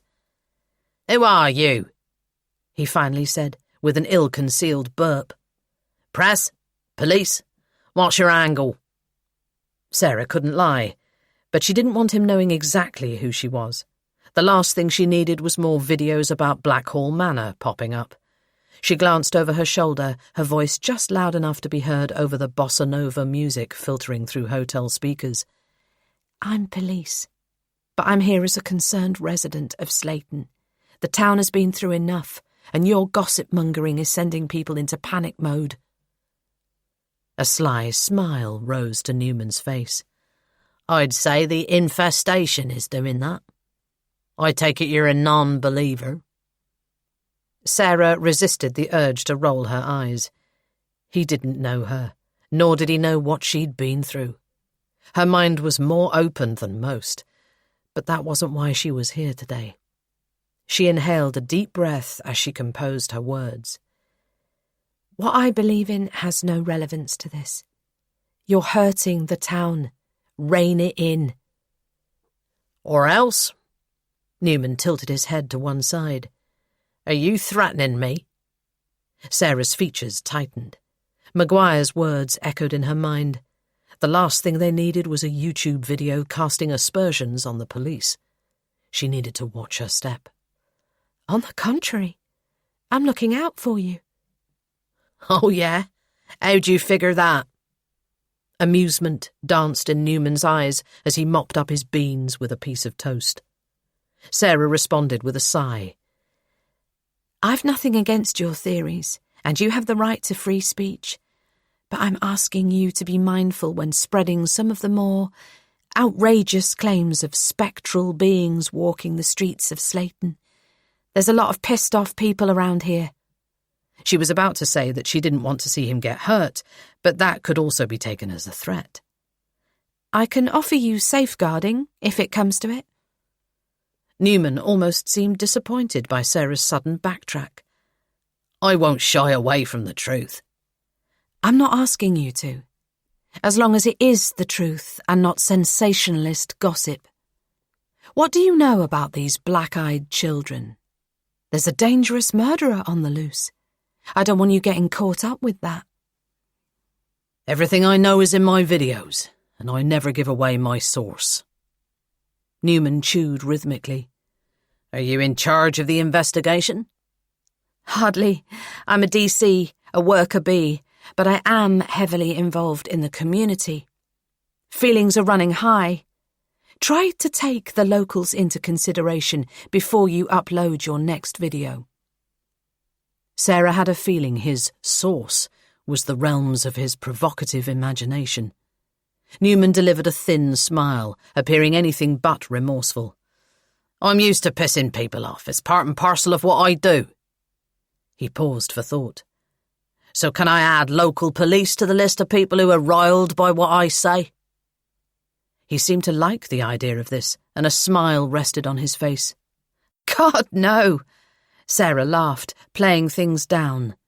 They're only interested in serious leads. But the longer I'm dealing with people about your claims, then the less time I'm spending investigating the case. Then buzz off back to your hive, worker bee. Sitting back in his chair, Newman folded his arms, his mouth downturned. Sarah picked at the lint resting on her jacket sleeve. Just look after yourself, Mr. Newman. She slid out of the booth, feeling more confident than when she first sat down. She may not have prized any information out of him, but she had picked up on a ripple of unease. Every word that passed his lips was guarded and thought through. Mr. Newman may not know who the killer was, but Sarah would bet her wages that he had something to hide. Chapter 29. Sarah was thoughtful as she walked up the broken flagstones leading to Arnold's woodland cottage. The air was morning fresh and dewy, and she inhaled a deep breath to wake herself up. The sight of the Yorkshire Terrier had prompted a return visit as she remembered where she'd seen it last. It was the same dizzy little dog she'd seen Arnold with before. So why was Father Aloysius's housekeeper walking it on the hotel grounds? Her footsteps slowed as she approached the cottage. The place was a woodland jungle swallowed up by spiky thorn bushes and overgrown weeds. She had been here before, on doorstep inquiries. The man inside was a recluse and never answered. But this was marked as an outstanding task, and she wasn't leaving until he let her in. She rapped her knuckles against the grubby stained glass and caught fleeting movements from within. Right, Sarah said, bending to the letterbox. As a police officer, she had no right to enter the property unless there was a serious concern for welfare. Mr. Smith? I'm Sarah Noble from Slayton Police Station. I'd like a quick word. Nothing to worry about. Another scuffle from within. A crash, followed by a groaning noise. Give me strength, Sarah thought, prizing open the stiff letterbox. Arnold, she called, making use of his first name. I know you're in there. Now are you going to leave me freezing my bits off on your doorstep, or are you going to let me in? She sighed. I'm not leaving until you do. She groaned as she straightened, her back emitting a cracking sound. She was getting a bit old for peekaboo. She glanced over her shoulder as the hairs stood sentry on the back of her neck. For a second she could have sworn she heard whispering. The woods were eerily quiet this far out. Her imagination was running away with her. A shadow approached the door. She held her warrant card aloft as it opened. Arnold was a small, stocky man with tufts of wiry white hair. His clothes had seen better days and his shirt was a stranger to an iron, but at least he was reasonably clean and dressed. Peering at her warrant card picture, he heaved a sigh. Come in if you must. A sweet, musty smell rose from the hall as he shuffled ahead of her, and she realised it was coming off his clothes, which he'd probably worn damp. She doubted he possessed a dryer, and he didn't appear the type to hang them outside. It was the opposite to Sarah, who overdosed her clothes with fabric conditioner and hung them outside to dry whatever the temperature. Next, she was assaulted by the ticks of what sounded like 100 clocks coming from the living room. She peeped in through the door as they signalled the hour in a cacophony of chimes. Arnold swept a hand across his hair before beckoning her into the kitchen. There was no sign of the dog she had seen here before. A single cobwebbed bulb hung from the ceiling, and Sarah glanced at the checkered floor and wonky cupboard doors. Every spare surface was covered in clutter, and the sink was full of crockery which appeared to have been there for some time. I won't offer you tea because you're not staying, he said stiffly. What do you want? Sarah cast an eye over the mouse droppings on the kitchen counter. The last thing she wanted was tea. What happened to your dog? She could question him about the murders soon enough. I gave the thing away. Bloody nuisance, I'm well rid. He flapped his arms in the air, becoming agitated. Best get to the point, Sarah thought, before he blows his top. I see. I'm making doorstep inquiries, Mr. Smith. A serious incident occurred. I know, Arnold interrupted, his mouth downturned. It's all over the news. I turned on the radio and it's there. It's on the local news too. I bought a paper and it's plastered all over the front page. Then you know why I'm here, Sarah continued, but Arnold wasn't finished grumbling. I leave this house twice a week to go to Mass and buy groceries. They're talking about it in the checkout aisle, even in the library. He raised his finger in disgust. Did you hear me? In the library. The one place a man should be able to seek refuge. It's upsetting, that's what it is. Did you know the victims? No, Arnold barked. I didn't. I know nothing about them, do you hear me? Nothing. He wagged a finger in her direction. Write that down in your little black book. He shook his head in disgust. And now you're knocking on my door, forcing me to talk about it. Well, I won't have it. I'm telling you now, don't come knocking here again. Why can't a person get a bit of peace? His face flushed. He abruptly grabbed her roughly by the arm and yanked her towards the door. He was surprisingly strong for a shuffling old man. Sarah stiffened. She wasn't being manhandled today. Mr. Smith, she said in her best headmistress voice, get your hands off me, or I'll have you done for assault of a police officer. His eyes widened, and he released his grip and swiftly stepped away. If you want me to leave, you only have to ask. Arnold's face contorted in a mixture of emotions. Again, he swiped his hand over his head. I'm sorry. I don't know what came over me. He shook his head regretfully. I should never have let you in. He met her gaze, his face an apology. Can you go now? It's best if you do. Just one last question. Has anyone threatened you?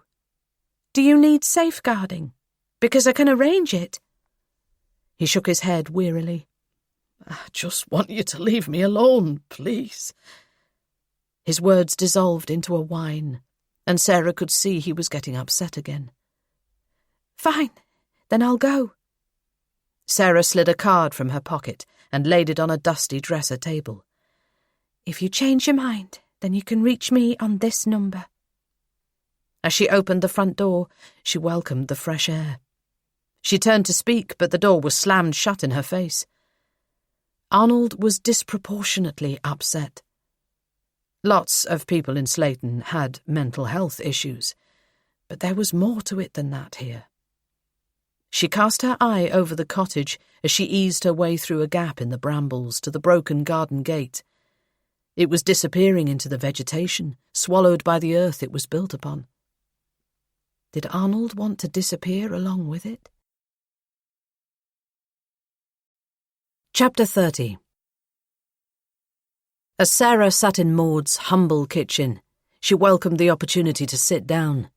She'd knocked on so many doors, locals were calling her by her first name.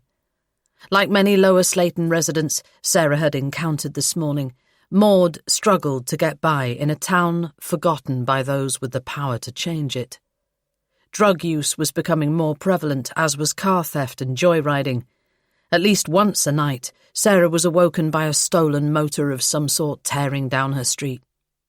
This week she'd had some respite. Now the street was closed, but it would soon be open to the tearaways again. Whatever force was driving them, they had little regard for the inhabitants of Slayton. It wasn't safe to cross the street when the joyriders were out. It saddened her to see the dark path so many of Slayton's kids were on. Sarah suppressed a shudder in the cold kitchen as a draught rose from beneath the badly fitted back door. This was one of many bungalows on Slayton's brewery estate. It was named after the old brewery which once thrived on this land but was long since derelict and rotten. It loomed over the bungalows on the built-up estate near the playground and expansive parklands. Sarah had been called to visit Maud, who had been walking her poodle when she saw what she described as 2 black-eyed children in the distance. It had been enough for her to summon the police and trot all the way home. Normally such reports would be attended by a police community support officer, if at all. But all calls reporting sightings of strange children were now referred to MIT. Frightened the living daylights out of me, they did. With a shaking hand, Maud pulled a tissue from beneath the sleeve of her cardigan and blew her nose. I usually walk Trixie with my friend Enid, but she's come down with a cold. I thought I'd be all right if I left an hour early, but the evening drew in so quickly. Would you like me to make you a cuppa? Sarah said, hating to see the pensioner so upset. Tea was the answer to everything in Sarah's book, but Maud declined. I was walking along the common when I heard this moaning. At first I thought someone was hurt, but Trixie was barking so much that I couldn't make it out. She lowered her head to stroke the skinny poodle resting at her feet. Then I saw them. 2 children, dressed in dark clothes. Their faces were chalk white, and their eyes were black hollows, just like on the video. Wait, what? Sarah's pen paused on her notepad. Did you say video? Oh, yes, Maud said. I watched them on my iPad. Never thought I'd be next, though. Next for what? Next on their list. Haven't you heard? The black-eyed children follow you home and knock at your door. She swallowed as she relayed the tale. It said they whisper outside your windows, but you mustn't let them in, or you're done for. Mrs. Levin, please call me Maud. I don't go in for this Mrs. business. My husband has long since passed away. Maud, Sarah smiled at the woman before her. I consider myself to be open-minded. How could I not be living in Slayton? But you mustn't pay any heed to those videos. Most of that stuff is made up. Sarah fought the urge to tell her exactly what she thought of Mr. Newman. Now she had met him, she didn't trust him an ounce. Tell that to Rosemary and her son, Maud sniffed. You can't, can you? Because they're dead. Sarah tried to reassure the woman as much as she could. Similar sightings were coming in over the police airwaves as locals described pale-faced children dressed in black acting suspiciously in the outskirts of town. No real contact was made and no firm descriptions were given. They didn't approach you directly? Sarah looked over her notes after taking Maud's account. Oh no, quite the opposite. They legged it when Trixie slipped her lead and gave chase. Really? It's the terrier in her, Maud whispered, as if it were an embarrassment to her dog. One of the boys almost tripped on their shoelaces. Interesting, Sarah said. As far as she was aware, ghosts had no need of such earthly things, and they weren't prone to tripping up. What sort of shoes was he wearing? Black trainers, those ones with the bubbles in them, Maud said. They both were. They took off into the woods, and that was the last I saw of them. I'm impressed, Sarah said, stretching to pat the dog. Good girl, Trixie. She's my shadow, that one. I don't know what I'd do without her. Sounds like they were 2 scallywags up to no good. I haven't heard of ghosts wearing Nike Airs. Sarah glanced around the kitchen. Each bolt was pulled on the wooden back door, and her kitchen curtains were tightly pulled shut. I suppose, Maud sighed, calmer than she was when Sarah first arrived. But they gave me quite a fright. I don't doubt it, Sarah replied. She didn't blame Maud for calling the police, but she resented the time it was taking dealing with each report. It seemed the same 2 kids were frightening half the old dears in Lower Slayton. Antics like these were not unusual in Slayton and wouldn't be classified as genuine leads. They didn't bring the police any closer to capturing those responsible for the recent murders, but could act as a good smokescreen. After parting with some reassuring words, Sarah headed back to the station. Roger Newman had a lot to answer for. Sarah! A voice beckoned from behind her as she crossed the station car park. It was Bernard, her DI. How's it going with MIT? he said, slightly out of breath as he jogged over to join her. Bernard was unaccustomed to physical exertion, given the amount of time he spent behind his desk. Great, thanks, boss, Sarah said, with a sneaking suspicion that Bernard had put in a good word for her. Champion, it'll do you the world of good. How's the case? Made any strides? I'm sure it won't be long until you solve it. Sarah laughed. I appreciate your faith in me, sir. But no, not yet. She raised a hand to her face to shield her eyes from the fading sun. Today it was her turn to feel worried about him. How's Helen? Bernard shoved his hands into his pockets, giving a quick glance around the car park. You've not said anything, have you? Helen's a proud woman. She may not always be present, but she wouldn't want any fuss. Sarah noticed his pained expression, and it saddened her. So are you, by all accounts, she countered. A proud man, I mean. And no, I've not mentioned it. But if you need anything, you only have to ask. Don't worry about me. Bernard cleared his throat. She's on day release with the convalescent home, so when things get too difficult, then she'll move in full time. He gazed at Sarah wearily, as if it was the last thing he wanted. No leads in this case of yours, then? No witnesses? His attempt at changing the subject was painfully obvious. I wouldn't know where to start. She pointed at D.I. Maguire as he crossed the car park in his usual jaunty manner. He's the man to ask, not me. Indeed, Bernard replied. I must say it feels strange not to have ownership of a local case. He cast his gaze towards Maguire, but made no attempt to stop him. Can I ask, Sarah said hesitantly, what do you think of him? I can't seem to make him out. He's a bit... She struggled for the right word. Eccentric. That he is. Bernard's answer came without hesitation. But he's a good sort, ambitious, well-educated. Got a photographic memory, you know. I didn't know that. Must be useful when it comes to exams. Sarah had memories of falling asleep over her Blackstone's manuals as she burned the candles at both ends. If there were drier, more long-winded passages of text to absorb, she hadn't encountered them yet. She'd coped by sticking copious post-it notes all over her home. There were so many different offences to memorise, it had made her head spin. Bernard seemed wistful as he stared after Maguire. I envy him. A young man with his career ahead of him instead of behind. It would be nice to crack another big case before I say my final farewell. You could always stay. I don't know. Bernard massaged the deepening lines on his forehead.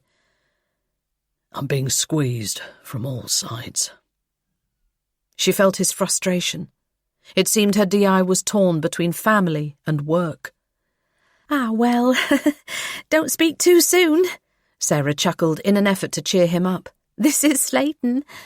We'll fit in another big case or two yet. Heaven forbid. Bernard smiled before saying his goodbyes. Then he was off, whistling as he strode to his car. Sarah checked her watch. She was due to go off duty too, but she wasn't quitting, not yet. Something told her the children were due a return visit to the park, and she wanted to be there when that happened. Such a covert operation would take time for Maguire to authorise, which was why she had no intention of telling him. Chapter 31. Did you know the ocean is like a layer cake? Elliot looked up at Jamelia, who was sucking the lid of her pen. They were both sitting at the kitchen table doing their homework as evening closed in. Mum was working again, but he didn't mind Jamelia babysitting because she was his friend. I can't see it tasting too good, Jamelia smiled. Sometimes Elliot had a hard time working out when people were joking or not. But Jamelia was in secondary school, so she must be smart enough to understand. It's got different layers, he explained, just the same. The top is the sunlight zone, then the twilight zone, then the dark zone, and the abyss. He turned the page of his drawing pad and showed her his sketch. Sometimes he had sunny days, but when he lay down to sleep, it felt like the abyss. But he didn't need to tell Jamelia that. She'd touched the abyss too. Then there were deeper parts of the ocean known as trenches. They were black and scary, full of unknown creatures, and people didn't go there. Elliot knew what that was like too. Up until he met Miss Grogan, he thought he was the only one who did. Jamelia rested her pen on the table, the lid still wet from where she'd chewed it. That was icky, but he didn't mind because Jamelia was his friend. Are you still going to be a marine biologist when you grow up? His eyes shone brightly as his favourite subject came up. No. I'm going to study giant tortoises on the Galapagos Islands. It made him feel warm in his tummy just to think about it. That's cool, Jamelia said, playing with the braids in her hair. Then she looked at him, her lips parted as if she wanted to say more. Elliot waited. Seconds passed. Are you okay, Elliot? I mean... She nibbled on her bottom lip. Since everything, you know. He did know. They used to have a friend named Libby, but now she'd moved away. Bad things happened in Slayton, and not everyone came out of it okay. The warm glow Elliot felt began to fade. He didn't like being asked questions, especially not ones like these. But Jamelia was waiting for an answer. He squirmed in his seat. I'm okay. He slid his drawing book back around and turned a fresh page. He wanted to draw the children, the ones with the dark eyes who hung around his bed at night. He began to sketch an outline. I'm glad you're okay, Jamelia smiled. Granny said all the spooky stories you hear about in Slayton are made up poop. She giggled at her use of the word. Okay, she didn't say poop, but she's a police officer, so she should know. Jamelia's grandmother was Auntie Sarah's friend, Gabby. There were bad people in Slayton, but there were good people too. It was a town of dark and light. As Jamelia turned back to her homework, Elliot continued with his sketch. He'd drawn the children before. Sometimes there were grown-ups, the woman with the hot chocolates, the man in the wheelchair. But today, a new figure on the page. Their features were blank because it hadn't happened yet. Today, they were just an outline. They stood next to the children, but soon they would be in the same place, staring with blacked-out eyes. Chapter 32.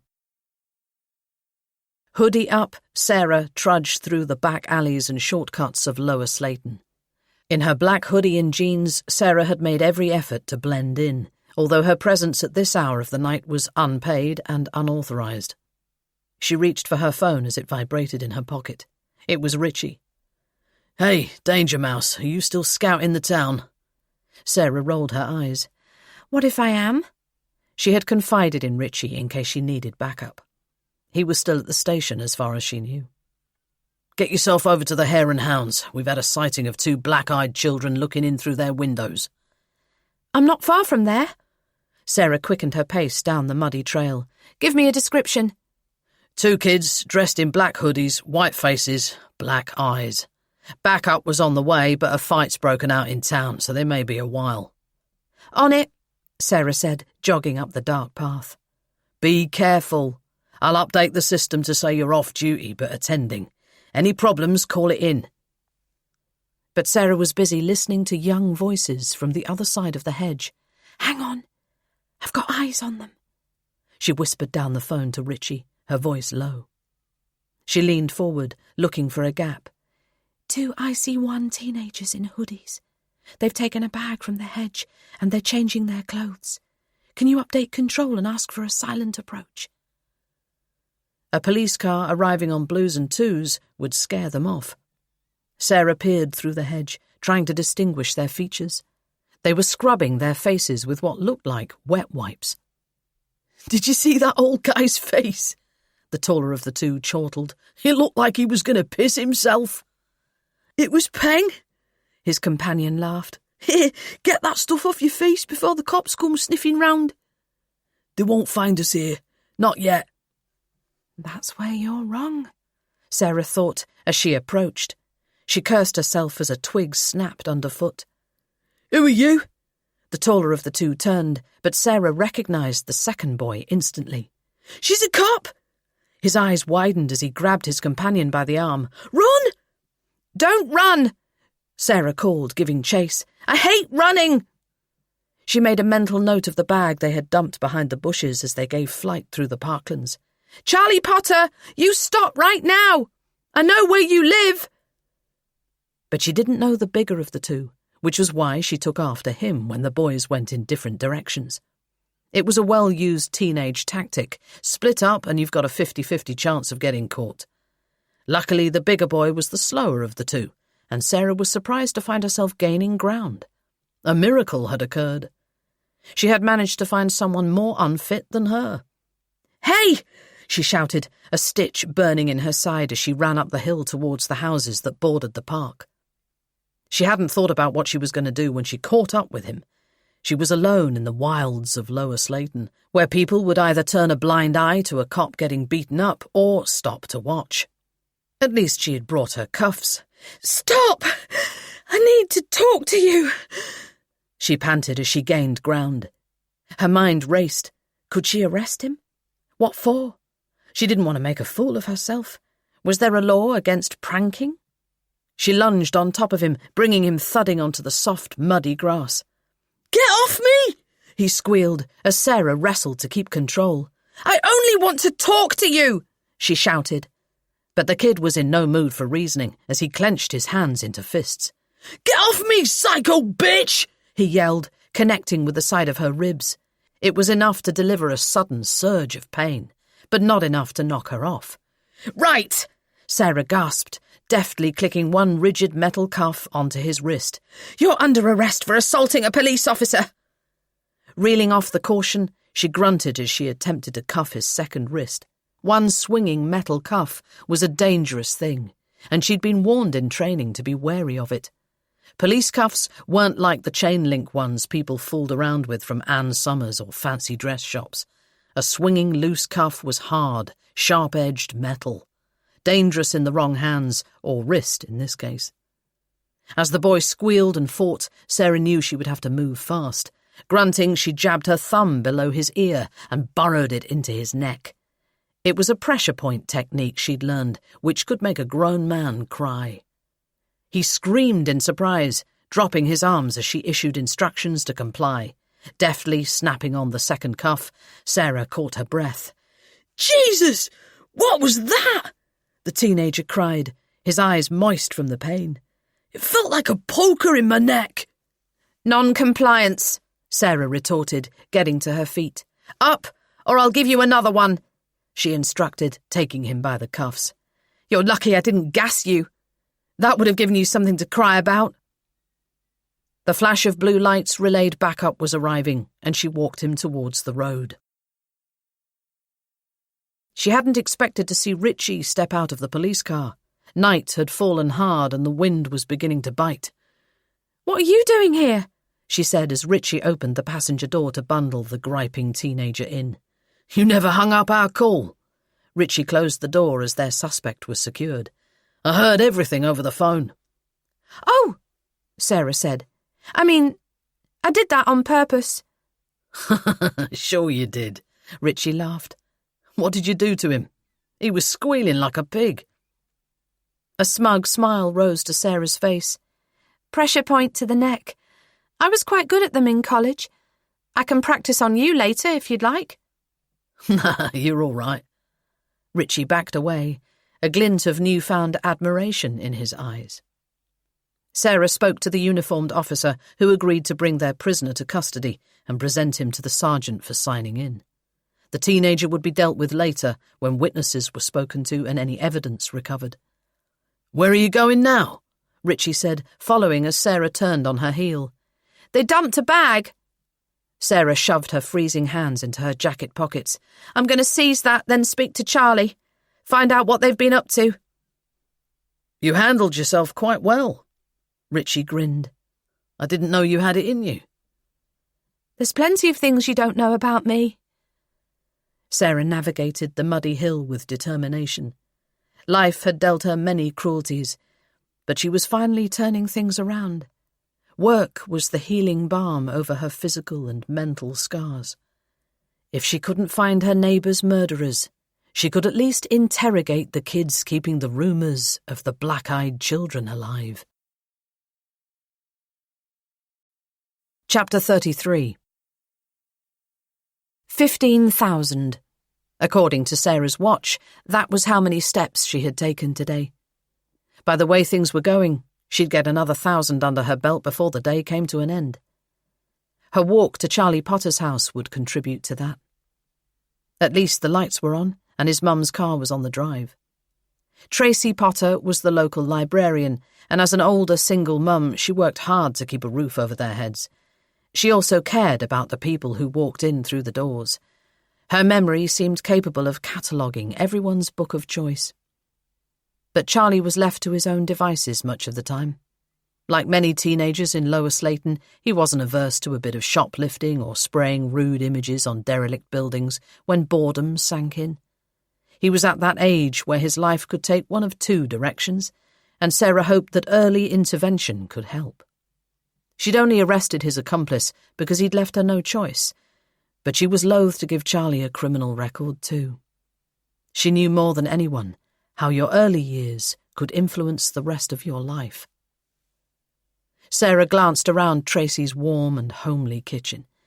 The kitchen was the hub of most British homes, and she was used to being ushered inside before the neighbours caught sight of her upon yet another Slayton doorstep. Tracy was an ample woman, with wavy red hair skimming her shoulders. "I knew something was up," she said, hands on her hips, as she stood by the kettle.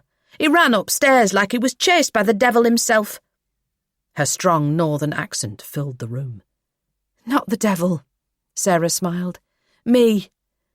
"Oh," she said quietly. "What has he done?" But Sarah didn't want to have to explain twice. "Can we get him down here? I need to have a word." She shifted in her seat as her left side throbbed from the force of the earlier punch. It was not the first time she had been assaulted on duty.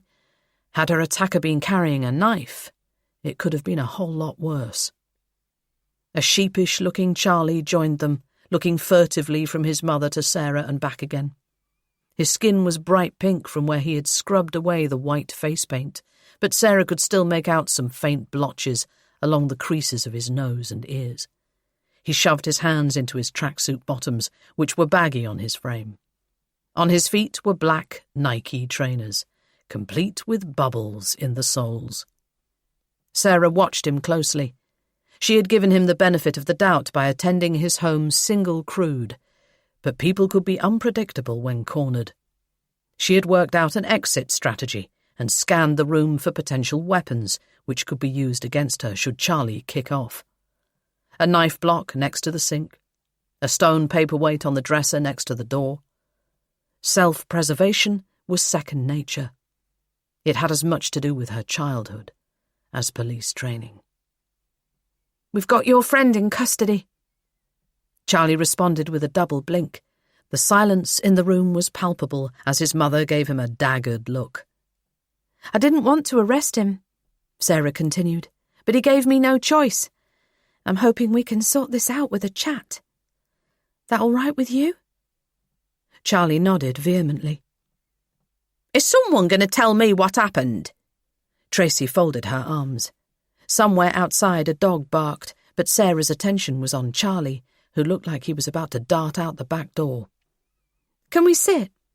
Sarah gestured to the kitchen table. Charlie did as instructed, his knee bobbing beneath the table as he waited for Sarah to speak. She looked from Tracy to Charlie. "We've had reports of kids posing as black-eyed children in Slayton. They've created quite a fuss." "I've read about that in the papers." Tracy gave her son a withering look as Sarah's words sank in. "No, Please tell me that wasn't you. Afraid so, Sarah replied before Charlie could deny it. I caught him and his mate in the act. He's not my mate, Charlie blurted. Just someone I know from school. Shush for a minute. Tracy silenced her son. Why has Jamie been arrested? She reasoned. Seems harsh for a prank. 2 suspicious-looking children were reported at the scene of the double murders. Sarah watched Tracy visibly pale. Every second I spend chasing reports of black-eyed children down is less time spent on the investigation, and wasting police time is a serious offence. Besides, she rubbed her side, I tried to reason with the other lad, which earned me a punch in the ribs. Charlie's eyes widened at the mention of violence. Slipping her notebook out from her jacket, Sarah turned to him. I can talk to you about it here or in the station. What would you prefer? Here. Charlie's voice broke, and he suddenly looked very young. Sarah explained the process of a contemporary note interview. You're free to get legal advice, she continued. You're not under arrest, and you can stop whenever you like. But this is the best way of avoiding a trip to the station. Of course, if Charlie admitted to being a double murderer, then an arrest would naturally follow, but Sarah thought that unlikely. He'll do it, Tracy said firmly. Good. Sarah proceeded with the caution and describing how she had come upon him that night. What were you doing? Tell me as much as you can from start to finish. Charlie exhaled. I was on detention with Jamie at school. When he asked if I wanted some extra cash, he said we'd get a tenner each for every prank we played. Sarah nodded, scribbling down his reply. He said all we had to do was dress up in some dark clothes, whiten our faces, and wear black contact lenses. It took a while to get the hang of them, but I managed to get them in. So that's how they blackened their eyes, Sarah thought, listening intently. Go on. At first we hung out in the park, but then Jamie said we had to go to the pub, where more people would see us. I said no way, it was too chancy, but he said I was fast and I'd be able to get away. The trophies taking pride of place on the dresser behind him were a testament to that. No argument there, Sarah said. You were like a bullet going over that hill.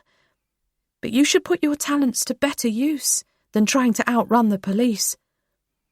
I wanted the money to buy a game, that's all. Charlie shrugged, picking at his fingernails. I was going to stop once I had enough. Is that the zombie game you asked me for? Tracy interrupted. Flaming hell, Charlie! What were you thinking? But recrimination could come later. Sarah needed to know more. Who paid you? There were quite a few sightings around Slayton, and she couldn't see how Jamie would benefit from such pranks. Dunno. Jamie wouldn't say. Are you sure? Sarah didn't believe him. Because this goes beyond pranks. Whoever paid you could have their own reasons for keeping the stories going. She watched Charlie swallow hard. Do you understand how serious this is? If anyone's pressuring you... I don't know any more, honest, Charlie blurted, his chin giving a little wobble as it all became too much. I'd tell you if I did. He looked to his mother, who slid an arm over his shoulder and gave it a squeeze. It's okay, she said as he sniffled. She looked to Sarah. I believe him. Charlie has had his moments, but he'd never be involved in anything like that. I knew Mrs. Simmons. She came into the library once a week. The woman had a heart of gold. I knew her too. Charlie took a clean tissue as Sarah offered it. She always said hello to me when I did the paper round. He paused to blow his nose. I wouldn't do anything to her. I thought we were just playing pranks. But Sarah couldn't let him off the hook that easily. She had to drive her message home. What's funny to you could be terrifying for someone else. What if someone had a heart attack? You're old enough to know that actions have consequences. Charlie's remorseful expression relayed that the message had sunk in. He could have responded with defiance, but instead he was in tears, turning to his mother for comfort. There was hope for him yet. You can make a difference in the world, Charlie. The police cadets are a great way to start, you know. Someone as fit as you would make a great copper one day. Really? Charlie said, watery-eyed. Sarah nodded. Boys like Charlie were written off by the system far too young. It's not too late. Knuckle down at school. You've got plenty of time. It's a lot better to be the one doing the chasing than the idiot running away. It warmed her to see his face brighten as she gave him a spark of hope. As she hugged her son, Tracy silently mouthed her thanks. Sarah walked to her car, stifling a yawn. It had been a long day, and Charlie had been in way over his head. But who was behind these pranks? And what did they have to gain? Was the killer diverting police attention to take the heat from them? Sarah hoped they were having more luck with his friend Jamie in custody. It was a thin lead, but a lead just the same. She only hoped her colleagues would agree. Chapter 34. Elliot stared at the soft, glowing stars on his ceiling. On good nights they helped him to sleep, but tonight was not a good night, and the night whispers were near. He was trying not to be afraid. This wasn't like before, when a vision of the Midnight Man made him wet the bed. Mercy and Mikey were lost, but Mercy was mad at the grown-ups who put her there. Common sense told Elliot not to get caught up with that. Yesterday, his favourite teacher, Miss Grogan, had taught him about perspective. During playtime, she found him sitting on his own in the corridor and asked if he was okay. Miss Grogan was old, even older than his friend Sarah. But like Sarah, she always knew when things weren't right. Her eyes had been as blue as ice as she asked after his mummy and how his daddy was too. Then she said a funny thing. She said that while everyone lived in the same world, some people saw more than others, and that he wasn't to worry or feel so alone. That when he got older, it wouldn't seem so scary, and he wasn't the only one. Elliot had sucked his bottom lip because he wasn't allowed to talk about it, and he was scared the words might tumble out. "I was like you once," she'd said. "I saw and heard things that I couldn't explain.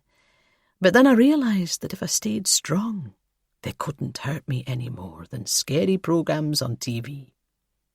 She smiled, tapping the side of her nose. "I can teach you how to quieten the voices if you want me to."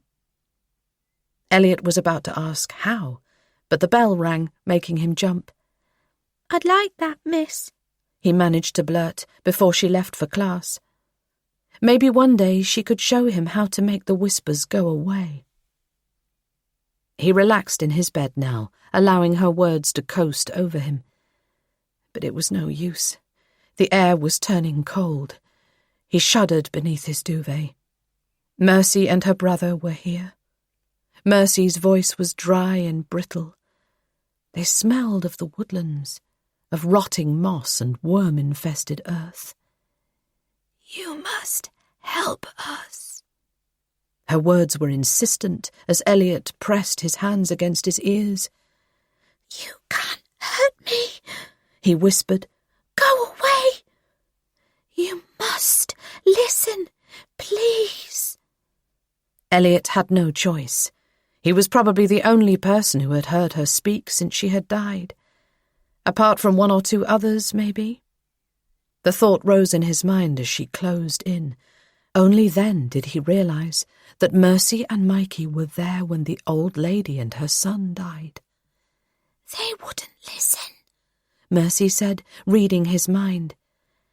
"Is that what happens to people who don't listen?" Elliot's breath quickened as fear sliced through him. He couldn't move. He could barely draw air into his lungs as Mercy appeared at the side of his bed. Her brother was at her side, his long dark lashes framing empty eyes. Elliot's breath fogged as she stepped into him. The hairs stood on the back of his neck as he was brought back to Mercy's time. He could see the Blackhall Manor, but the roof wasn't broken and covered in moss like it was now. He saw Slayton, which looked like the pictures which hung on the school walls. But this was alive. He was seeing it through Mercy's eyes. She brought him through the woods to her caravan, where the air smelled like the stinky cigarettes his mother smoked in secret. Elliot had stayed in a caravan with Mummy when they went on holiday once, but it was nothing like this. Mercy's caravan was cold, with yellow-stained ceilings and curtains hanging off the rail. Elliot wasn't just watching. He was given an insight into Mercy's life, too. It felt like when his mum watched the soaps on TV. Suddenly he knew all about Mercy, her brothers, and how tough things had been. He knew that Mercy's other brother, Noah, usually slept on the caravan sofa bed, but tonight he was someplace else. Elliot could hear Mercy's father's snoring from the other side of the wall. Since her mother died, there was no heat in the small tin box Mercy called her home. Mercy planned to escape before her father woke up. Noah was not there to stop her tonight, just as he had done before. Elliot could feel her heart pounding fast as she checked the wind-up watch on her wrist. It was a present from her Granny Olive, and that's where she was going now. But she had to leave before the sun came up so she could sneak onto the morning train. Elliot watched as she reached for her backpack, which contained sugar sandwiches, a book, and Granny Olive's address.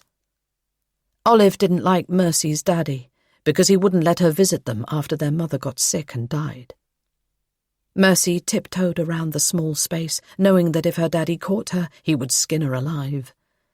She pulled her socks to her knees and dragged her clothes on over her nightdress. A slice of sun broke through the window.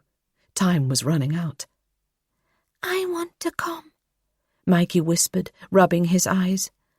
"Come on, then." Mercy threw him his clothes.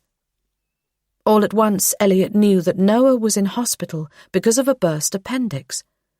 This time, Elliot could read Mercy's thoughts rather than the other way around. "What about you?" She turned to her brother Samson. His eyes were wide as he shook his head. "Then say you didn't hear us go," she whispered. "I'll send for you." Elliot could feel Mikey's small, warm hand in Mercy's as she gripped it tight. He felt the cold chill of the night as they crept out of the caravan and into the woods. A full moon lit their way down the forest path. "Granny Olive will be so happy to see us." Mikey smiled hopefully, and Mercy wondered if she was doing the right thing. Then rain came in icy sheets, and Elliot could feel it soak through Mercy's clothes as it dripped from the branches overhead. She gripped Mikey's hand tighter as they walked to the muddy field where the builders had been. Elliot saw the machinery, the high chain-link fences with signs that read, "Keep Out," in big red letters. The rows of unfinished buildings looked like the Lego houses in his room. Mercy squeezed through a gap in the fence. She knew where she was going. She had been here before. "In here." She guided Mikey into a tall brick building with windows but no door. It was a house she would walk into, but never walk out of. Elliot didn't remember falling asleep. He was awoken by his alarm at 7:30, his head foggy as he tried to collect his thoughts. Piece by piece, Mercy's story crept in, ending when she took shelter from the storm. What had happened? He stretched his arms as he yawned, trying to make sense of something that had happened before he was born. Should he tell Auntie Sarah? Or should he be like Miss Grogan and keep the door on his nightmares closed? Chapter 35. Arnold's bed creaked in protest as he turned over to face the wall. Sleep would not come. and he felt claustrophobic under the tomb of heavy blankets. At least the cottage was quieter now he'd got rid of that yappy dog. A part of him was loath to admit that he missed the stupid little thing. But he missed his wife more. What was the point in his existence when the person he wanted to be with most in the world was dead? Perhaps Father Aloysius was right, and there was a heavenly paradise waiting for him on the other side.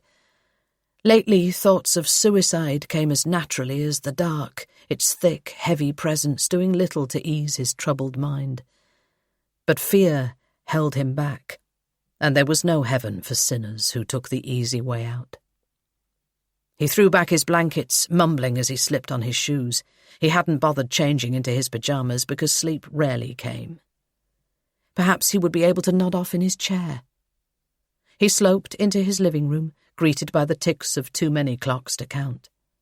As he switched on the light, it was as if he was seeing the place for the first time. Stacks of newspapers and books were piled in every corner. Empty cardboard boxes were shoved into each other like matryoshka dolls. The floral wallpaper he'd once picked out with his wife was tattered and stained. As for the carpet, he could barely make it out for all the dog hairs, crumbs, and litter. His gaze roamed to where the picture of Jesus hung on the wall, the image of the Saviour obscured by the doily he'd thrown over it previously. He shuffled towards the picture, raising a hand to remove it, when a scratching noise clawed against the window outside. Arnold froze, hand mid-air. It was one of the bramble branches, that was all. But then he heard it, faint at first, but growing louder. The whispers were back. He stood, raking in shallow breaths as the children's whispers grew, moving around outside the house. "Please, mister, please let us in." They were at the door now, speaking properly for the first time. 3 faint knocks signalled their presence. Arnold couldn't speak. His mouth was bone dry. Shuffling towards the wall, he flicked the light off. But this wasn't some copper knocking. It was the children. They had come for him. A rattle erupted from the back door. The air carried an edge, and he sensed shadows moving around him. Then another knock, this time at the front door again. "Let us in." It was the voice of a little girl, growing more insistent. Arnold whimpered, engulfed in a wave of dread. They had come for him, and they weren't leaving until he answered. He entered the gloom of the hallway and found himself approaching the door. His mind searched for a rational explanation. Perhaps it was teenagers playing pranks. He knew that people in town looked at him funny. Some even said he was mad. It wasn't normal after all, was it, going to bed fully clothed? And when was the last time he brushed his teeth or showered? Maybe he was losing his marbles and all of this was in his head. "All right, then!" he shouted, years of frustration coming to the fore. But his hopes of children playing pranks evaporated the second he opened the door.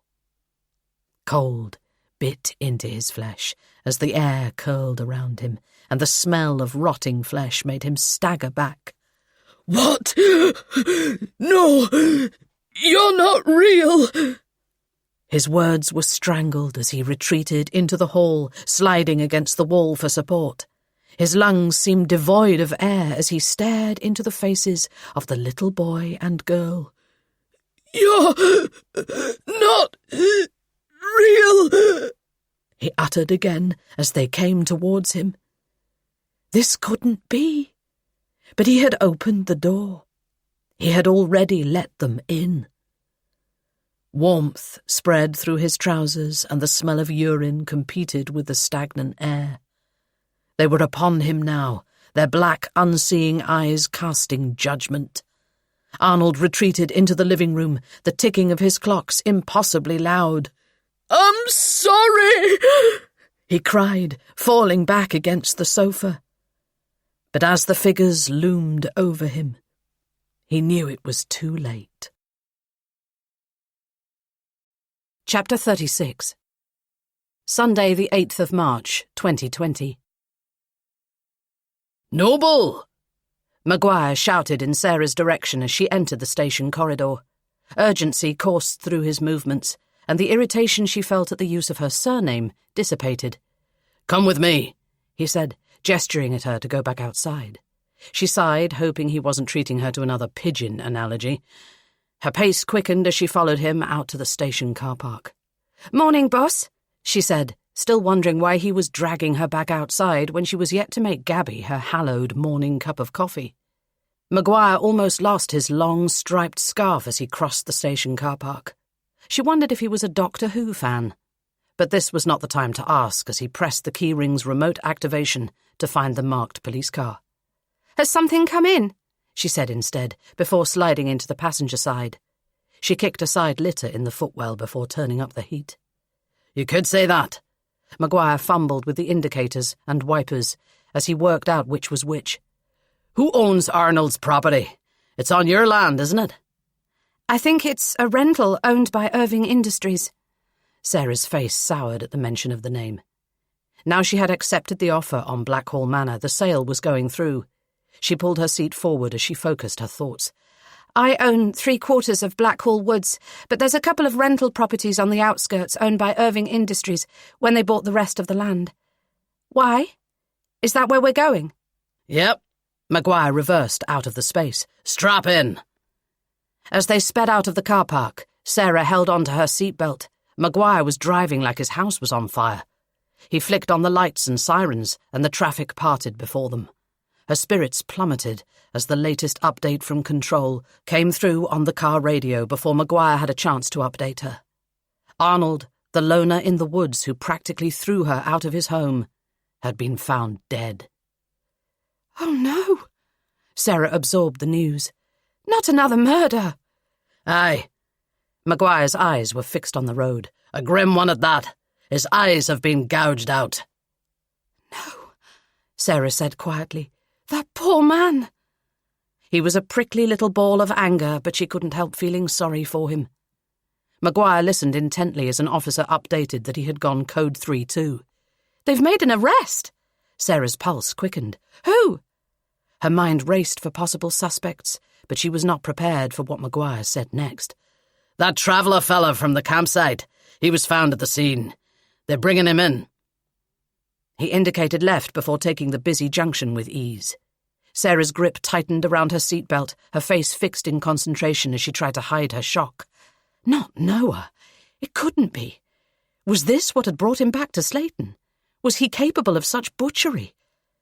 What do you know about Arnold? Maguire interrupted her thoughts. They were coming out of the town now, past the shops and businesses. The roadside trees passed in a blur of green as they sped to the cottage in the woods. She thought of the last murder scene and the smells that still lingered in her memory. Was she ready for this? But Maguire was waiting for a response. "He's been in that cottage for so many years that he might have bought it outright." The place had been in such a state, she couldn't imagine any landlord being happy with the amount of clutter filling each room. She thought of Arnold, stiff and agitated as he demanded she leave. She knew a little bit about him, but not enough to explain his recent behaviour. "He moved to Ireland when his wife was ill, then came back after she died. Keeps himself to himself. Or at least he did." Elsie had filled her in on those details. What her friend didn't know about the neighbourhood wasn't worth asking about. You know a fair amount, given he's a recluse. Maguire seemed to read her mind. They were jolted in their seats as the car bumped along the narrow road. Maguire flicked off the blue lights and siren. There was no need for them here. "I have a friend who keeps me up to date on the comings and goings of people in Slayton, whether I want to know or not." Sarah hung on to her seatbelt. Elsie seemed determined to help with the case. She would have a field day with this one. "I can't believe Noah is involved." Noah, is it now? Maguire looked at Sarah. You're on first-name terms, then? Sarah wanted to say that, unlike him, she wasn't fond of using surnames, but she curtailed the response. "I'm struggling with it, if I'm honest. If he'd set out to kill Arnold, then surely he wouldn't camp on his doorstep." Aye, but that's the thing. Maguire gave her a knowing look. If all murderers covered their tracks, then our prisons would be empty and we'd be out of a job. Sarah recalled the way Noah had cared for his grandmother and his devotion towards his dog. She couldn't comprehend him leaving them like that. What have we got against him, apart from him being at the scene? That's what interviews are for, Maguire said resolutely. Something was clearly troubling Arnold. His place is in a state, from what I've heard. Sarah inwardly groaned as Maguire's lack of understanding shone through. There were plenty of hoarders in Slayton. They weren't all involved in a murder plot. Maguire slowed as the woodside lane narrowed and the lights of the car came on automatically as they were plunged into a strange morning twilight. Good work catching those two scallies last night. We should be able to stamp out these rumours now we've caught the person behind it. Those kids were being paid, Sarah said.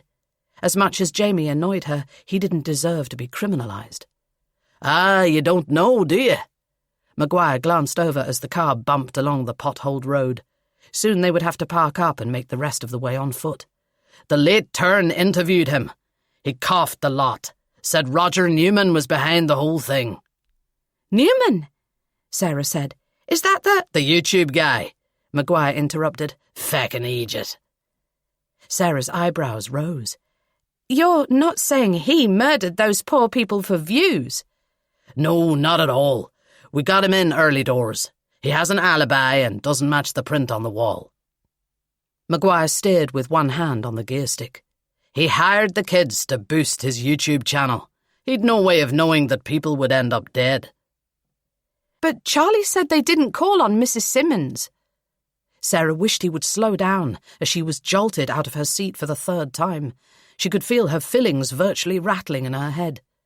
Of course they're going to deny it. They're in way over their heads. Don't you worry about Newman. We'll take care of him. But it didn't sit easy with Sarah. If Charlie and Jamie weren't the ones, then who knocked on Rosemary's door? A thought brought a familiar sense of dread.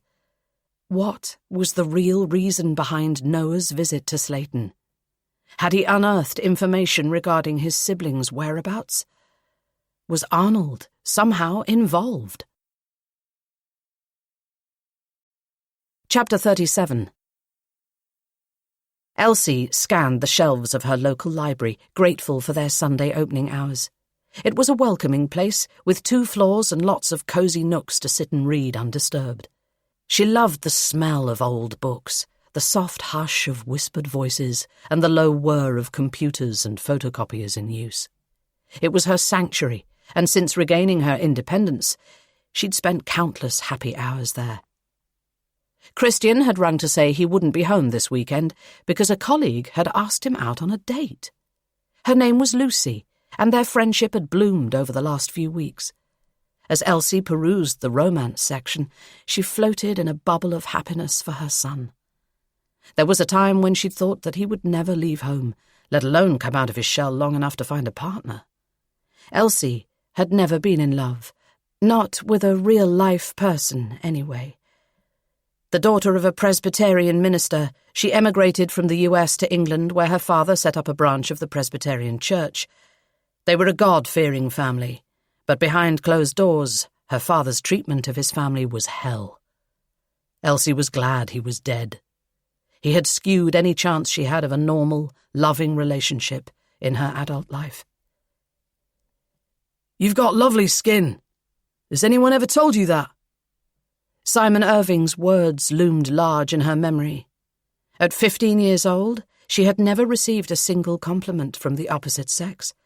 When Irving paid her attention, she'd been as happy as a clam at high tide, too naive to see that she was being played. No. She found the courage to reply, her throat a dry passage for any further words. "It's so soft." He'd pressed the palm of his hand against her cheek, which burned beneath his touch. His blue eyes twinkled as he smiled at the obvious effect he was having on her. "You're different to other girls around here. I like your accent. It's hot."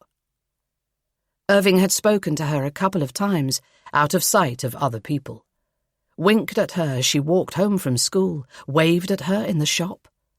At first, she'd turned to look behind her, unable to believe she had caught the attention of the most sought-after boy in Slayton.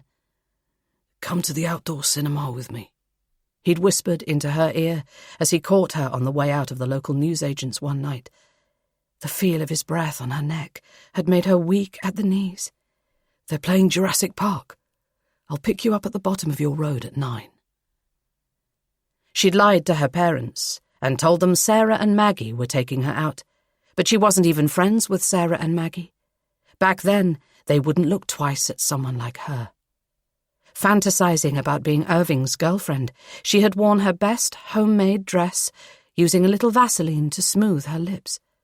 She had even fashioned ringlets in her hair. That night, she left the house and got into Irving's car. But they didn't go to the cinema, not straight away. He parked in the desolate country park, kissed her full on the lips, and told her to get into the back seat. His kiss had been welcome, a gesture of his love. With nobody to talk to and little knowledge of relationships, Elsie presumed that was how things worked. "You want to be my girlfriend, don't you?" Irving had said, coaxing her to lie back. "Because I love you, Elsie. I always have."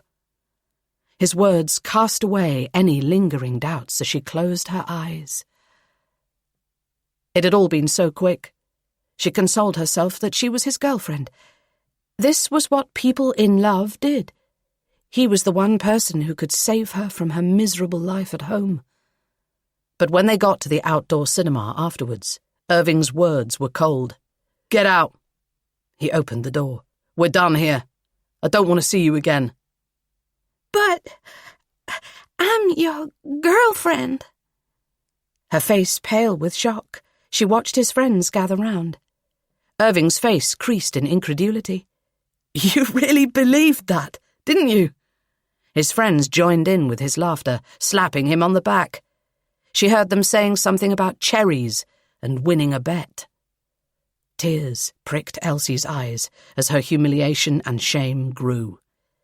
His final words rang in her ears with cruelty. "Ugly girls are the most grateful." Closing her eyes, Elsie brought herself back to the present day. She stared at the library book in her hand. On the cover was a man in a cowboy hat and plaid shirt, cradling a flame-haired woman with love in his eyes. She wrote better.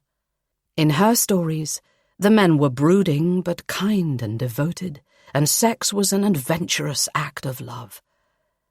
Women were strong and came in all shapes and sizes.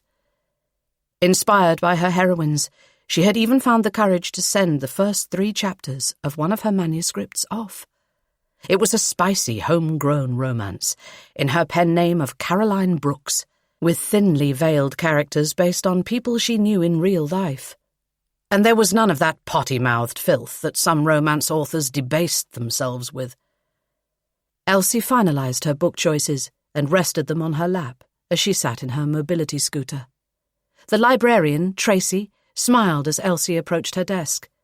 She was called Marcy and having a romance with a hunky doctor in Elsie's latest book. "Hey, Elsie, I didn't see you come in. How's it going?" "Good, thanks," Elsie replied. Tracy had worked in the library for as long as she could remember and made it her business to know everyone by name. The two of them shared a bond, as they were both single mums. "Christian's got himself a date. Bless his tender heart. So it's just me and my books tonight." "Good on him," Tracy grinned. She took the hardbacks from Elsie's hands, her smile fading as she spoke in a low voice. "I can't believe I'm saying this, but Charlie brought the police to my door last night." "Oh, no," Elsie said, dismayed. "He's always been such a sweet boy." Tracy shook her head. "Honestly, I don't know him these days." She stamped each book in turn, her concerns set deep in her face. "Nothing too serious, I hope." Elsie was itching to know more. "Just pranks. He and his friend have been dressing up as black-eyed children and spooking half the residents in Lois Layton. I could wring his neck, honestly I could. Elsie was well aware of the mischief local youth got up to. While the younger kids played knock-down ginger, the teenagers were stealing cars. She did her best to appear shocked at this latest revelation. What did the police do? I hope he wasn't arrested. Tracy shook her head. It was Sarah Noble. Instead of telling him off, she said he could have what it takes to join the police. Get away, Elsie said. She wouldn't mention that she and Sarah were friends, not when Tracy was confiding in her. It was just like Sarah to encourage instead of admonishing the young tearaway. If it was possible to be both strong and soft at the same time, then Sarah had it nailed. It worked, too. Tracy handed over each book in turn. He's been looking into it. Says he's going to become a police cadet when he leaves school. The power of a few encouraging words. Elsie smiled. I know. I wish he had a father figure in his life. I spend so much time juggling work and home, I never think to sit down and say stuff like that to him. Don't be so hard on yourself. Elsie knew how tough single parenting could be. And fathers are overrated. She knew that, too. Carefully, she placed her books into the basket on her scooter. We both know how hard it is to bring up a boy on your own. He's finding his feet. He'll come good in the end. I hope so, Tracy replied. He could have been arrested. That would have ruined any chances he had. Well, if Christian can turn things around, then so can you and your boy. I'll pray for you tonight. It can't hurt to have the Lord on your side. She delivered a wink. Thanks, Tracy said graciously. I guess it can't. So, what do you make of all this black-eyed children business? Elsie said. Do you reckon it's hokum? She rubbed the stiffness from her right knee as she talked. She had been on her feet for the last hour, but it only really hurt when she sat down. The librarian shrugged. Who knows in Slayton? If weird stuff is going to happen anywhere, it's going to be here. I just hope they catch whoever did it soon. She nodded an acknowledgement to a pensioner as she walked past, but Elsie wasn't ready to let things lie just yet. Did you know Rosemary and her son? Only in passing. They didn't come here much, but I hear they went to church. Apparently, they were in quite a state when they were found dead. She added in a low voice. Really? How so? This was news to Elsie. When it came to the gritty details, Sarah's lips were tighter than a camel's butt in a sandstorm. Apparently, one of the neighbours saw a police officer throwing up outside. Not one of those probationers either. It was Derek Duffy. He's been in that job for years. It must have been bad to get him like that. Elsie nodded. Come to think of it, Sarah had been as white as a sheet when she broke the news. She itched with curiosity. Tracy wasn't the type to be loose-lipped, but Elsie could tell that she needed to talk to someone. She was clearly shook up from the night before. If Elsie happened to be there at the right time, was that so wrong? So, it wasn't your Charlie and his friend calling on Rosemary that night, then? Tracy shook her head. He was at home that night. 2 of his friends were round. I ordered pizza for them all. Elsie believed her. Charlie wasn't a bad kid. He wouldn't have been mixed up in that. Don't you think it's weird how those kids called to her home? She didn't have grandchildren, did she? Her son, he didn't hang out with kids, if you get my meaning. Elsie gave her a knowing look. An inappropriate relationship could be enough cause to spur payback. I did wonder the same thing, Tracy replied, looking uncomfortable. But he's been a recluse since his accident. Stopped socialising. Barely spoke 2 words when he was in town. Elsie was thoughtful as she rested her hands on her handlebars.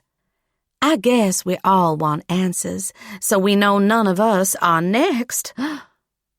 Isn't that the truth? The librarian replied. Elsie started up her scooter. She wouldn't say any more about it.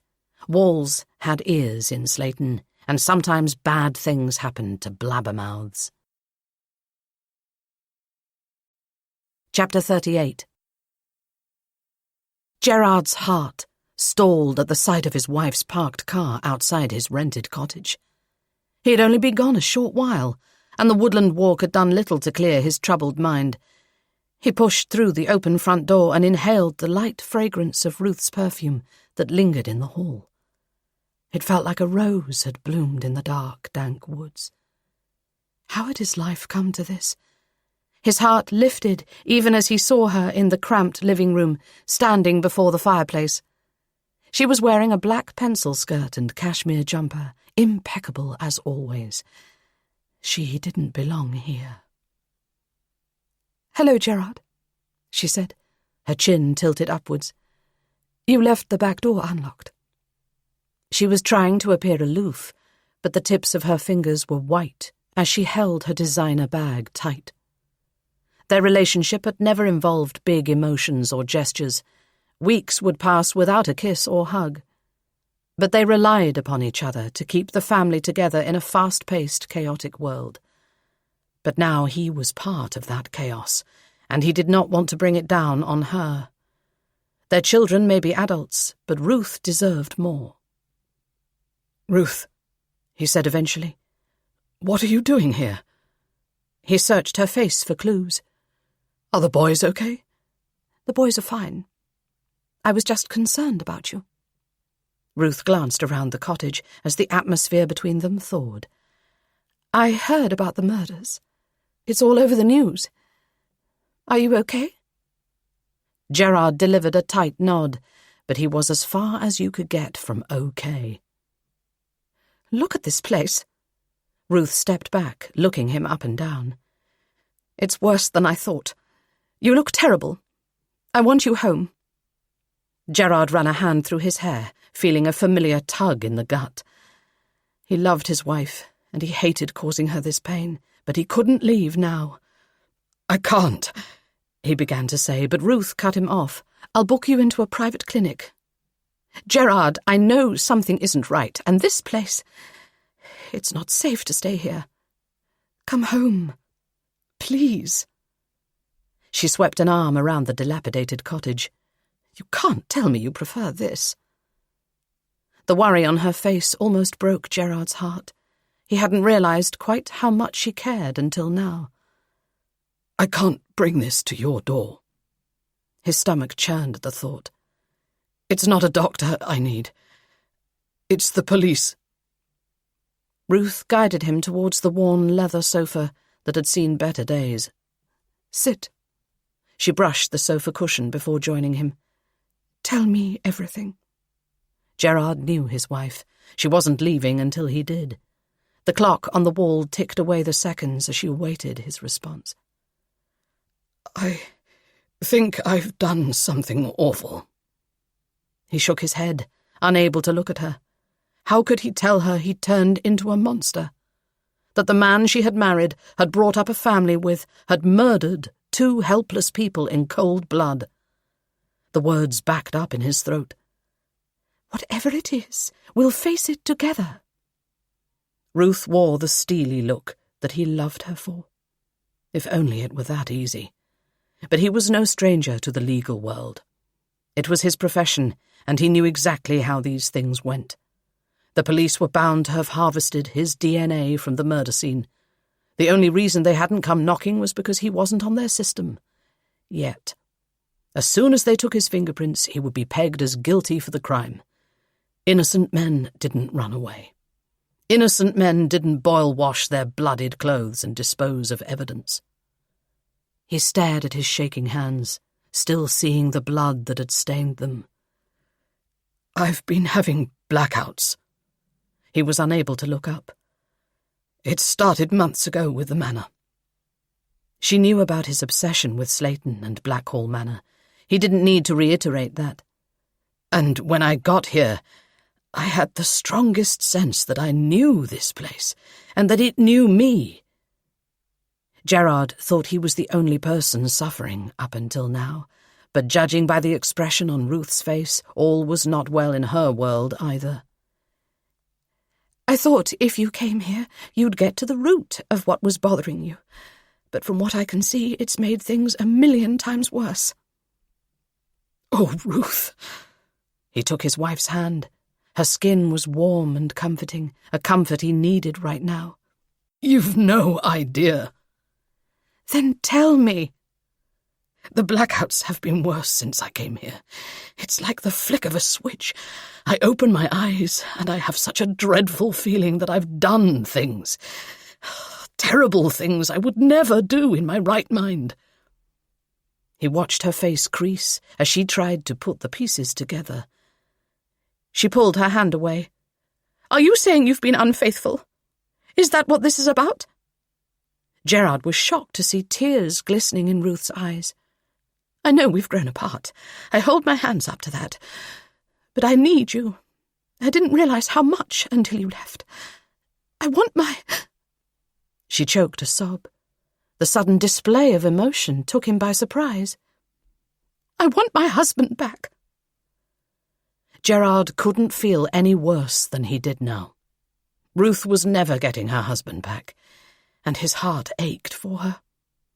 He had taken her for granted and would give anything to be able to make it up to her. But it was too late. He had committed a crime, and he had to pay. Her presence clarified things. It was time to stop hiding. He shook his head. You don't understand. I've not been unfaithful. I've hurt people. At least I think the part of me that functions during my blackouts has.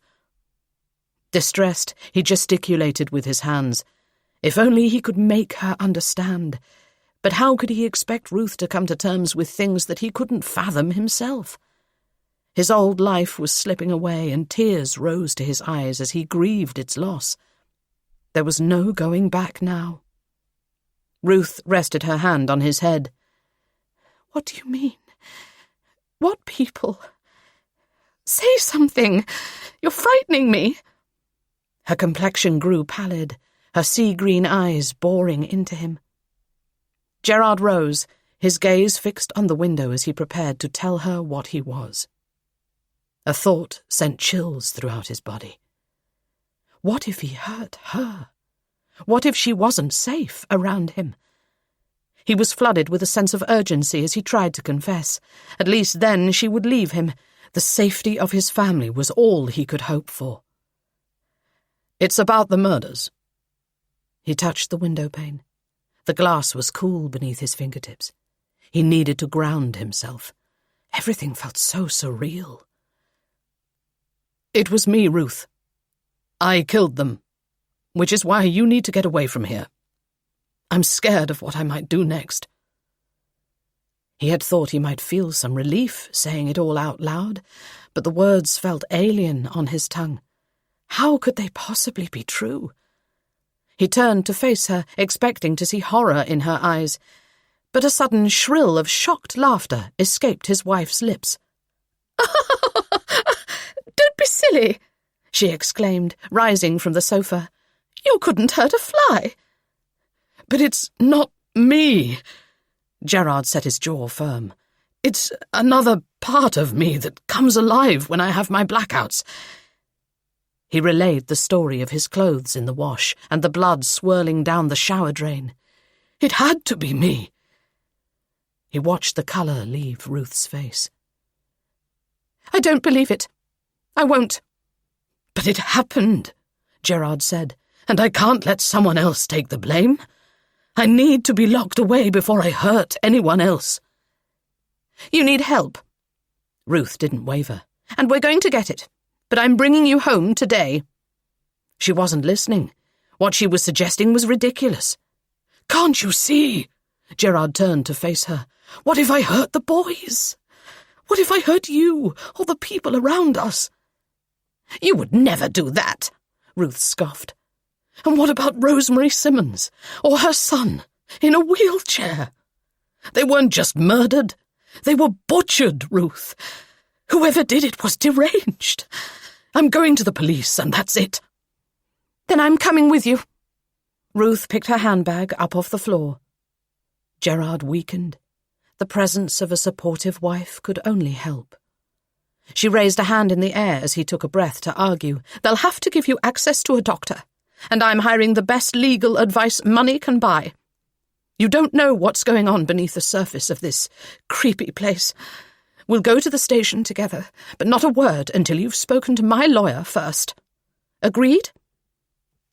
Okay. Agreed. Just like that, Ruth had taken control, and he was so damn grateful for it. The dam of tears welling in his eyes finally broke. He sobbed in her arms, shoulders heaving as he released the tension and fear of the past few weeks. He may be a monster, but at least he wasn't alone. Chapter 39. Noah sat in the boxy interview room. His long legs sprawled beneath the table. He hated police stations.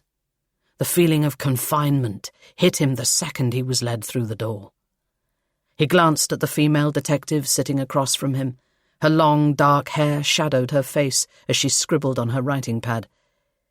He had been arrested before. This was nothing new. He hated being in this room, breathing in stale air. But he had been fully cooperative when uniformed officers arrested him in Arnold's home. He had no choice. Police were twitchy around travellers. As a teenager, he'd had his fair share of encounters with the law and came off the worse for it. Today, he'd calmly answered the custody sergeant's list of questions about his no-fixed-abode address, his ethnicity, his meal preferences, his religious beliefs, his mental health status, and his next of kin. He removed the laces from his boots and emptied his pockets, which thankfully didn't contain his Swiss Army knife.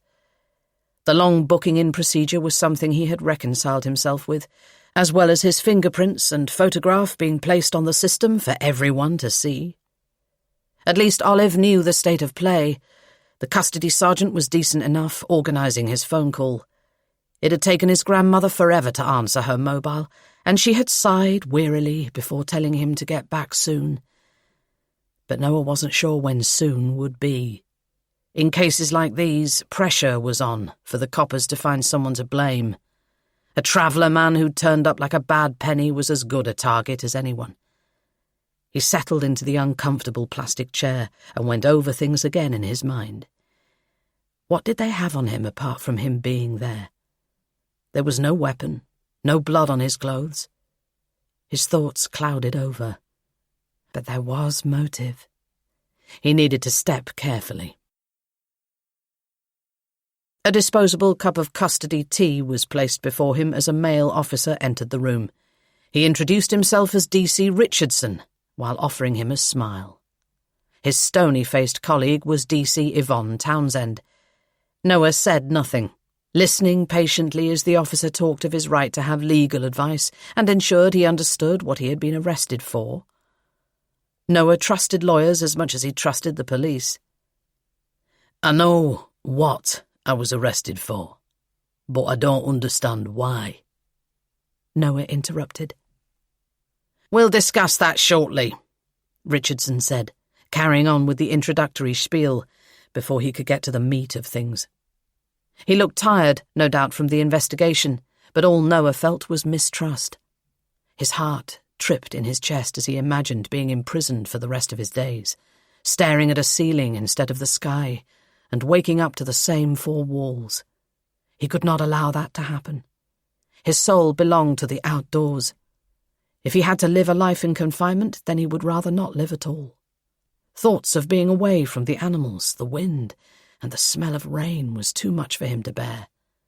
He ran a hand through his hair. His thoughts were making him agitated. As the question of his presence at the scene was finally broached, Noah forced himself to relax in his chair. He took a deep breath, counted to 3, and exhaled. Someone was watching me.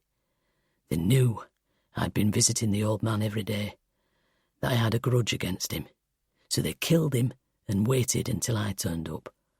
That's when they called the police. They're the person you need to question, not me. This is a setup. These were the words Noah wanted to say, but he did not trust the people before him. They would find a way of twisting anything he said. I went for a walk, he said instead. It was just gone 9. I was heading into town for milk and a newspaper. Then I came across the cottage. The place was falling apart, so I called in to ask if the owner wanted any work done. Surely the copper before him would fall for the traveller stereotype he was portraying. It did not set him in a flattering light, but neither did it cast him as a murderer. Go on, Richardson said. Noah looked at the woman beside him, her pen scratching notes on her pad. Her facial muscles twitched as they locked eyes. She didn't believe a word. Her nose wrinkled, nor did she appreciate the smell of the outdoors. He paused to clear his throat. There was no answer at the front, so I tried the back door. It was open. I had a bad feeling about it, so I called out. I thought maybe someone was hurt. He sighed. Living in that neck of the woods, it might be that nobody would see you for days. So I went inside. That's when I saw the man, dead on the sofa. I was leaving to call for help when the police landed down on top of me. Noah remembered the scene as he entered the house. He had gone in there for one thing, to find out what happened to his siblings so many years ago. You won't find any part of me on that man.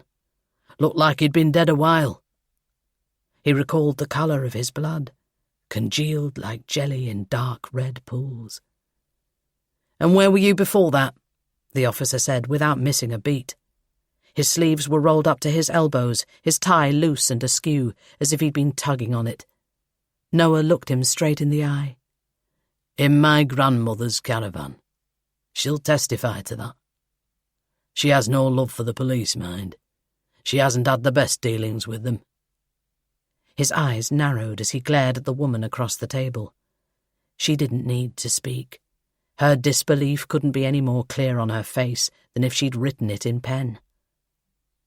"Why did you come to Slayton?" Richardson asked, another in a long line of questions.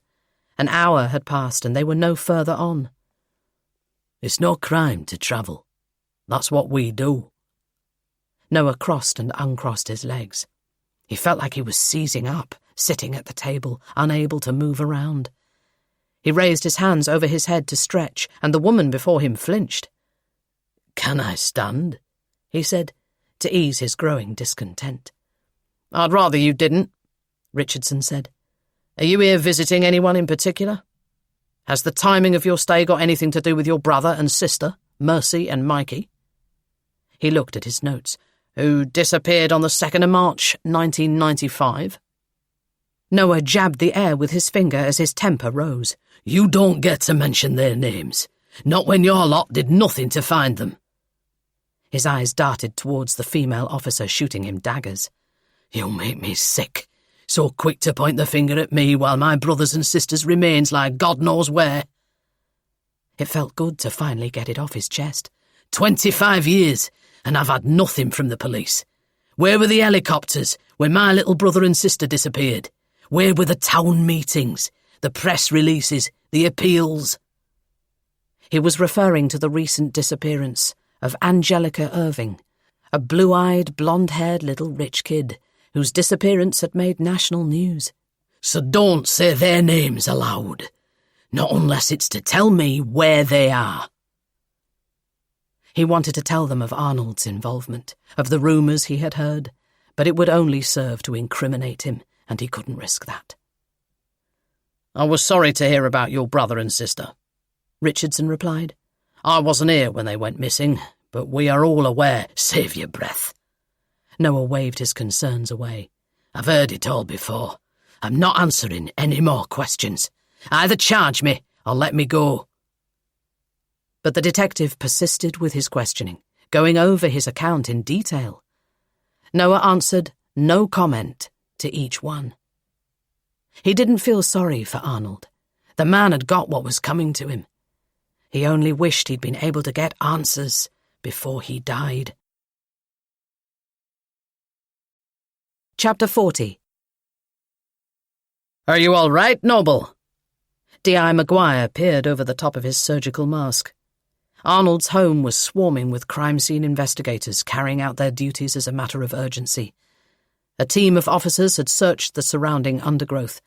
If Arnold's eyes had been discarded, it was likely the local wildlife could have had them away. Sarah balanced on a step plate, dressed head to toe in forensics gear, trying to resist the unbearable urge to scratch her nose. They weren't the only ones wearing masks. Sarah noticed them becoming more prevalent in the community. The government was under mounting pressure as coronavirus figures rose. There was no time to think about that now. "I'm fine, boss," she replied, focusing her thoughts on the task ahead. But her pulse had picked up pace since entering Arnold's living room and was showing no signs of slowing down. Arnold's body was still in situ, sprawled on the sofa, face down. As with Rosemary and her son, his eyes had been removed. She imagined attending officers moving his head to check for a pulse. Had their stomachs lurched as they saw the gaping holes where his eyes should have been?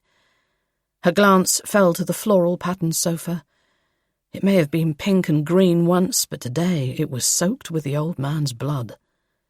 Like the rest of the house, the living room was evidence of his hoarding, with newspapers, old shoes, coats, and piles of tattered books taking up much of the space.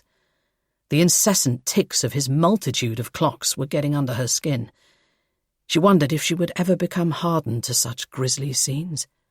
She hoped never to see anything like this again, but in her job you never knew what you were going to see. A religious picture hung on the wall over the sofa. Sarah stared at the doily hanging over the glass. Given the state of disarray, it didn't look that out of place. Just navigating Arnold's home was a challenge, as she had discovered the last time she was here. She stepped around the room, being careful not to touch the grime-ridden ornaments. How did CSI work out old stains from new ones? She watched officers move quietly but diligently around the room. The ring of Maguire's phone stole her attention, and she was happy to follow him out, listening to the lilt of his Northern Irish accent as he negotiated the overgrown garden path. Sarah pulled off her mask when she was clear of the house and took a deep, soothing breath. Maguire was stepping out of his overshoes, his phone cradled between neck and ear. "He's confessed the whole thing."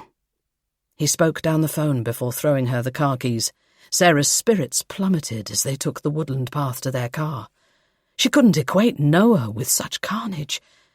But then life experience had taught her that people could surprise you in the worst possible ways.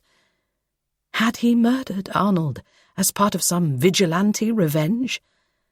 What about Rosemary and her son? Where did they come in? The air felt charged as Sarah returned to the briefing room. Her concerns for Noah had lessened, now Maguire had filled her in. The murder board had been updated with maps, sightings, locations, and crime scene photos. It didn't feature details of the man who had just confessed to all 3 homicides, but that would come. The evidence was building as the team came together, and Sarah was proud to be a small cog in the investigative machine. Her gaze fell on the mugshot pinned below the suspect list. Noah's eyes appeared deadened. The healthy blush that coloured his features evaporated. Only now did she notice the worry lines creasing his face. 25 years of searching for his brother and sister, and it had come to this. She took her seat as the unscheduled briefing was called. A ripple of chatter grew in the room as the rest of the team took their seats. Sarah smiled at Richie as he approached. "Our suspects are like buses," he whispered. "Wait around for ages, and then 2 turn up at once." "He's really confessed." Sarah could barely believe the news. "Kind of," Richie said, rising as Maguire beckoned for him to speak. The room grew loud with chatter. The mood was buoyant. After days of mounting pressure, a confession was a major result. But how could you kind of confess to murder? She shifted in her seat as Gabby took Richie's place. "I may not be Maguire's biggest fan," Gabby leaned in to Sarah, "but give him his due, he gets results." Sarah nodded in agreement. It was a shame Arnold had had to die before the suspect gave himself up. "I know him. she whispered to Gabby in confusion as Richie spoke of their latest suspect, Gerard Baker. He's the solicitor who put a stop to my demolition. This doesn't make sense. A solicitor? Gabby's forehead knotted in a frown. How the hell is he connected to this? Sarah couldn't answer. For once, she was lost for words. Her colleague's chatter was quickly silenced as Maguire spoke to the room. Baker's confession is thin, but it's backed up with forensic evidence. His handprint matches the one found on Rosemary Simmons' wall. Sarah's stomach churned as she struggled to concentrate. It seemed they had their killer. But where was the motivation? Had Gerard Baker come here because of her? Was she responsible for drawing him in? Chapter 41. Sarah shook the rain from her jacket as she stood in Elsie's hall. She was welcomed by 3 of her cats as they meowed at her ankles and curled their tails around her legs. Sarah could justify her evening visit. Elsie had called to say that she'd uncovered a lead. In true Elsie style, she'd invited Maggie over too, no doubt enjoying the drama which was about to unfold. Hello, pussies. Sarah bent to stroke each one in turn. It's only me, she called out to Elsie, who had entrusted her with a key, which saved her climbing off the bed in her living room to answer the door. Elsie's home was a lot cosier now that it was redecorated. Gone were the rickety furniture and old-fashioned pictures lining the walls. In were a colourful sofa, squishy chairs, and Elsie's new double bed. But one thing had not changed: her plethora of cats. Sarah sanitised her hands before plopping a bag of grapes on the table next to her bed. Elsie was not fit enough to sleep upstairs just yet, but it was a goal. Her living room was toasty warm, and Sarah resisted the urge to open the window as the heat got the better of her. Elsie peeked into the bag of grapes. Please tell me you've come from the arms of a new lover. I need inspiration. I'm stuck on chapter 3. Sarah snorted a laugh as she glanced at the writing pad on Elsie's bed. Don't look at me. My love life is dead in the water. Gee, a fine help you are. She rolled a grape around her tongue before biting down. Sarah sat on the edge of the sofa. At the station, her colleagues were building up the case against Gerard Baker to bring to the CPS. But it seemed Elsie was in no hurry to get to the point, as she gave Sarah the once-over. I heard about those boys you chased down. What a pair of scamps. Sarah crossed her legs. Nothing escaped her friend. How do you know about that? Elsie plucked another grape from the bag. Charlie's mom works in the library. She was grateful you didn't arrest him. She said his friend gave you a bit of a hard time. Nothing I couldn't handle? The bruise on Sarah's side had turned a dappled shade of yellow. She hadn't pushed for police assault. If someone jumped her bones in the middle of a field, she would have lashed out too. Sarah petted a tortoiseshell cat as it clambered onto her lap. They may have had a confession, but Sarah wasn't yet convinced they had the right man. A satisfied smile spread across Elsie's face as she began to divulge the reason for her call. Rosemary Simmons was a bit of a hermit. Her son shopped online, and she used the mobile hairdresser every few months. She went to the library once every 3 weeks, but that was pretty much it. How do you know all that? Sarah said. We used the same hairdresser, and I put some feelers out in town. I swear I should be writing detective novels. Only problem is they'd spend more time having bunk-ups than solving any darn crimes. Sarah chuckled. She was one of Elsie's beta readers now, and her books were good. Her ability to live in a dream world had kept her going through the toughest of times. But there was someone else Rosemary visited, Elsie continued, because I saw them with my own eyes. Even in the house of the Lord, nothing passes me by. The house of the Lord? Sarah echoed her words as the cat on her lap purred. I didn't know you went to church. Elsie had converted to Catholicism after her parents died, but as far as Sarah knew, she did her praying at home. Well then, let me tell ya. Elsie's face brightened, just as it always did before she told a story of some sort. Jesus himself came to me in a dream. He said, Elsie, if you're able to ride that darn scooter to the library, then you can sure as heck make it to church. Sarah bit back a laugh at the conviction in her voice. Elsie never failed to brighten her day. Y'all know what I did? You got yourself to church? Sarah grinned. Darn tootin' I did, Elsie said with pride. That's where I saw Rosemary.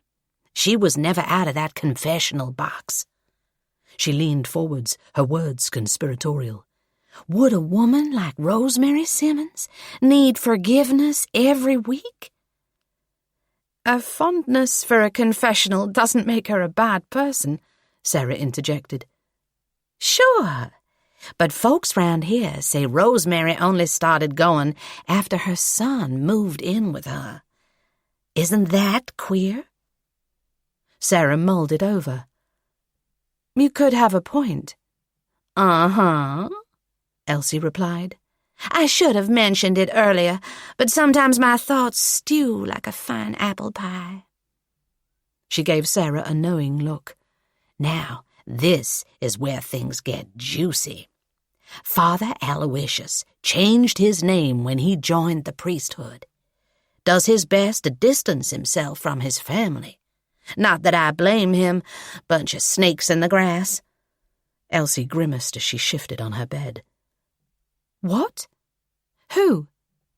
The Irvings, of course. Father Aloysius is Simon Irving's brother. No, that can't be right. Sarah frowned. I grew up in Slayton. I would have noticed. Elsie shook her head. Father Aloysius, or Teddy, as he was called, was sent off to a swanky boarding school. It said his father was experimenting. He sent one son off to boarding school and kept the other one at home to see which one did the best. Who was the success, then? Sarah mused. The ruthless son who lived for money, or the one who gave his life to God? Depends on your viewpoint, I suppose. Give me our Lord, his Saviour, any day. Elsie briefly crossed herself as she gazed at the novelty cat clock on the wall, its eyes darting left and right in time with its pendulum tail. Maggie's late. She'll be here soon. Sarah brushed cat hairs off her trouser legs as her furry companion jumped down.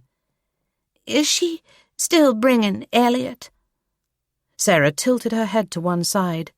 You don't like him, do you? She had noticed her friend's reticence at the mention of Elliot before. Being a single mother, Maggie didn't always have childcare to hand. That kid gives me the heebie-jeebies. Elsie shuddered. He's so quiet, you know. But when he looks at you, it's like he can see right into your soul. He's a sweet little boy once you get to know him. Sarah rose as the doorbell rang. Be nice. Elsie's own son, Christian, was hardly the chatty type.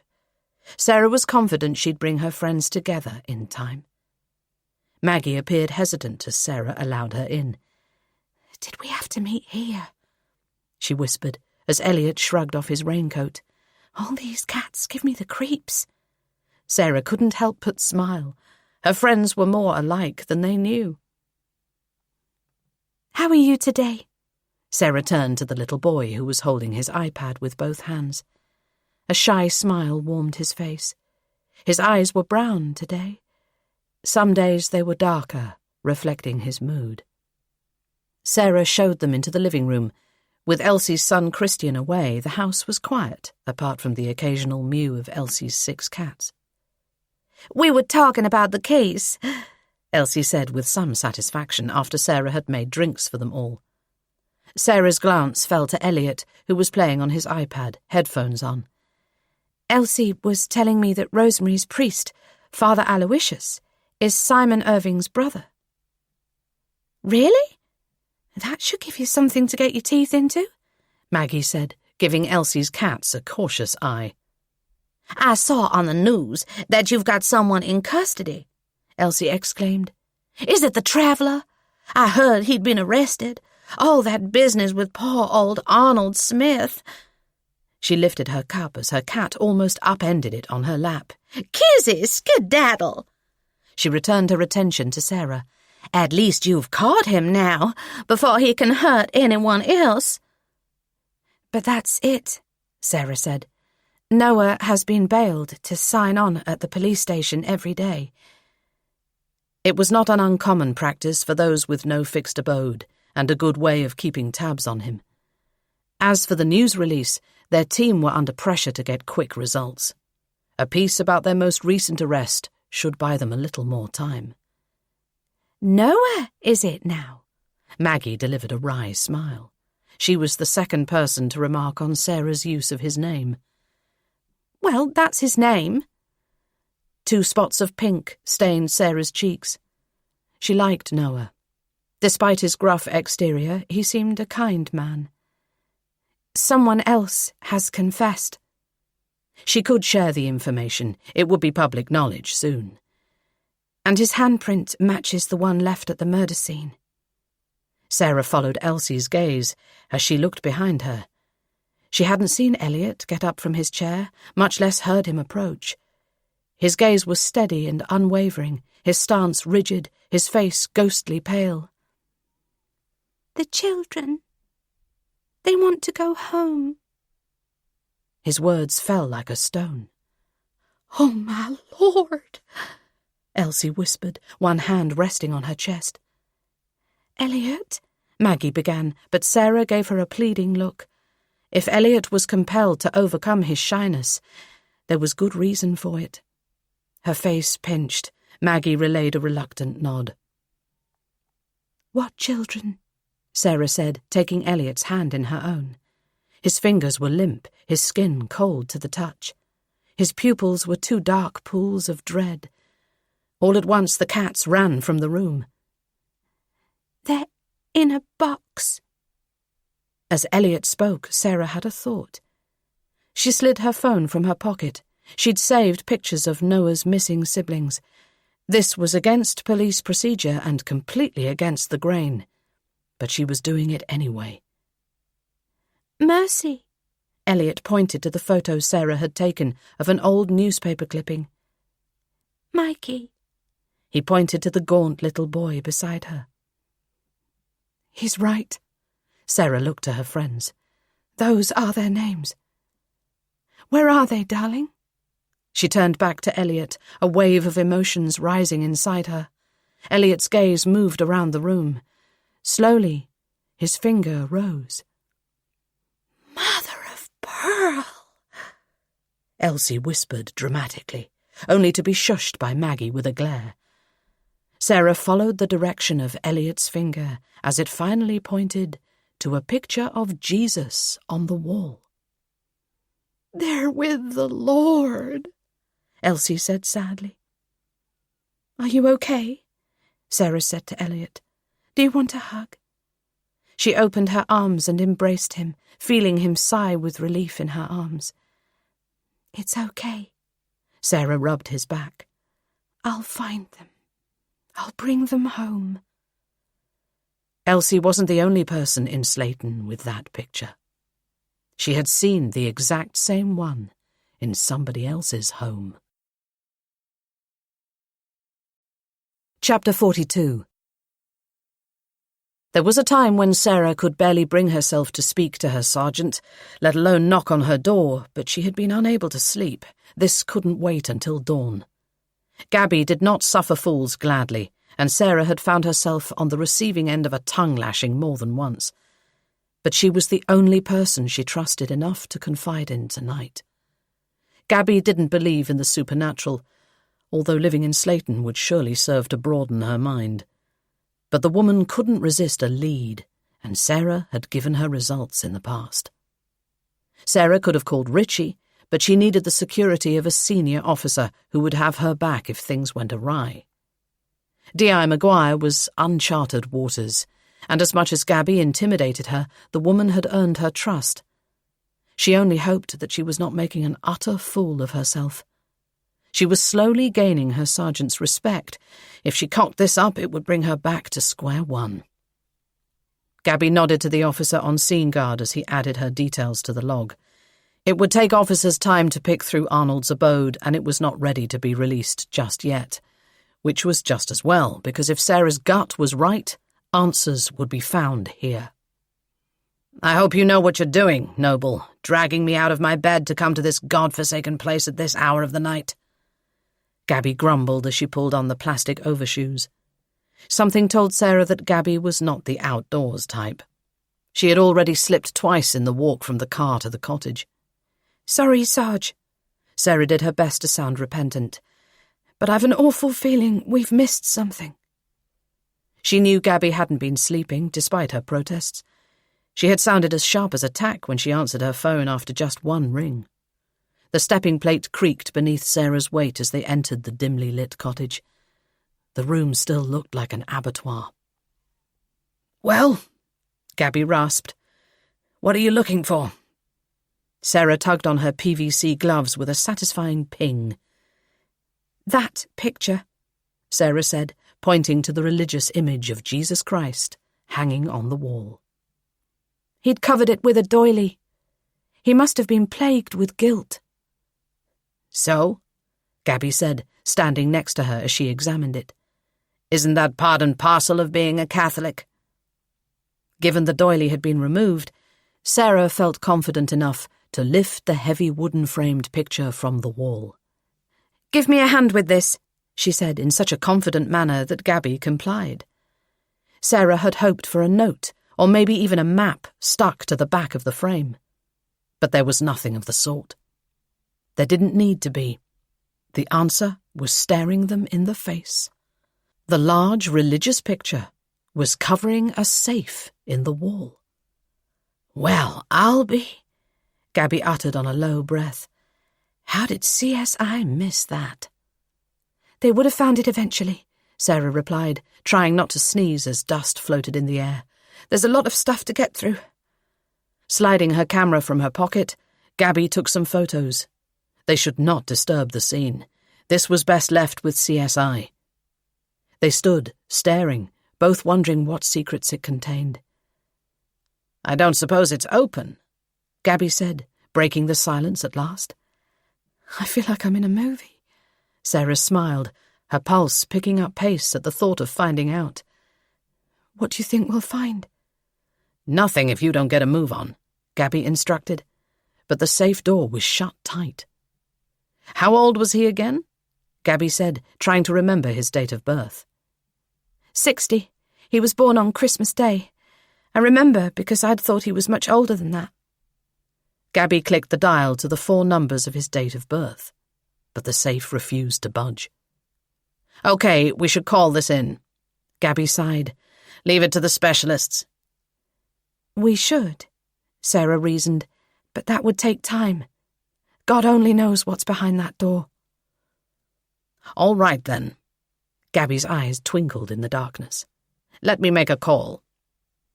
Within minutes, they had obtained Arnold's wife's date of birth. Sarah bit on her bottom lip as she turned the safe dial, and was met with a satisfying click. Excitement intermingled with dread as she opened the safe door. Chapter 43. Shh. The sound came from the darkness as the child stepped forward and pressed their finger against mottled blue lips. Gerard's eyelids flitted open in the darkness as he jerked awake. His limbs, which had been floppy and rested, were now as tight as a bow. Were the whispers that had awoken him real or part of a dream? Feeling detached from reality, he took in his surroundings and remembered he was in a custody cell. His bed was a thin blue plastic layer of foam, the toilet a cold and lidless stainless steel. His movements were recorded under the watchful eye of CCTV, his body pixelated when he urinated. The custody sergeant had explained everything, given this was Gerard's first arrest. Perhaps he had sensed his fear. His actions may have been noble, but it didn't make him any less scared. His surroundings were alien, but at least he couldn't hurt anyone here. A series of moans echoed down the corridor as his drunken neighbour wailed. Was this his life now? He tugged the thin custody blanket around his shoulders as he sat up on the uncomfortable strip of foam.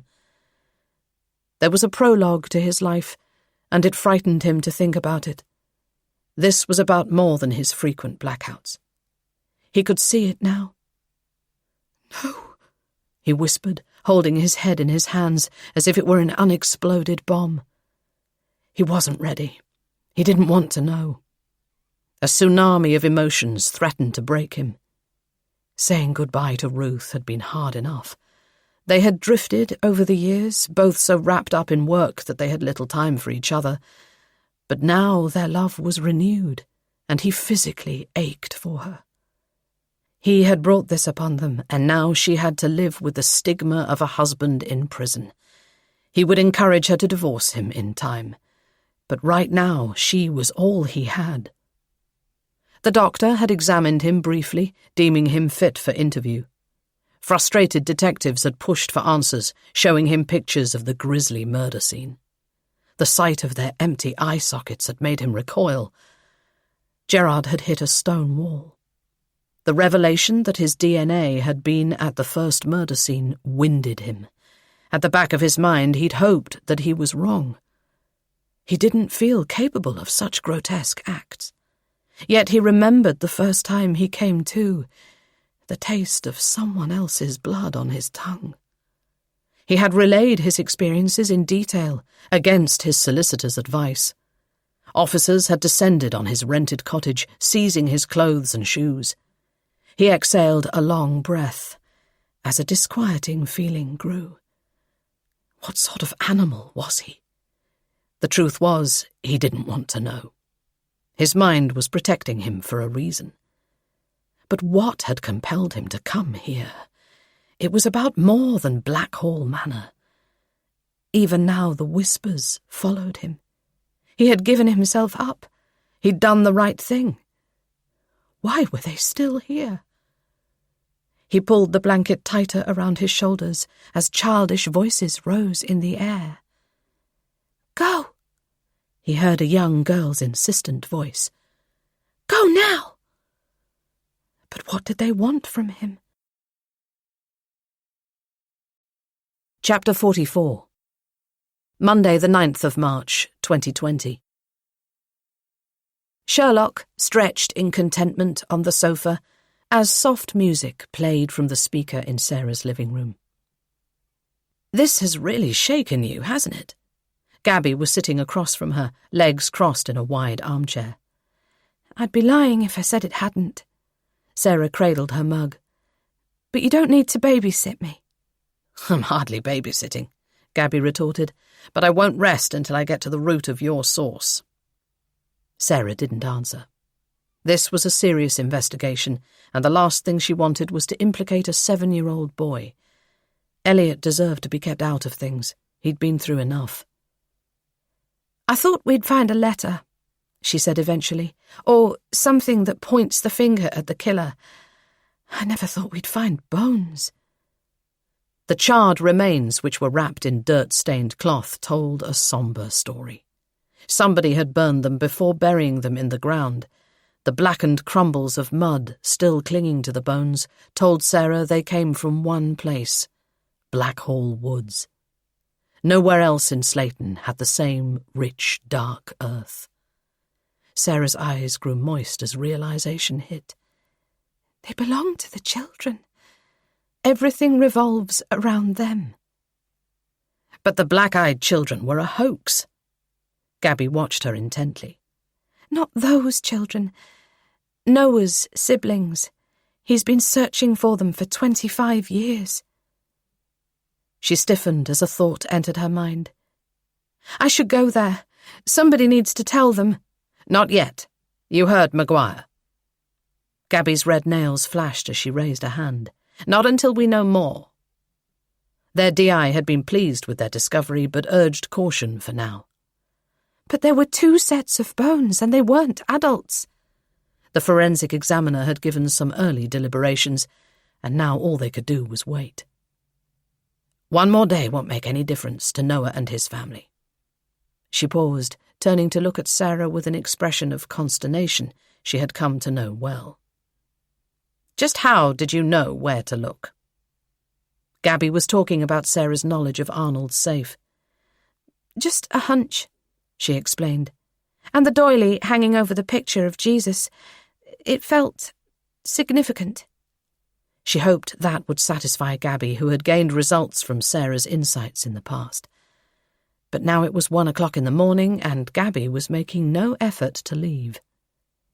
I'm not going until you tell me who your informant is, Gabby said, as if reading her thoughts. If I have to sleep on the sofa with the cat, I will. Can't we just put this down to Copper's intuition?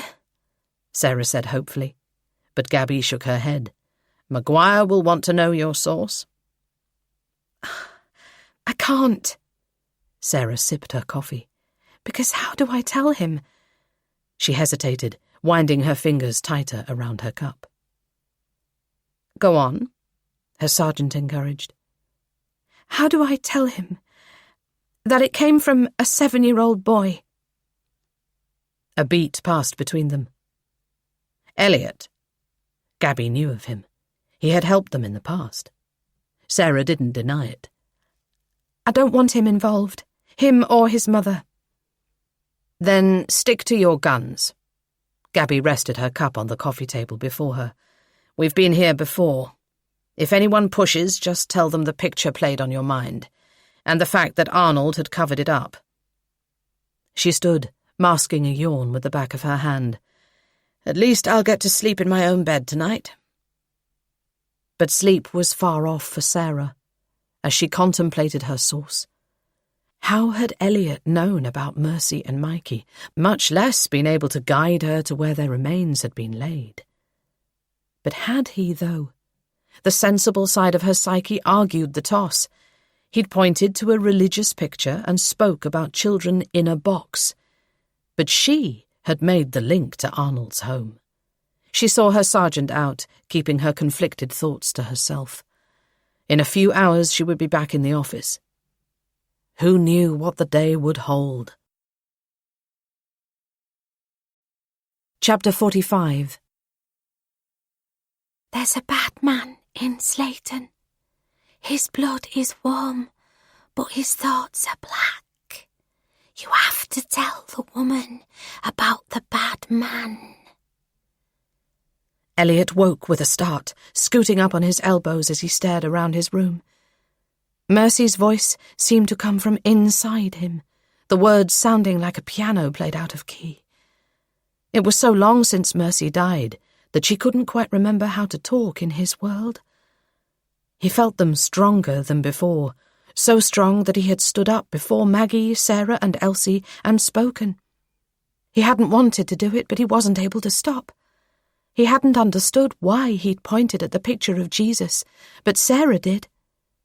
Now Mercy and her brother were leaving, but thoughts of another bad man in Slayton made Elliot's tummy feel sick. He yelped as his door creaked open and drew his teddy to his chest. But it was not Mercy or Mikey standing there, it was Mummy. She was dressed in her pyjamas, which meant she had come from her bed. "Did you call?" She squinted in the dim light, rubbing her arms. Elliot shook his head. "It's freezing in here." She lay a hand on his radiator. Elliot knew it would be warm. It wouldn't matter if they lit a fire in the centre of the room. When the whispers came, they turned the air to ice. Maggie couldn't hear them, but she felt something just the same. "Do you want to sleep in my room, or are you okay here?" "I'm okay." Elliot was meant to be a big boy. If the whispers found him in Elsie's house, then they would find him in his mother's room. Maggie pulled his duvet up and fixed his pillows. He bounced along with the springs as she sat on his bed. "Sarah called. She said that I was to tell you that everything is okay now. You don't need to worry about the children anymore." Maggie's face was as sad as a rainy day. She hated talking about the things that made him different to other kids. Okay. He snuggled down into his pillow, pushing thoughts of the bad man away. He would talk to Miss Grogan. She would help him make the whispers stop. He opened his arms as his mother took him in an embrace. One day, we're going to move out of this place. She drew away and smoothed over his hair. We'll live in a nice house, and you'll have good dreams. I promise. Elliot brightened at the thought. We will? Promise? Maggie smiled, her eyes shiny with tears. Yes, I promise. With all my heart. The words made Elliot feel warm inside. I love you, Mummy, he said, settling down to sleep.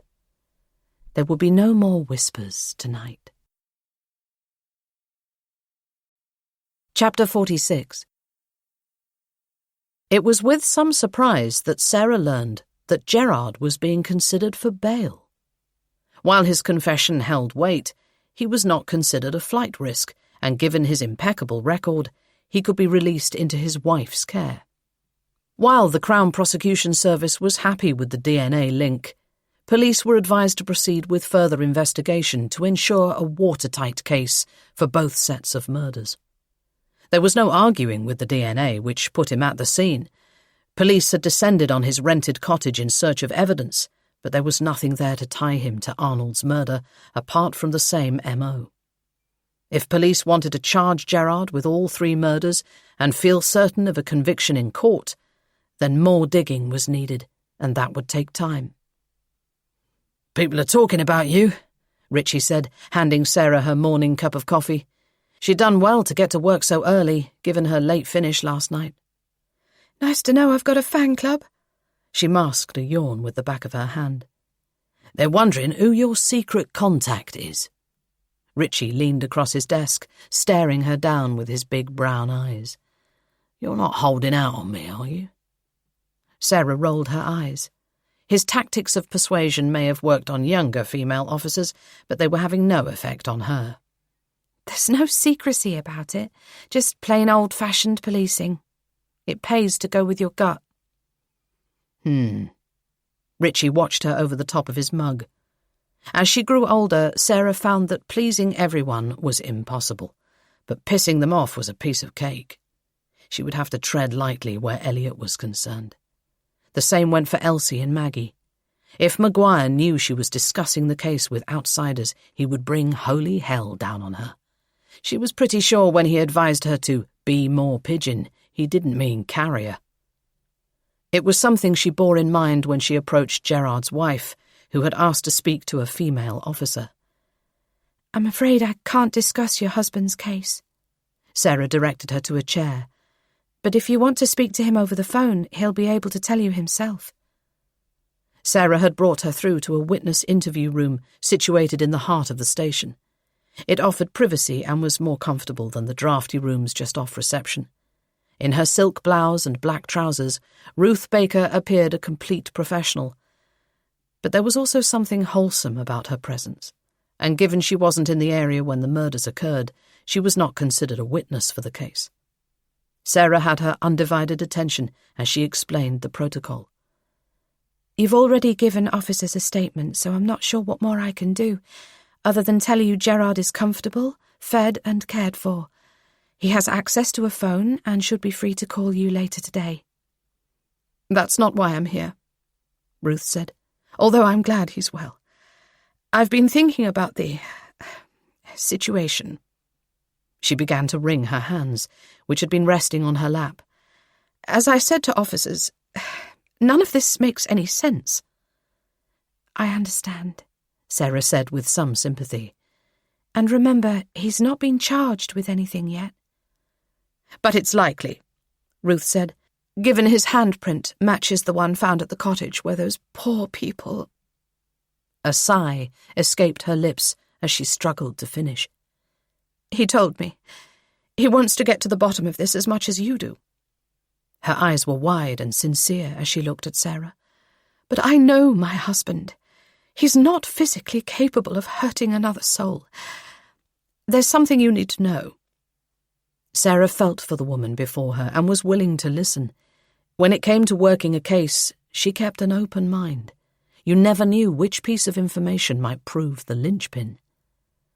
"If you've got anything to share that's relevant to the case, then you can add it to your statement and it will go on the file."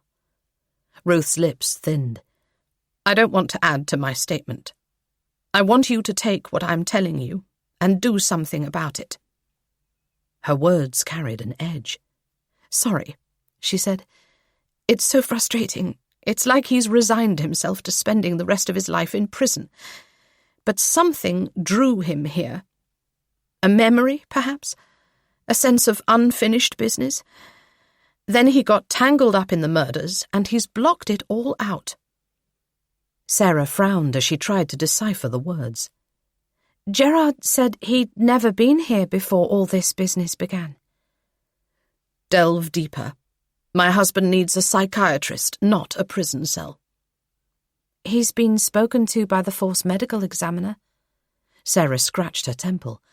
"He's not reported any traumas that I know of." But the custody process was like a conveyor belt, and his examination would not have taken long. "He wouldn't. He's not ready to face up to it. But there's something you don't know. I should have figured it out earlier on. Gerard's fascination with Slayton. His feeling of déjà vu. He's been here before. It all adds up." Sarah's phone buzzed with an incoming text. It was Richie. "Update. Get to the briefing room." "Sorry," Sarah pocketed her phone. "I'm needed in briefing. Can you spell it out for me?" She didn't mean to be abrupt, but precious seconds were ticking by. "My husband was adopted. He refuses to talk about it, but I'm sure it's connected to this." Another text buzzed on Sarah's phone. Richie was getting impatient. "Are you coming? You won't believe this." Chapter 47. Robbed of his senses, Noah kneeled in dark silence. "Bless me, Father, for I have sinned." His words were directed towards the dim figure on the other side. "It has been 1 year since my last confession."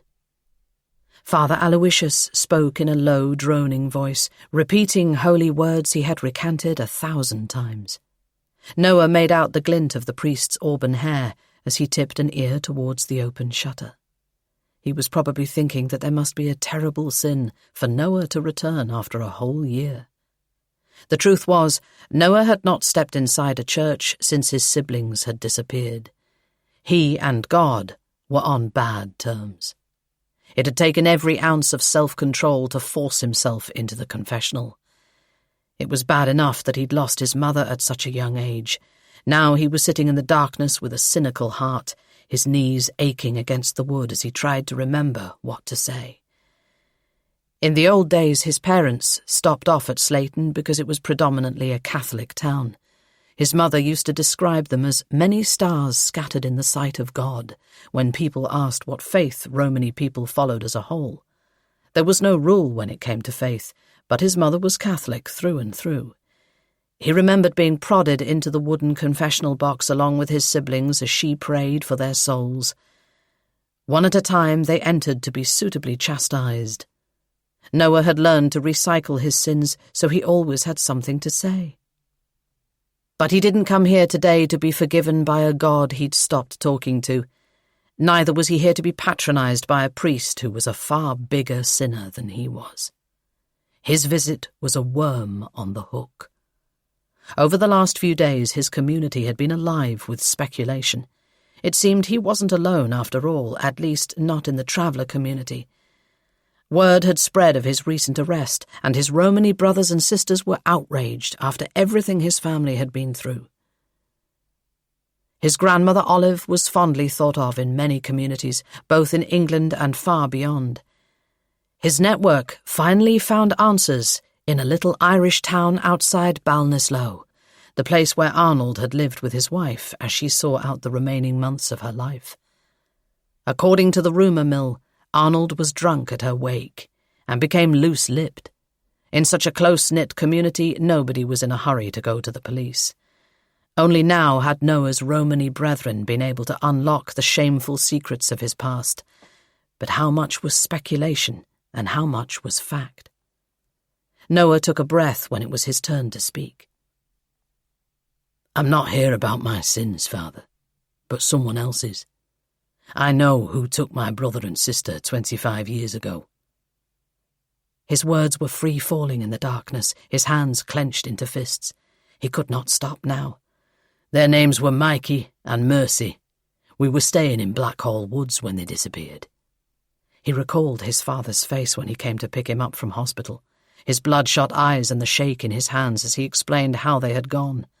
Noah inhaled the scent of the church, incense, wilted flowers and damp. At first we thought they'd run away. Mercy's backpack was missing and she'd taken food. It seemed they'd planned to go to my grandmother's place. Each word pierced Noah's heart. But somebody stopped them. They never left Slayton that night. Then let us pray for their souls, Father Aloysius began. Tomorrow I tell everything. Noah gripped the wooden lip of the confessional. Who took them, why and how. Tomorrow I go to the press. He released the wooden shelf as it threatened to break beneath his grasp. Then why? I need forgiveness, Father. Forgiveness for not being there. I was their big brother. I didn't keep them safe. Frustration rose as his emotions got the better of him. Suffer, little children, and come unto me. The priest spoke solemnly. They will sit by the side of the Lord. But I never said they were dead. In the darkness, Noah's words were knife-sharp. Did I? He knew everyone assumed as such, but it stung to hear the words. Let us pray. The priest didn't falter. Noah's temple began to pound as his blood pulsed through his veins. Soon he would have justice. It would not be long now. Chapter 48. I've put the good towels out, Elliot said cheerily, bounding down the stairs. He'd finished his homework early so he could spend time with their guest. Good boy, Maggie said, washing her hands in the sink. The air smelled of the citrus-scented cleaning fluid Maggie used to clean her paintbrushes. She had just finished her latest picture, a woman with her hand on her sun hat as she stared out at Slayton's lake. Elliot's eyes danced around their clean and tidy kitchen. Miss Grogan was coming to visit, and he couldn't be happier than if Auntie Sarah had turned up at their door. She had told him of the visit, long before she'd rang his mother to check it was okay. He knew it was nothing to worry about. Elliot was ahead of all the other kids in class. So far ahead that sometimes Miss Grogan let him read his library books while the rest of them caught up. He had learned just about every tortoise fact there was to know, so sometimes he'd sit and draw them in their natural habitat. There were lots of different species of tortoise, but his favourites were the giants who lived in the Galapagos. His heart gave a little flutter as the doorbell rang. Miss Grogan was different to other teachers. She knew Slayton, and he could tell, even without her saying, that she had been to the deepest level, like him, the abyss. Within minutes, she was seated at the kitchen table, a cup of coffee in hand. I hope I'm not intruding on your evening, she said. I just thought that as you missed the parent-teacher evening, it would be nice to catch up. I'm so sorry about that, Maggie sighed, running a hand over her hair. I was working and they wouldn't let me change my shift. Please don't apologise, Miss Grogan replied. You've done a marvellous job raising Elliot. I don't know how you manage work, home. She cast an eye over the freshly painted picture. And painting, too. Elliot told me you were an artist. You're gifted. Elliot smiled. His teacher had a way of making people feel better about themselves. Miss Grogan looked at him and winked, and Elliot's heart gave another flutter as it felt like a thank you. Oh, that's just a hobby. Maggie said. "Although sales have picked up.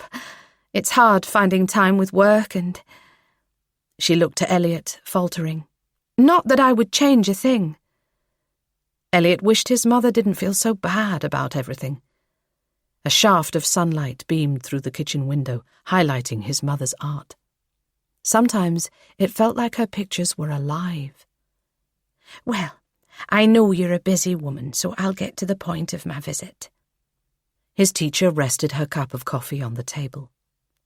"Elliot is doing brilliantly in school. He's a high achiever, way ahead of the rest of his class."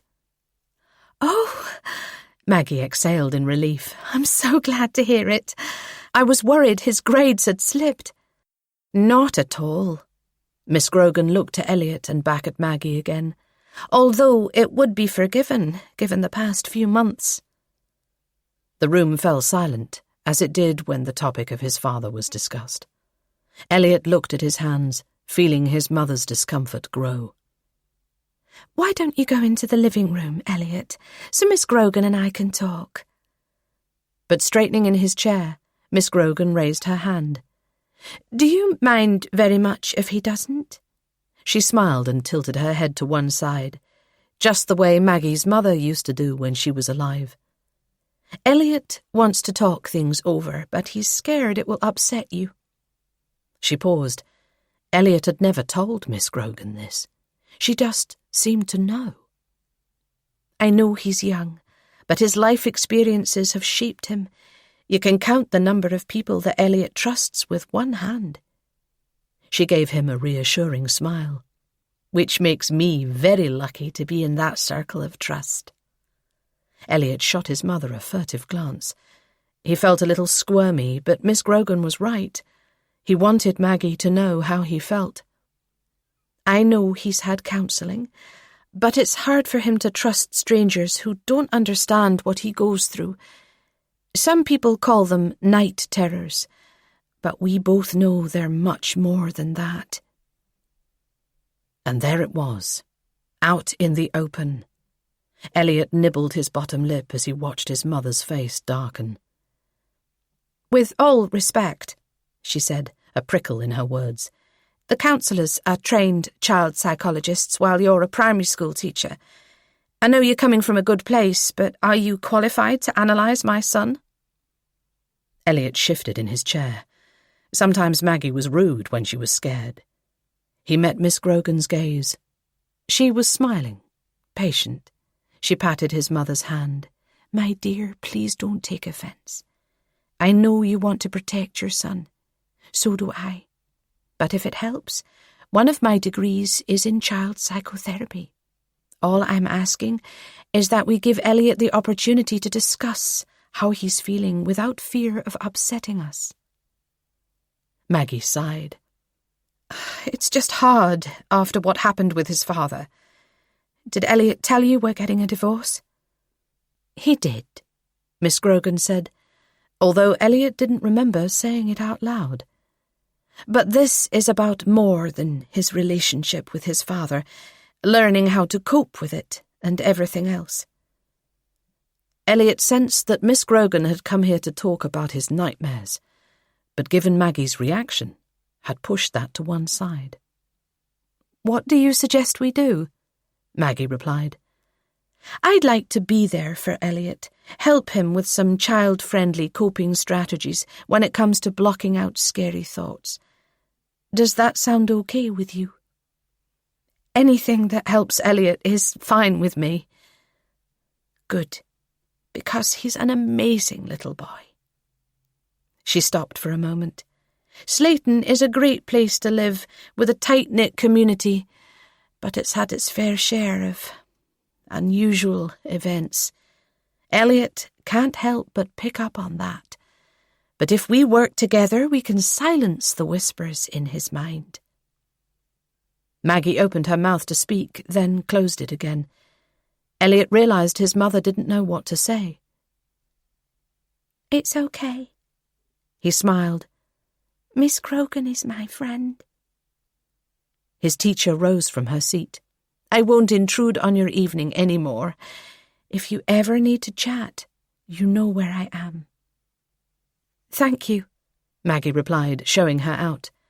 But his mother's face was stiff as she led Elliot back to the table and asked him to sit.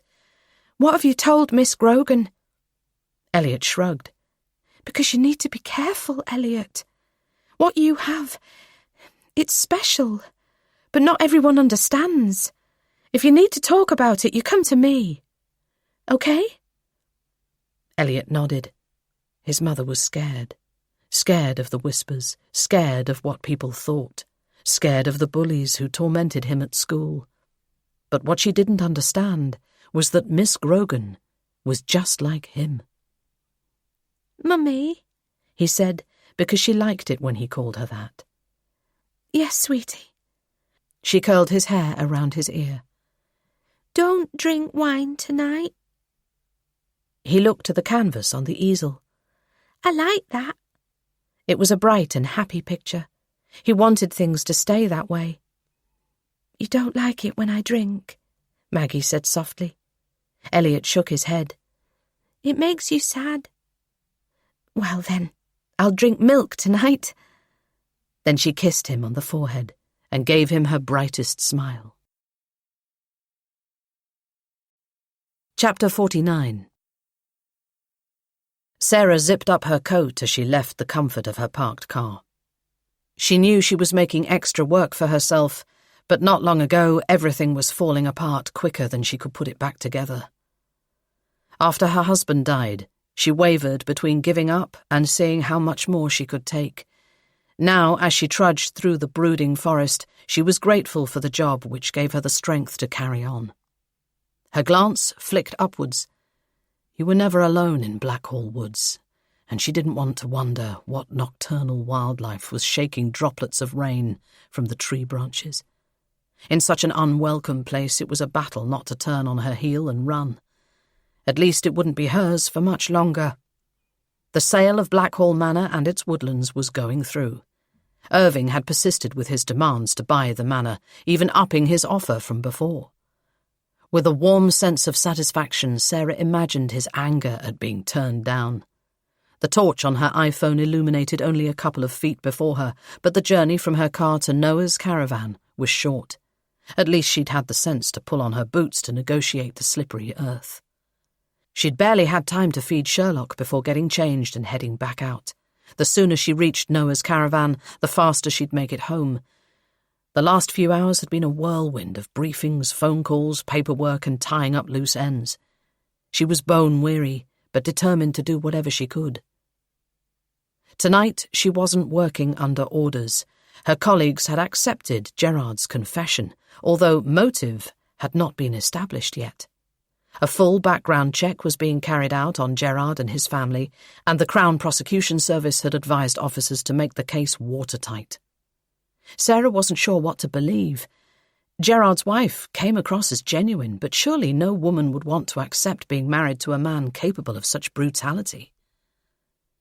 She approached the caravan tentatively, expecting Noah's dog to alert him of her approach. But there was nothing, apart from a dim light inside. Sarah glanced around the camp, which was tidy but bare. Noah's outdoor sleeping quarter had been removed and the washing line taken in. Were they getting ready to leave? But Noah had been bailed. Had the evidence against him been stronger, he would be sitting in a cell. After what Sarah heard today, more questions needed to be asked. Gerard Baker may be their main suspect, but other leads were still being chased. Father Aloysius had provided a statement stating he hadn't spoken to the victims recently, but it didn't rest well with Sarah. Something was off. She turned off her iPhone light as she approached the caravan door. "Hello?" she said, knocking hard. Her nerves jangled at the thought of their meeting. As much as she liked Noah, she didn't know him all that well. The narrow caravan door opened, and Noah's face fell as he saw her waiting on the step. "Can I have a quick word?" she said, peeking into the caravan. But there was no sign of his grandmother, much less his rescue dog, Storm. "What's going on?" She sensed more to the situation. "You're not leaving town, are you? Because I can't let you do that." As Noah glared at her, she became aware of her own vulnerability in the woods with no backup to hand. A flock of restless birds shot from the trees in a cacophony of caws. The air cooled as evening closed in. Why hadn't she told anyone where she was? She was putting too much faith in her instincts. What if Noah couldn't be trusted after all? She smoothed her rain-damp hair, trying to read his troubled thoughts. I'm not going anywhere. Noah's mouth thinned into a hard line. But you are. You can't be here. You need to leave. He stood, arms folded, in jeans and a plaid shirt. But Sarah was fed up with being bossed around. "I'm not going anywhere either," she retorted. "It's my land and—" "Have it your own way." His gaze darted around the woodlands. "Either go or come in and shut the door." Sarah stepped inside because the urgency in his voice dictated that something serious was going on. "Where's Olive and Storm? What's happening?"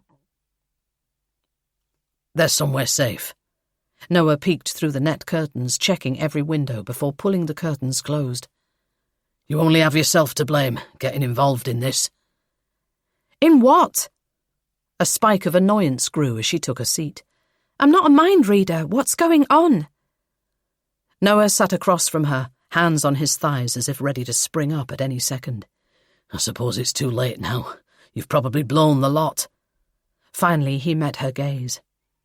"I've been doing some asking around. Seems Rosemary went to church the night before she died, as did Arnold." "There's no law against it," Sarah said, averting her gaze. If he met her eye, he'd see that she already knew where this was heading, because she had her suspicions about Father Aloysius too. "Maybe not, but I reckon Father Aloysius was the last person to see them alive." Sarah nodded in agreement, although loath to say anything. The last thing she wanted was for Noah to get himself in deeper than he already was.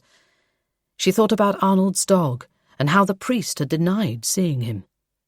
The Irving family were slippery sorts and were well connected, which was why she had yet to report her suspicions to her DI. "I went to confessions," Noah carried on. "Told the priest I knew everything. I said I was going to the press tomorrow after I broke the news to Olive tonight." Noah's eyes narrowed. "I'm on the right track, aren't I? He's involved. I think Arnold was ready to confess before he died." Sarah nibbled her bottom lip as Noah relayed details of his bluff. But she could neither deny nor agree with the statement, given he had been bailed for the offences himself. "I'm not going to prison to keep that bastard's secret." He shook his head grimly. "I know what he did." "We've already got a confession," Sarah blurted. "You're pretty much off the hook." A bloom of guilt rose. If Maguire could see her now. "From the outsider? Yeah, I heard," Noah replied. "But someone is running scared, and they're not getting away with it. Not anymore." "Getting away with what?" Sarah asked. Without a caution, anything he told her now wouldn't count as evidence, but she needed to know. "They killed my brother and sister, and between them, they covered it up. All these years they've kept their silence, and now, when they were ready to talk, the ringleader finished them off." You're almost right, Sarah thought. But there was a link in the chain that Noah wasn't aware of. Simon Irving. "You went to confessions using yourself as bait to draw him out?" Noah nodded. "Olive wanted to do it, but I couldn't have that. I packed her and Storm away. They're at a camp 20 miles up the road." Sarah's heart beat a little faster as the situation became clear. "And you're going to sit here, waiting for the killer to strike?" "I'm ready for him." Noah's fists clenched. "Or I was, until you showed up. You're putting yourself in danger by being here. I can't be responsible if anything happens to you." "So that's the plan?" Sarah shook her head, incredulous. "You hang tight and wait for some psycho killer to try to slash your throat?" "That's pretty much it." Sarah thought through the scenario. At least he hadn't come to the conclusion that she was involved. Turning up alone like this had been a bad move on her part. She imagined what would happen if the killer did appear. Noah would lose his head, end up in prison. His actions wouldn't bring his siblings back. I can't let you do that. Sarah gathered her composure. She was in way over her head. Noah gave her a shifty look. Which is why I want you to go. But Sarah wasn't walking away from this. I'm calling this in. She slipped her phone from her pocket. She couldn't be party to whatever madness Noah had planned. Sorry. Noah's hand clamped down over hers as he took her mobile phone. You're not. But if you lot were doing your jobs, I wouldn't have to resort to this. You're out of order, Noah. Give that back right now. Sarah tried to sound stern, but a small part of her understood where he was coming from. He had set the trap. It was too late for him to back out now. She opened the palm of her hand. Don't dig yourself deeper into this hole. We are doing our jobs. There's a lot more to this than you know. That was an understatement. She thought about the revelation that came out of briefing. Gerard wasn't an outsider. He was Noah's brother, who had been placed into adoption 25 years ago. His flashbacks and compulsions were remnants of a childhood not ready to let go. Noah would discover the truth soon enough. An image of her sergeant's disapproving face flashed in her mind. Right now, the best Sarah could do was diffuse a situation that had the potential to go horribly wrong. I'm not stopping you from leaving. Noah shoved the phone deep into his jeans pocket. Sarah didn't want to get physical with him. The last thing she wanted was to be wrestling for her phone if an intruder arrived. If she left now, by the time she got to the nearest phone, she could be too late. She crossed her arms. I'm not going anywhere until you give me my mobile. Her mind raced forward to work. If anything came of this, she would explain she'd been left with little choice. Given what Noah had said, Blackhall Woods wasn't the safest place for her to be walking alone. They sat in silence, listening for the slightest movement, but for a long time there was nothing but the hoot of an owl in a nearby tree. Noah was tensed, ready to jump at any second and defend them both. He had tried several times to convince her to leave, but she was having none of it. At the very least, she had a duty to protect. And she was under no illusion the killer was dangerous and did not leave a trail. Sarah worked out her theories. D.I. Maguire had explored the fact that Jeffrey and Arnold had one thing in common when Mikey and Mercy disappeared. They were working for Simon Irving on a new development situated a mile from the woods. Now officers were looking into the building site, which comprised 16 detached 4-bedroom houses. Evidence suggested that Mercy and Mikey had run away. Mercy had taken her backpack and her favourite book. It was raining hard that night. Had they taken shelter from the storm in one of Irving's new builds? The more Sarah thought about it, the more it rang true. Irving was a man who was used to getting his own way. Sarah had already deemed him a psychopath, his philanthropic efforts a way of bringing in the adoration which was his lifeblood. He would do whatever it took to ensure his image wasn't tarnished, and the lives of Noah and his mother would mean little to him. Had his brother warned him that Rosemary and Arnold had confessed? How far would he go to cover it up?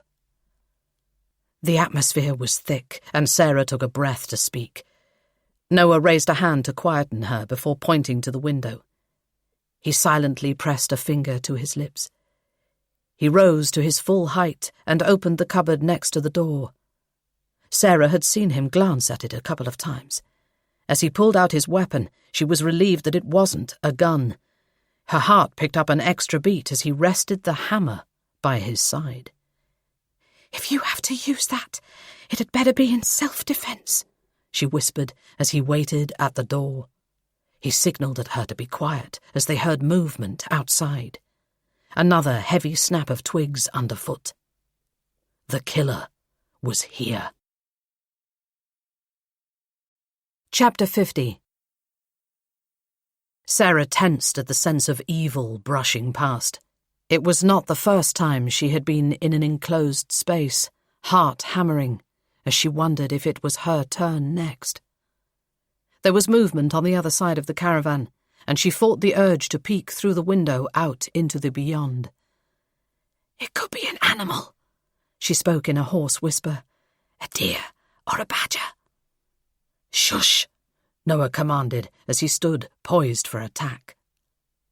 Sarah shook her head tightly as he rose the hammer. She couldn't become embroiled in this. At the very least, she could lose her job. At the worst, they could both end up in prison.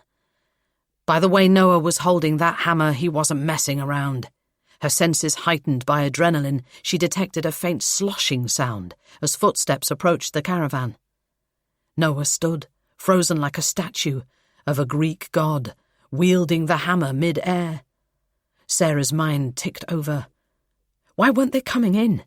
Why would the killer risk implicating themselves when a suspect was in custody about to take the flak?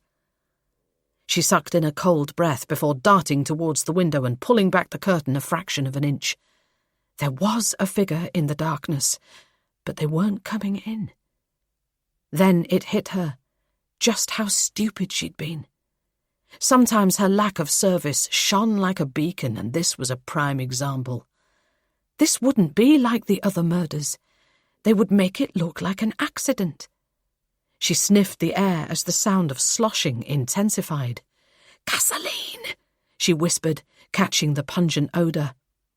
They had drenched the caravan with gasoline, and now they were going to set it alight. This time it would appear unrelated to the previous murders. A crime against a minority group. Such things weren't unknown, as disgruntled townsfolk rallied against them. Noah had smelled it too. Wide-eyed, she met his gaze. "It's an arson attack! Get out!" Noah fumbled with the door as heat shimmered against the windows. "Open it, for God's sake!" Sarah shouted. Smoke billowed beneath the door as the fire took hold. "It's jammed!" Noah shouted over the racket, swinging his hammer as he rained down blows on the door. As Sarah pushed a window open, the door splintered beneath Noah's brute force. Grabbing Sarah by the arm, he pushed her outside. The flames thundered around them, heat rising fast. It was a relief to feel solid ground. The caravan crackled and splintered, sending bright orange sparks into the sky as the fire took hold. "Noah!" She called for him as he rooted around the caravan. But not before she caught sight of a figure in the distance, their features lit by the flames. As the arsonist turned and hurried away, the shock of their identity made bile rise in her throat. Sarah rubbed her smoke-stung eyes, exhaling in relief as Noah escaped the caravan with a small bag of belongings in hand. The fire extinguisher under his arm did little to hold back the flames.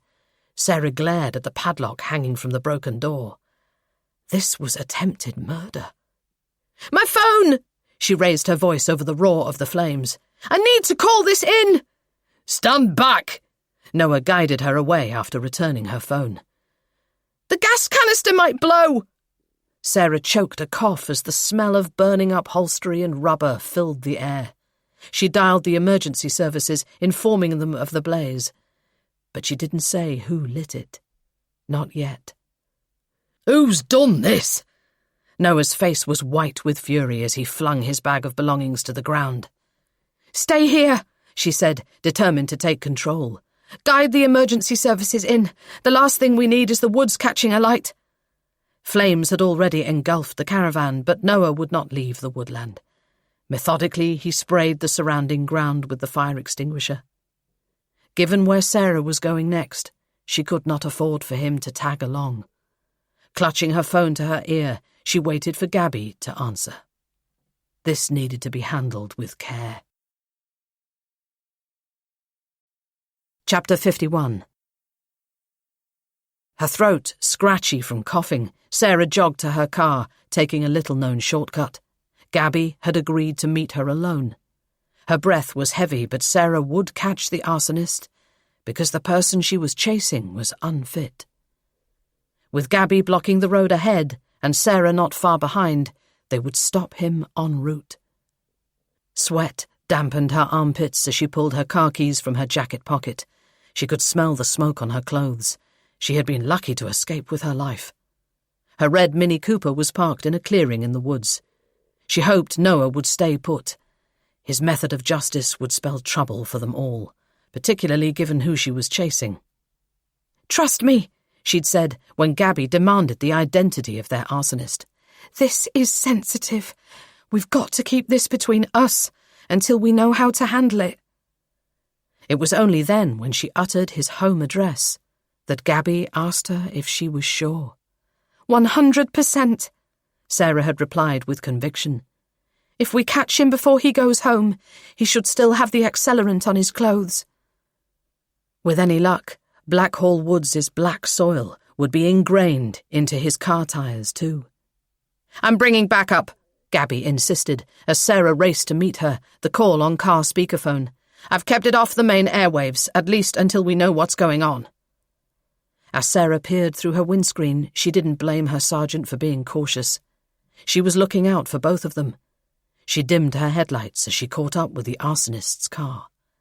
"I see you," she said, as Gabby approached the junction, but she was not quick enough to cut off the man in front. Sarah put her foot down until she was directly behind. "He's almost home," Gabby relayed over speakerphone. "We'll get him when he parks up." The blue flashing lights of the police car were turned off. There was no need for a high-speed chase here, not on Slayton's narrow woodland roads. She pulled into the gravel drive, her pulse picking up speed as she rehearsed her words. The large drive easily accommodated the marked car carrying Gabby and her colleague. It was imperative that they speak to the suspect now. Sarah's heart was heavy as she watched Bernard exit his car. She wished it had been anybody in the world except him. She was no stranger to betrayal, but the sight of her DI setting the caravan alight had shocked her to the core. Her breath quickening, she and Gabby approached in a pincer movement as Bernard worked his face into a smile. He was dressed in full black, and he pulled off his leather gloves, shoving them deep into his jacket as they approached. "So that was you behind me. What are you doing here? Everything all right?" His tone was a strange, forced jolliness, his eyes dancing to each of them in turn. Sarah could smell the petrol emanating from his clothes, and in the distance the sirens of the firefighters driving to the blaze. She was facing the worst outcome for this case. Her heart felt as black as the caravan D.I. Lee had just torched. "Sir." Gabby's tone was quiet and respectful as she approached her D.I. She nodded to the uniformed colleague, and he peeped in through the window of Bernard's 4x4. "There's a petrol drum on the back seat." If they had come just minutes later, he would have surely disposed of it. Gabby moved quickly. "I'm sorry to do this, sir, but I'm arresting you on suspicion of arson." She continued to recite the caution. Other offences could come later when they had built the case against him. Because Sarah knew there was so much more to this than setting Noah's caravan alight. "What are you on about?" Bernard appeared both insulted and incredulous as his voice became gruff. "You can't arrest me. I'm your superior officer." "Nobody is superior in our team," Gabby replied in a dead tone. "Experienced, yes, but not superior." She shook her head. "I really didn't want this to be you. But you can either come gracefully or I can relay this over the main airwaves where everyone will hear." Gabby was upping the ante because Bernard's body language had changed. The soft-spoken man who walked with his shoulders slouched was now standing at his full height. His muscles were tensed and his expression thunderous. Sarah felt sick at the sight. "I'm sure there's a reasonable explanation." Sarah hid her shock with a slight smile. "The sooner we get it sorted, the quicker we can get you back home."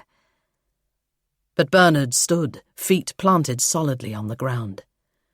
"Then I need to go inside, speak to Helen. I need to change into my suit." "No," Gabby said firmly. "You don't, and you won't." There was a distant flash of blue lights as more backup approached. Gabby seemed surprised. "I called another unit on point-to-point," the young male officer behind them spoke up. "So you can take this car and we'll travel back with the boss." Good thinking, Sarah thought. He had read the situation well. The direct call to nearby officers wasn't about the use of cars. It was in case their DI kicked off. Bernard's muscles untensed as he realised he was outnumbered. Like the flick of a switch, his expression changed again, and he laughed awkwardly. You're right, Sarah, this is a big mistake, and someone's head is going to roll. He gave her a knowing look. I just hope it's not yours, eh? I've always looked after you, but there's nothing I can do for you now. Sarah did not miss the threat behind the smile. Sorry, boss. Taking his cuffs from their holster, the male officer clicked them onto Bernard's thick wrists. Procedure. But it was more than procedure. This was career-ending. Bernard wouldn't only lose his job, he'd lose his pension too. How would his family cope? Gabby's boots scrunched in the gravel as she updated their colleagues of a suspect in custody. He would be processed at another police station, and his family would be notified. There was nothing more Sarah could say. Bernard was passed to the stocky attending officers. This would spread around the station like wildfire. The sense of betrayal was palpable. We'll check on Helen, said Sarah as Bernard got into the back of the police car. But the man stared straight ahead, no doubt trying to figure out how to get himself out of this mess. Gabby was speaking into her radio, organising seizure of his car. There was enough evidence to prove arson. But what about the murders? Bernard was a seasoned police detective. She couldn't see him leaving any trails behind. Getting caught had been sloppy enough. Her gaze wandered to his home. We should check on his wife, Sarah said. He can call from custody. We don't owe him anything. Gabby's features were grim. But Sarah wasn't doing this for Bernard. Trust me, she said. It's the right thing to do. Chapter 52. Sarah felt a sense of loss as she watched the police car drive away. Gabby was by her side, the two of them reeling from the revelation. Bernard's home was in darkness. How would they break the news when they could barely believe it themselves? D.I. Lee had been a father figure to them all. He couldn't have known that Sarah was in the caravan, but the sight of the padlocked door left her in no doubt of his plans. Father Aloysius was a link in the chain, but how many people were involved in this cover-up? Get in, Gabby pointed at the marked car. I thought we were going to let his wife know. In a minute. First, get in. It was a command, not a suggestion, and Sarah slid onto the passenger seat. The windscreen was dappled with rain, making Bernard's home a blur. Tell me everything. The timbre of her voice suggested that right now Gabby was her sergeant, not her friend. Sarah had done nothing wrong, nothing she couldn't justify anyway. She cleared her throat before filling her sergeant in on her visit to Noah and the fire. It felt surreal, sitting on Bernard's drive while he was being taken into custody. They had a long night ahead of them, and detailed statements would be needed from them both. Are you in cahoots with Noah? Gabby's expression was stern. And before you reply, take a deep breath and remember who you are. Sarah prickled at Gabby's warning. She knew exactly who she was. Being a police officer was the heart of everything she did. I was checking up on him, that's all. She zipped up her hoodie as the night air bit. I didn't tell him about the case, or the updates in briefing. But Gabby did not appear convinced. I'd like to know more about your decision-making, Noble. You must have gone straight from work to his place, but nobody tasked you with that. Not quite. Sarah's cheeks began to burn. I went home and fed Sherlock first. Gabby stared at the blur of Bernard's home. She seemed in no hurry to shatter their world. Be honest with me, Sarah, because I can't protect you unless I know the truth. Honestly, I went there to sound him out. Sarah was grateful her sergeant had her back, even if she was furious with her. I wanted to see if he knew anything about Father Aloysius. Why? Gabby's frown grew. That's all in hand. The priest may have provided a statement saying he'd had no recent contact with Arnold, but it was the sight of Arnold's little dog that suggested otherwise. A quick phone call to the priest's housekeeper told Sarah all she needed to know. She had updated her findings on the police intelligence system, but there was no rush to double-check if the priest was telling the truth, given a suspect had already confessed.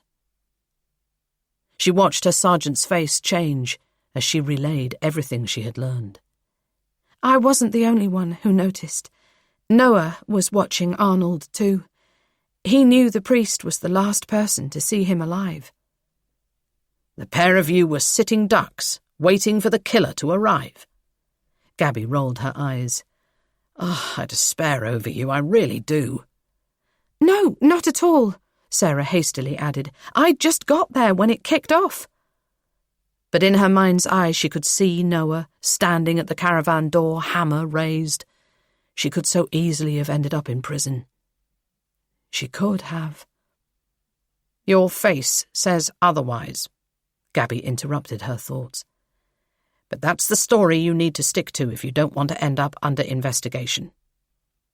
Sarah delivered a weak smile. Her sergeant was sticking her neck on the line by having a quiet word. This is the plan, Gabby continued.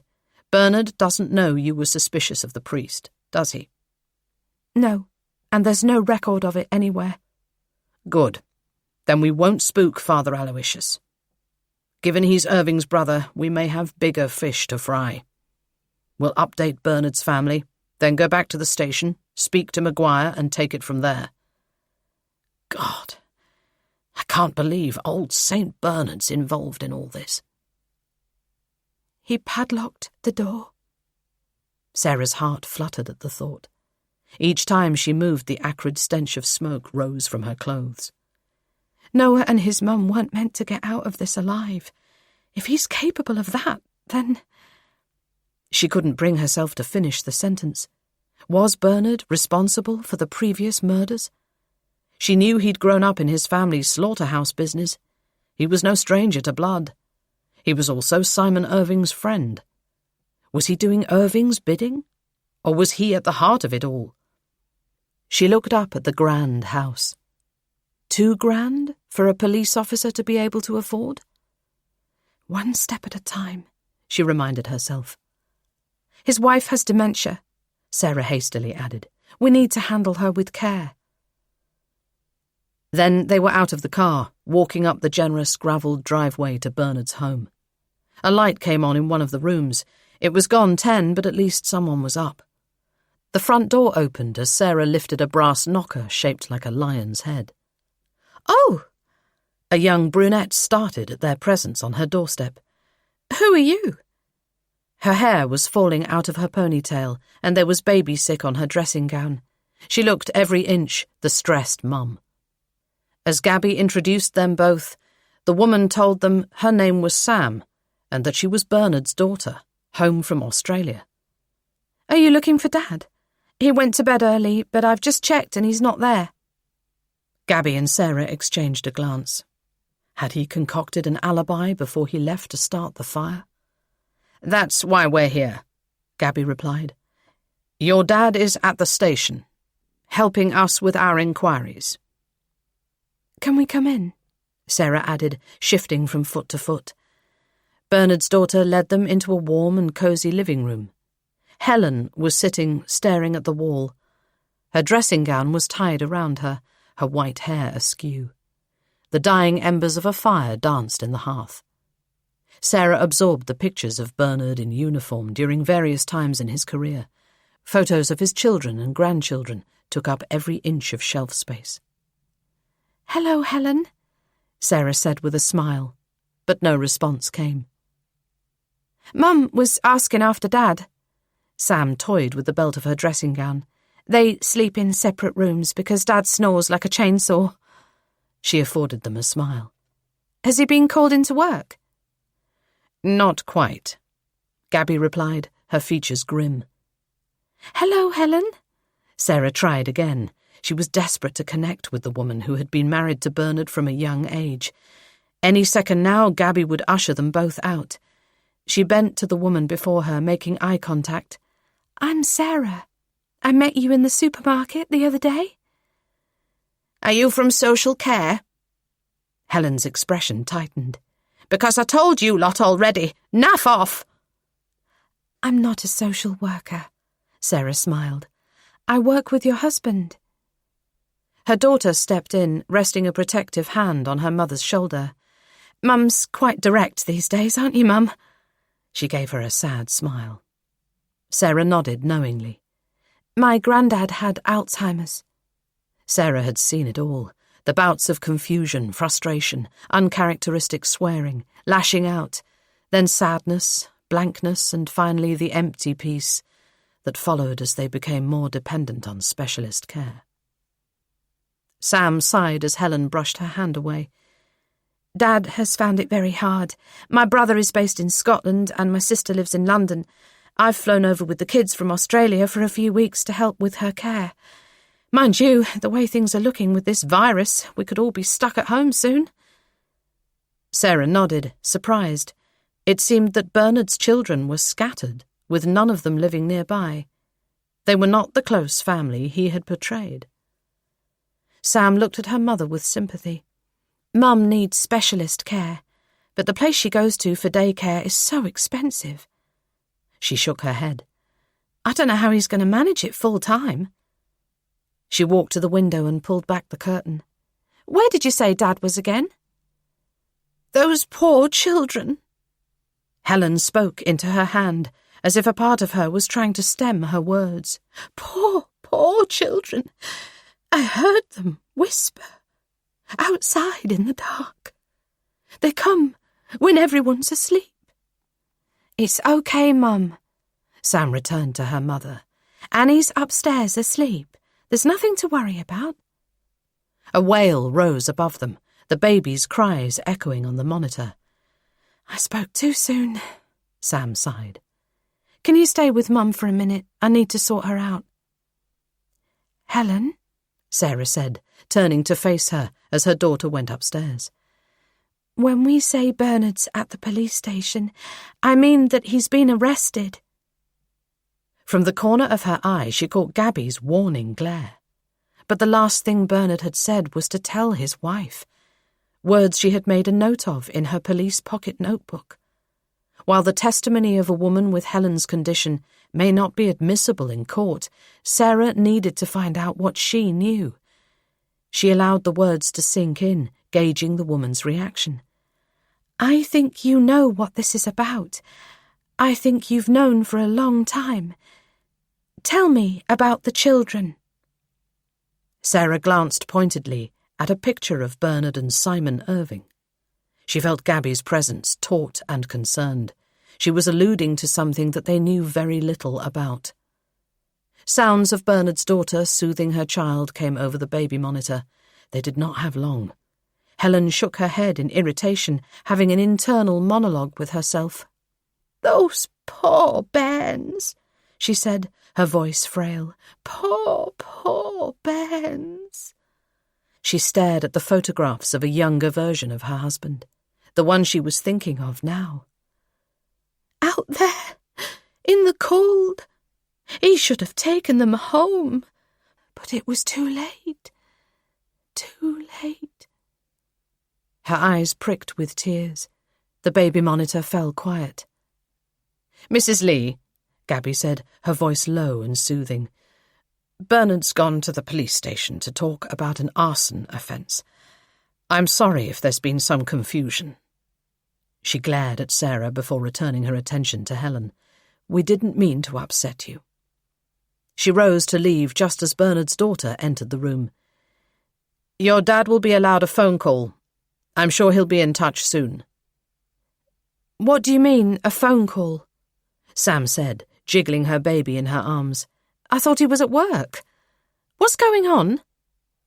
Your father is helping us with our inquiries. I'm afraid that's all we can tell you. Gabby slid a card from her pocket.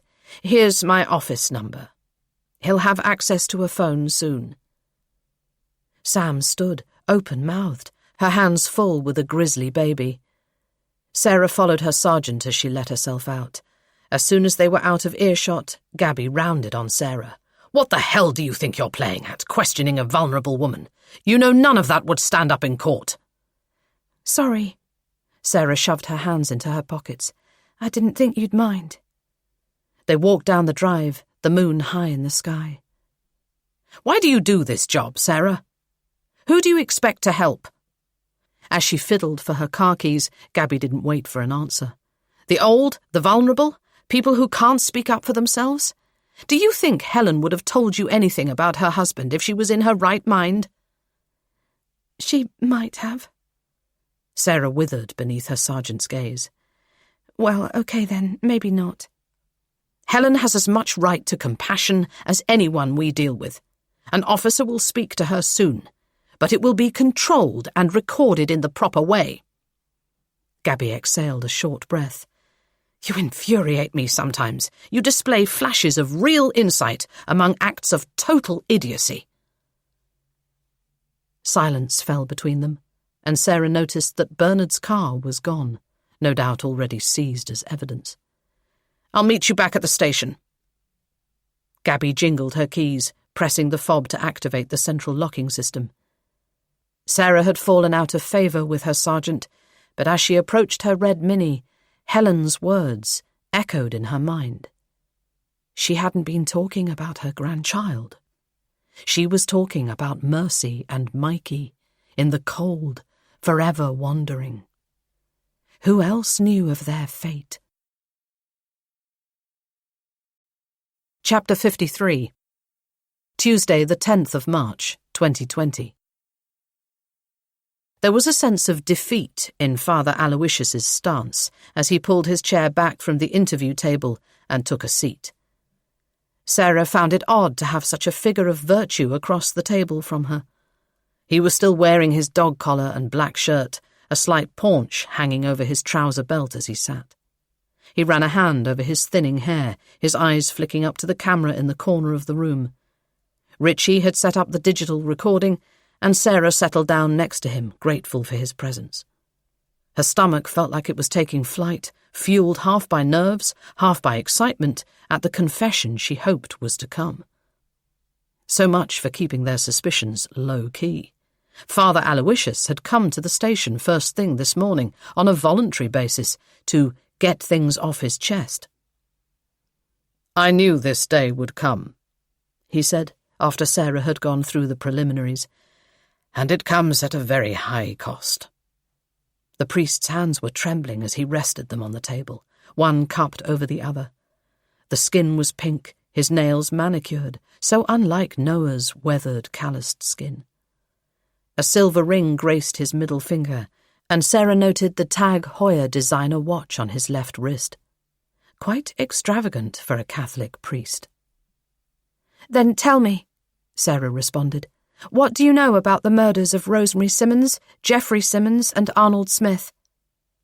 The open question was pre-planned for maximum effectiveness. Despite Gabby tearing a strip off her, Maguire had been impressed by her taking the initiative and visiting Noah. Her curious mind had earned her control of the interview. "I want to say something on record first. Sarah, your name is, isn't it?" "It is, Father." Sarah flushed. She had been brought up a Catholic, and calling a priest father was second nature to her, but by doing so she had put herself on the back foot. She was meant to be the one in charge. Fiddlesticks. This was something Maguire would pick her up on later. But the priest was too wrapped up in his own problems to notice her inner turmoil. He took a deep breath. "Well, Sarah, I am severely bound by the seal of confessions to keep my penitent's sins in secrecy." He leaned forward, driving his point home. There are no exceptions to the sacramental seal. He nodded towards Richie's coffee going cold on the desk. "If you told me in confessions that you had poisoned your colleague's drink, not only would I be unable to warn him, I couldn't even spill the cup of coffee to stop him drinking it. Breaking the seal of confession would risk expulsion from the priesthood, as well as eternal punishment in the afterlife." He explained with the patience of someone well practiced in dealing with the public. But I have kept their secrets for too long. I must do what's right for the parish now, even if it's at odds with the Catholic Church. He tugged at the neck of his shirt, resting the thin strip of white material on the table. Without his dog collar, he was just like them. The significance of his act sharpened the atmosphere. He was going to tell all, even if it meant giving up his vocation. "Then tell us," Sarah said, with as much sympathy as she could muster. She had not forgotten that Simon Irving was his brother. He had to be involved. The priest gave 3 slow nods of the head. Arnold Smith came to me 2 decades ago. I knew who he was when he spoke of my brother's housing development, a mile outside Blackhall Woods. Alongside her, Richie scribbled on his notepad, with short strokes. Head down, he was listening intently, allowing the priest to speak. Arnold told me about 2 traveller children who had taken shelter from the rain. It was his job to secure the building site that night, but he'd fallen far short of that. The houses had steps from one floor to another, but no banisters at that stage. He paused for thought. They'd had some problems with kids breaking in. Geoffrey was inspecting the building with Arnold and the local police constabulary when he found the children upstairs. They only meant to frighten them. No one was meant to get hurt. The words fell like stones in the small box room. Spooked, the children ran and lost their footing on the landing. There was no barrier to save them.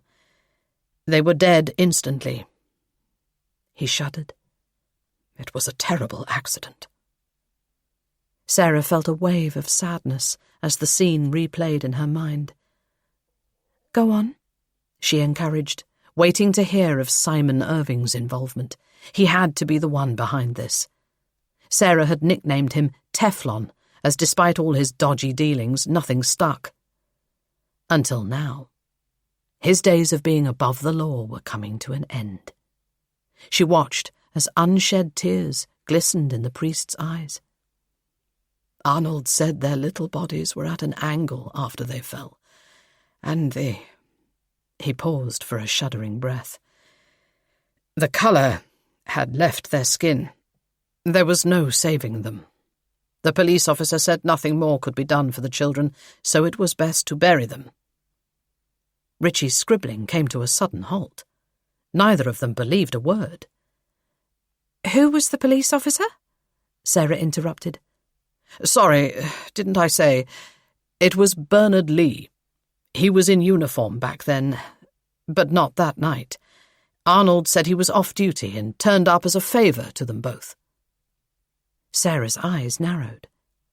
"So you're saying that Bernard Lee, a uniformed police officer, told Geoffrey Simmons and Arnold Smith to bury the bodies of 2 children who died of accidental death?"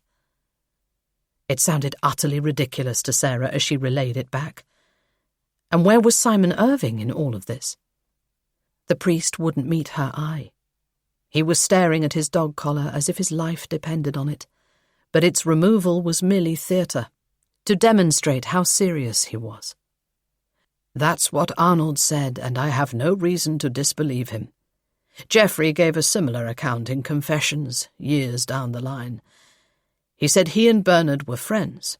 Bernard advised him to bury the bodies, and Arnold went along with it because they didn't want to delay the build. Neither did they want to tangle with the travellers camping in the woods. His hands were clasped tightly over the table, his knuckles white. Sarah could hold back her question no longer. "What about your brother, Simon? What part did he have to play?" Father Aloysius looked at her blankly. Simon? He wasn't there. Sarah's mouth fell open in disbelief. It felt like all the air had been sucked out of the room. "But he had to be involved. It was his development. He had the most to lose." She glanced at Richie for confirmation, her stomach churning at the thought of Irving wriggling off the hook. My brother had nothing to do with this. Whatever plan they concocted was between the three of them. But his eyes told another story, and his words were flat. Then why did Bernard Lee set fire to Noah's caravan after he confessed that he was going to the press? She jabbed the table with her finger.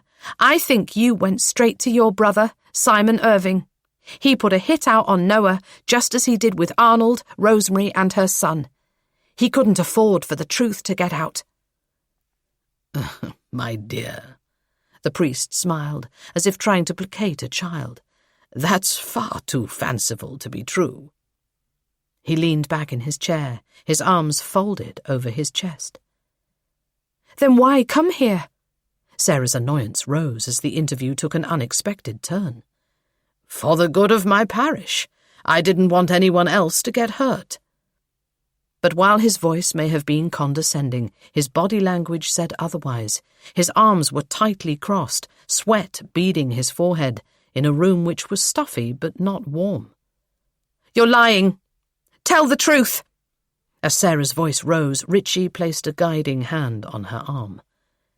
Sarah, the priest said softly, I've given up everything to come here, voluntarily, I may add. He looked up at the ceiling thoughtfully. Come to think of it, I remember my brother saying that Arnold and Geoffrey were acting strangely. Sarah retorted with a snort, as if he'd suddenly remember a throwaway comment from decades ago. Why would Bernard advise them to bury the bodies? Richie finally spoke. Help us to understand. He rested his pen on the table next to his A4 pad. There was another confession. The priest's nostrils flared as he drew in a long breath.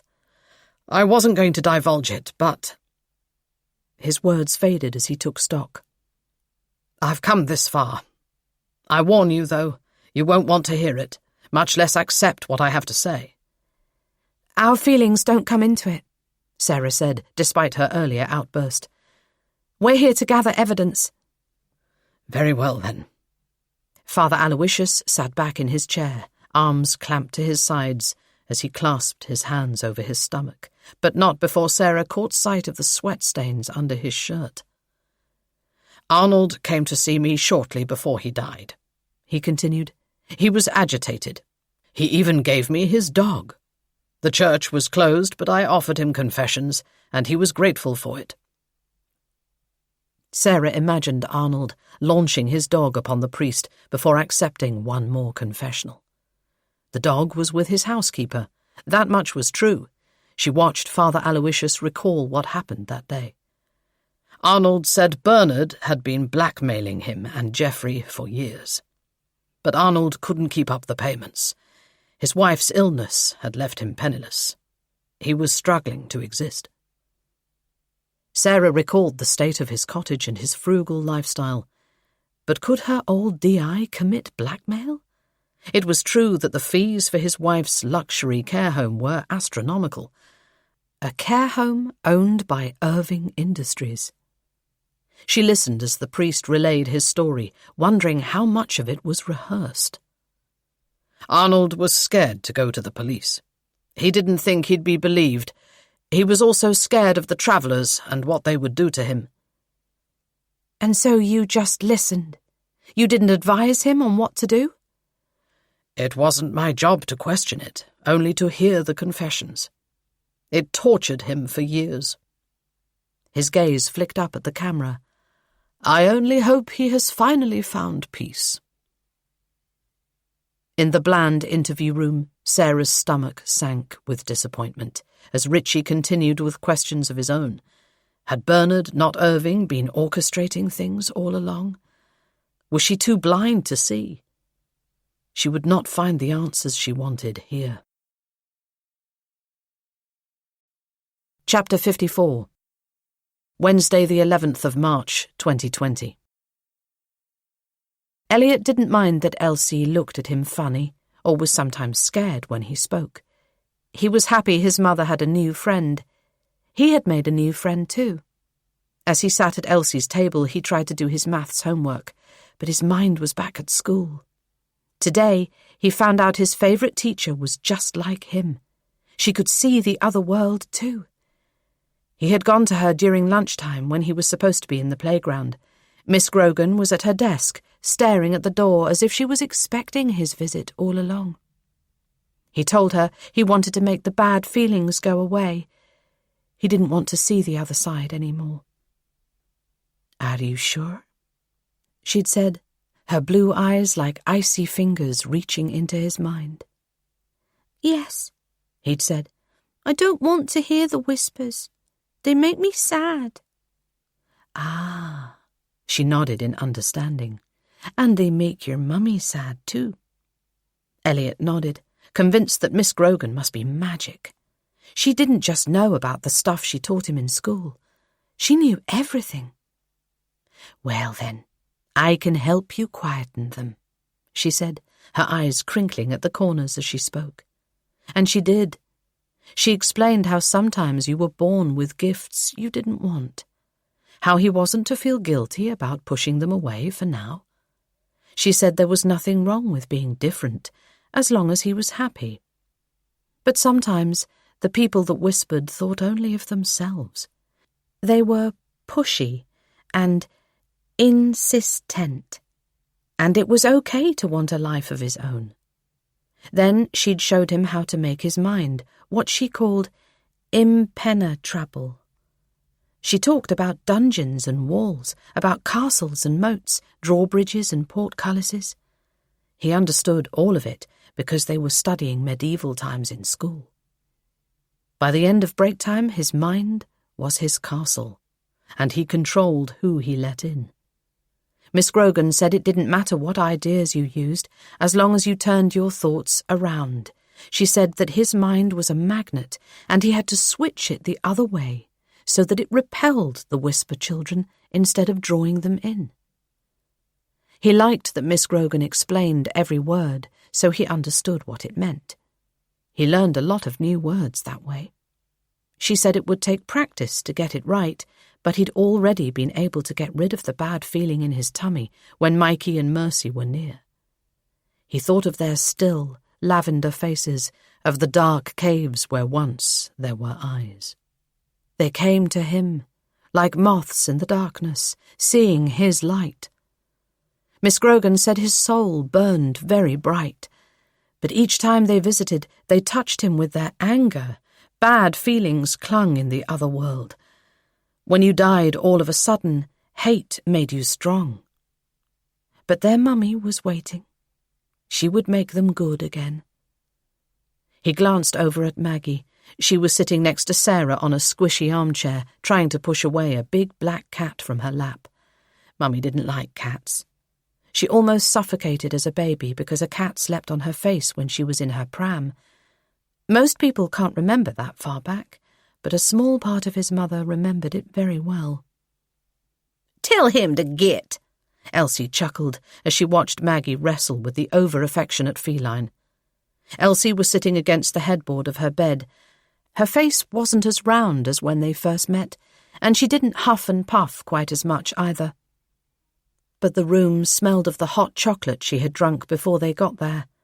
Then there were the cake crumbs on her sheets, and the crisp wrapper under her bed. She was trying, but she wasn't there yet. He looked to his mother, so skinny in comparison. Maybe now things were better, Maggie would eat food, instead of drinking red wine every night before bed. He slipped on his headphones, knowing that the grown-ups wanted to chat. Sarah was fidgeting, her legs crossed, foot bobbing as Elsie talked. Sometimes Elliot turned off the sound on his game so he could listen in. Sarah knew about the terrible thing that happened to Mercy and Mikey. He could see it in the lines on her face when she walked into the room. She could look after things now. "The plot thickens," Sarah said, her gaze creeping to Elliot. Head down, he stared at his copybooks. "Oh, goody!" Elsie rubbed her hands together, her mattress bouncing as she shifted on her bed. "You have an update?" Sarah looked from Maggie to Elsie. "A witness has come forward. They've implicated Arnold, Jeffrey and a third person in covering up Mikey and Mercy's deaths. She sighed. Elliot could feel her sadness in waves. Whoever that person was, it made Sarah feel bad. He tried to chase the thought, but it was gone. I can't tell you who he is yet, Sarah carried on. You'll find out soon enough. Oh, Lordy! Elsie rested her palm on her chest. Did they kill those poor sweet souls? Is Simon Irving involved? Elliot stared at his copybook even harder now, his fist tightly holding his pen. Mercy and Mikey had passed to the other side, but he didn't know who put them there. It looks like it was an accident. Sarah's voice was low. We've no evidence against Irving, but I know he's involved. Elliot tensed as her energy changed. He didn't like to see his friend so angry and upset. Are you sure? Maggie said. There's no love lost between you two. Before Sarah could speak, Elsie butted in. Be careful. Irving's dangerous. Folks who push against his wheel get crushed. Don't I know it? Sarah caught Elliot's eye. But this subject isn't suited for little ears. Elliot slipped off his headphones, giving Sarah the faintest of smiles. He had one last message to pass on. He watched Elsie pull her blanket to her chest as he took a breath to speak. It's okay, Auntie Sarah. Mercy and Mikey are with their mummy now. He hadn't known for sure until he uttered the words. Sometimes the knowing came from deep inside him. He just had to let it out. This time there was no cold air settling around him as he spoke. No sense of sinking into the darkness like before. But there was a warning. Auntie Sarah wasn't safe. But the bad man? He looked to Sarah, feeling a sudden prickle of despair. He's still out there. He didn't want to see it, couldn't face another dark thought. He lifted his mental drawbridge and lowered the portcullis as defence. 1, 2, 3 breaths, and everything was safe and warm again. He returned to his homework and sat. It was just a sudden warning for Sarah to let things rest. Because the bad man Mercy told him about was still in Slayton. And Elliot didn't want Sarah to get hurt. Chapter 55. Sarah shook off the cold as she stepped into her warm hallway, grateful she had set the heating timer to kick in. Even now, every day felt like winter, and she slid off her muddy shoes and deposited them next to the front door. Elliot's warning had spooked her, but after what he'd been through this last year, it was hardly any wonder that he saw bad men everywhere. Sherlock, she called brightly, hearing a faint meow from the kitchen at the end of the hall. She frowned at the sight of the closed door. She normally gave him the run of the house while she was at work. Had she locked him into the kitchen on the way out? She walked down the hall in her stockinged feet. She wasn't worried. Not until she opened the door and saw the man sitting at her kitchen table with Sherlock clamped tightly to his chest. For a second, Sarah couldn't breathe, couldn't vocalize the words building up in her throat. How dare he? Fists clenched, Sarah demanded Irving release her cat. She stood watching from the doorway as the man she hated most in the world gently deposited Sherlock onto the kitchen tiles. Instead of jumping through the cat flap, Sherlock ran to her. Meowing his unease, he curled around the back of her legs as Sarah stood, rooted to the floor. Calmly, Irving brushed the ginger cat hairs from his black trousers, a thin smile resting on his face. A motorbike helmet rested on the table, as shiny as a black billiard ball. She'd never seen him in casual wear before, and his leather jacket and black chinos seemed out of place. What the hell are you doing? Sarah pushed a fringe off her face, self-conscious as his gaze bore into her. There was no sign of forced entry, but hers was a rental property that Irving Industries owned. If he wanted the key to her home, then he could find a way. His presence tonight proved that.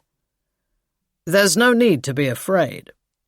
He stood, flashing a set of unnaturally white teeth. "I'm just paying a visit. You left your back door insecure. You should be more careful after what happened to your neighbours." His words carried a chill, but his smile relayed he was enjoying the encounter. There was another side to the successful businessman and philanthropist. He was a misogynist who got a kick from intimidating others when he didn't get his own way. Sarah entered her kitchen, her body shaking from a fury that simmered beneath the surface. "I'm not afraid of you. Get out before I arrest you for breaking in." She cursed the tremble on her breath. She was alone with no radio or baton. Irving would overpower her in a flash. She could leave. Her mobile phone was in her pocket. A sensible person would go back the way they came and call for help. But Sarah would not give him the satisfaction of running scared from her own home. Rain slapped against the window as darkness closed in. Slowly, she inched towards the knife in the sink from last night. The small, sharp object still had crumbs of blue-veined cheese stuck to its blade.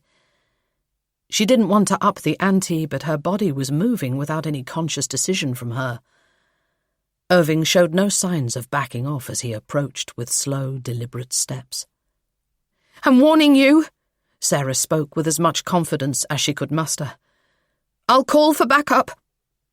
Ignoring Sherlock's low growls, Irving groaned in mock disappointment as he drew near.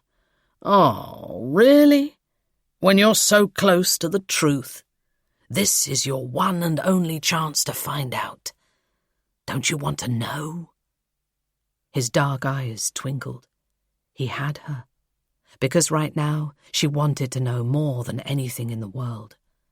But she wasn't blind to his manipulation as he dangled the truth under her nose. "Why are you here?" She moved towards the knife, her heart racing behind her ribcage. Irving was the picture of composure as Sherlock jumped up on the kitchen counter and hissed. "Because our families have history. You and only you deserve the truth." Sarah laughed at his theatrics, but it was brittle laughter. There was a look in his eyes that unnerved her, a man detached from reality, the look of someone who had done this before. She had always thought Irving got others to do his dirty work, but now she wasn't so sure. But he wouldn't hurt her, a police detective. He couldn't. "You're acting as if I won't arrest you the second you confess." But while she may have had the power to arrest, she lacked the physical strength to force him to comply. "Arrest me? For what?" "You'd be laughed out of the station." Irving spread his arms wide. "I was never here, and nobody would believe that I'd stepped into the gutter with someone as common as you." Sarah frowned. What did he mean by that? The man was talking in riddles. As his gaze roamed over her body, her stomach clenched. "But the thing is," his voice lowered as he closed the gap between them, "even pedigree dogs roll in shit when they're let off the lead."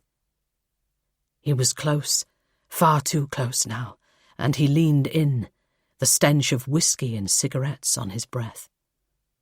Sarah swatted his hand as he tried to touch her face. Irving laughed. "Ask your friend, Fat Elsie, if you don't believe me. She and I go way back." Sarah knew all about Elsie and how he'd used her for his entertainment when she was a vulnerable young girl. His face was darkening now, and something deep inside warned Sarah not to provoke him.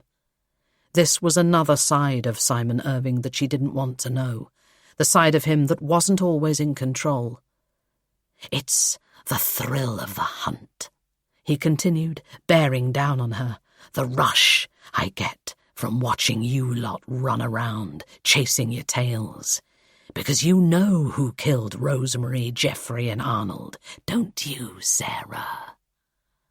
His voice was so low it was gravelly, all humour evaporating from his face. "You know, but you don't have proof. And you never will, because I'm keeping an eye on you." He winked as he enunciated the word. Its meaning was not lost on her. The fact the victim's eyes were removed had never been publicised. Her cat meowed loudly behind her, visibly distressed. Irving was feeding off her shocked expression, watching the rise and fall of her chest as her breathing accelerated underneath his gaze. Her fingers edged along the kitchen counter as Irving leaned in to whisper in her ear, "How far would you go for the truth?" As his hand slid over her breast, Sarah gripped the knife. But Irving grabbed her by the wrist with such force that she cried out in pain. "Don't get ahead of yourself," Irving growled, raising her arm in the air. "I cut my teeth on people like you." He was pushing himself against her, and Sarah could feel his excitement build. As he squeezed with a vice-like grip, Sarah was forced to drop the knife. "You won't get away with this!" Sarah hated the shake in her voice as she fought to assert herself. "I won't let you!" The kitchen walls seemed to close in on them as Irving kicked the knife away. It skittered into the corner, hitting the back door with a clang. Seconds passed between them, Irving's breath heavy on her face. He seemed to be assessing his options. She was considering raising her knee and driving it between his legs when he suddenly stepped away. "See this?" He slipped his phone from his pocket and brought up his Ring camera app. "Footage of me, at home right now, enjoying a drink with my wife. She's nothing without me, and there's nothing she won't do to protect our happy home." He looked from the phone to Sarah. "As for you, well, your mental health has been an issue in the past, hasn't it?" "What? How?" Sarah's words evaporated as she watched the live footage. The man on the camera had his back turned to her. Dressed in navy trousers and white shirt, he was the same build as Irving, with the same colour hair. But there was something off-kilter about his wife's movements as she interacted with him. The man behind the camera was a decoy. Was this how he had got away with so much, always having an alibi backed up by physical proof? "It would have been so much easier if you'd sold us Blackhall Manor and the Woodlands when we asked." Irving slid his phone into his pocket. "Who knows what we could have found buried on that land? But now you've opened up a festering can of worms." He stared, unblinking, his features conveying the malice behind his words. "You owe me." He prodded her hard in the chest. "And you won't be the first." Is he talking about Bernard? Sarah thought. "Everyone has their price, even the boys in blue," he confirmed her suspicions. "No," Sarah grimaced. "I'll never answer to you." "Then think about Elsie, so reliant on her treatment at the obesity clinic that I fund." A smile curled on his lips. "Then there's Maggie. It would be a shame if anything happened to that kid of hers. The world is a dangerous place. Accidents happen. It's how Jeffrey ended up in a wheelchair." Sarah felt sickened. The workplace incident was no accident after all. "If you've hurt them—" "Now, why would I hurt my own tenants?" Irving smiled, reaching into his jacket pocket. The object in his hand glittered as it caught the light. Sarah's stomach churned. It was a medal for bravery, the one Elliot kept next to his bed at night. He had been in their home. "Give me that!" Sarah flared, stamping on his foot with her heel and grabbing the medal from his hand. "You little bitch!" Irving spat, drawing back his fist. But his movements were halted as his phone beeped loudly with a text. Sarah panted, shoving the medal into her pocket. It belonged to Elliot. It was worth the risk. Shame. Irving gave her a venomous smile. I have to go. Just when I was enjoying myself. Sarah's anger mounted as he turned to leave. If you so much as look at Elliot sideways, I'll have you locked up. He slid his helmet from the table, staring her down as he fixed the strap beneath his chin. If you want your friends to sleep safe in their beds, then you'll keep that. He pushed his finger hard against her lips. Shut. That is, unless you want me to come back. A grin lifted his features beneath his helmet.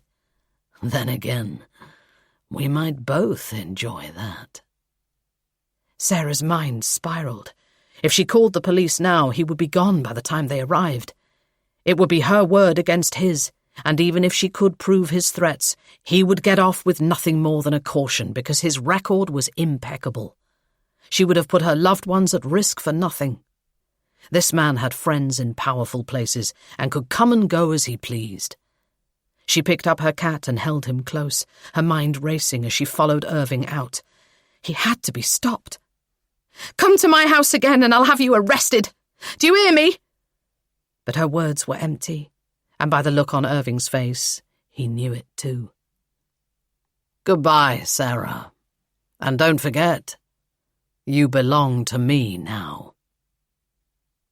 Like the onset of a vicious migraine, Sarah's head was buzzing as anger and hatred rose. A motorbike revved from across the road. Someone was picking him up. But there was another sound, too. "Simon Irving!" Sarah's voice pierced the night as a familiar noise grew louder. He was stepping off the pavement now, ready to cross the road for his ride home. "Simon Irving broke into my home!" He paused halfway across the road, distracted by her screams. "Simon Irving!" She screamed again, clutching her cat as she shouted his name from the top of her lungs. As he was dressed in black, she could barely make out his form. The street lamp above them was broken. A curtain twitched across the road. Then the roar of the joyrider's car approached, just as they did every night around this time. But Simon hadn't heard it. He was too focused on her, screaming like she'd lost it on her own front door. The buzzing in Sarah's ears grew louder. It was happening, and she couldn't stop it, even if she wanted to. By the time Irving heard the stolen Ford Focus round the bend, it was too late. A flash of headlights, a squeal of brakes, the teenage driver's face slack with shock. Life seemed to move in slow motion as the joyriders mowed into the figure in black. A sudden crash of metal against body and bone. Then a dull thud as Irving rolled over the roof of the car and landed on the potholed road. After a horrible pause, there was another screech of tires as the motorbike that had been waiting for Irving took off. The smell of burning rubber filled the air as the Ford Focus was floored. Sarah watched its occupants, pale and wide-eyed, staring out in the night as the car screamed away. Then they were gone, and it was just Irving, Sarah, and Sherlock, who was nestled in her grip. Puddles of rainwater seeped through her socks as she walked down the garden path, her eyes never leaving his twisted body on the side of the road. Chapter 56. There was nothing more joyous to Gerard in this moment than the sound of his wife's soft snores in the hotel bed they shared. Tonight they'd behaved like a couple of lovesick teenagers, renewing their commitment to each other with their bodies instead of words. And now he lay, breathing in her perfume as if he'd just come up for air. For the last 6 months, he felt like he'd been living in a cave. He wasn't a murderer. His family had nothing to fear. He turned his gaze to the window, which provided a glorious view of Slayton's lake. It shimmered beneath the moonlight, inducing a sigh as Gerard reflected on the past. He could only describe it as a quickening as dormant memories came to life. The fog clouding his mind was finally clearing, and it was all thanks to Ruth. While most wives would have turned their backs on such erratic behaviour, she had informed the police of his adoption, doggedly seeking answers for the predicament he found himself in. Dissociative amnesia, she called it, a term plucked from the numerous psychotherapy books she had consulted. She couldn't directly diagnose him, but judging by his recent psychiatric assessment, it fit. He would not get better overnight, but the diagnosis was a start. He never imagined his past would hold the key to a brighter future for them both. He wasn't a killer. He really wasn't. But it was taking time to sink in. The incident he witnessed as a child was the centrifuge which separated him from the little boy named Samson, who watched his siblings die. The anniversary of their disappearance was buried in his subconscious, triggering his blackouts as his past grew more insistent each day. The whispers he'd heard were Mercy's, an echo of a traumatic childhood incident. He recalled his obsession with Blackhall Manor and his sudden need to save the building. His focus on the manor had lessened from the day he arrived. It had just been a means of getting him there. The mind is a wondrous thing, he thought, and now his memories flooded the corridors of his brain. He would embrace his traveller heritage and be reunited with Noah and Olive at Mercy and Mikey's memorial service. His siblings would not be buried in Slayton, but next to their mother, where they belonged. He lay back in bed, bringing himself to the day that everything changed. He was no longer afraid of the past. As the rain drummed on the roof of the caravan, Samson had gone in search of Mercy and Mikey to persuade them to return. He knew where they would find shelter while they waited for the clouds to pass. They had been there before, but that night he was scared because the last time they had been chased away. They were not welcome in Slayton. Traveller children were not welcome anywhere. His childish thoughts were muddled that night. He didn't want to be left all alone, waiting for his father to wake up. He told himself that Granny Olive would keep them safe. Her caravan was warm, and each night she told them stories. He loved her tales of magical horses, cheeky elves, and night owls that made wishes come true. Some days she played her Elvis records and showed them how to dance. They had to be careful not to bump her ornaments as they swayed their hips from side to side. As he picked his way through the forest, he imagined a better life. He ducked beneath the wire fencing, being careful not to tear his clothes on the barbs. Rain cooled his skin as he approached the empty house. It was the only one with a roof. All the others were empty shells. Mechanical equipment dotted the site, but to Samson, they were rusted dinosaurs waiting to come to life. He crept down the recently dug driveway, slipping in through the doorless entrance. The wind echoed through the chambers of the empty building, and Samson's heart sank. There was no sign of Mercy or Mikey. They must be further ahead than he thought. Then he heard it, the faintest of whispers coming from upstairs. They were here. He took a breath to call out, but the words were sucked back into his throat by the flash of double car headlights. Instinctively he hid in the shadows. There were people outside. As multiple car doors slammed, it was too late to run. The building was surrounded. Nobody saw him crouch behind the boxes of tiles stacked on the dusty cement floor. "Thanks for coming." One man spoke with quiet anger as his flashlight strobed the walls. "It's about time we had a police presence around here. I'm sick of these gypsies nicking our stuff. They should be run out of town." He was thin and bearded, with dark eyes that darted about. Samson bit his thumbnail, dumbstruck with fear. The fat man was a cop. "Steady on now, Geoffrey," the police officer boomed. "There'll be none of that. We're here to shake them up, that's all. We'll soon have you all shipshape." "Shush!" A third man rose a hand. "Hear that? The little rats are upstairs." Then Samson was scared, because he was a rat too, caught in a trap. He held back a sneeze as plaster dust rose in his nostrils. The men's boots thumped against the makeshift stairs, big, heavy men prowling like cats as they tried to catch the gypsy rats. "These are temporary," Geoffrey whispered, "and there's no guardrail, so mind your step." The third man stayed downstairs, blocking the exit should they try to escape. Samson wanted to cry out, but his mouth felt glued shut. He sat quivering behind the boxes, waiting for Mercy and Mikey's voices. "Police, let's be having you!" The man upstairs roared, his deep voice echoing through the drafty house. There was a sudden clatter of footsteps as Mercy shouted at her brother to run. Samson prepared to run too. Any second now they would come galloping down the stairs. He would follow them. They would go to...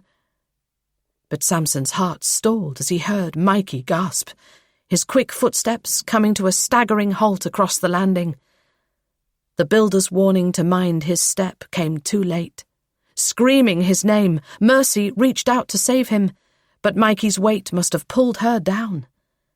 From his vantage point behind the boxes in the wide, echoing hallway, Samson heard every torturous sound of the 2-story fall. As their bodies hit the cement floor, it fractured his fragile mind. It was hardly any wonder that when Ruth asked Gerard about his background, he was struck with a deep sense of fear and avoidance. Now the memories came, and like examining a fossil in amber, he explored each one in turn. That night, 3 men stood around his siblings' bodies, their features grotesque beneath torchlights as they declared them dead. "I'm calling Irving," the police officer said. "This is his site. He needs to know." By the time the suited man joined them, Samson was too scared to look. "They're just gypsies." Irving's voice was cold steel. "Nobody will miss them. We can't afford any more hold-ups." As the men argued, Samson sat, his legs numb. If they found him, they would bury him too. "It's too late to take the moral high ground," Irving snorted as the fat man argued that he should report it. "You caused this. How will that go down with your colleagues in the force?" The police officer turned to the others in response.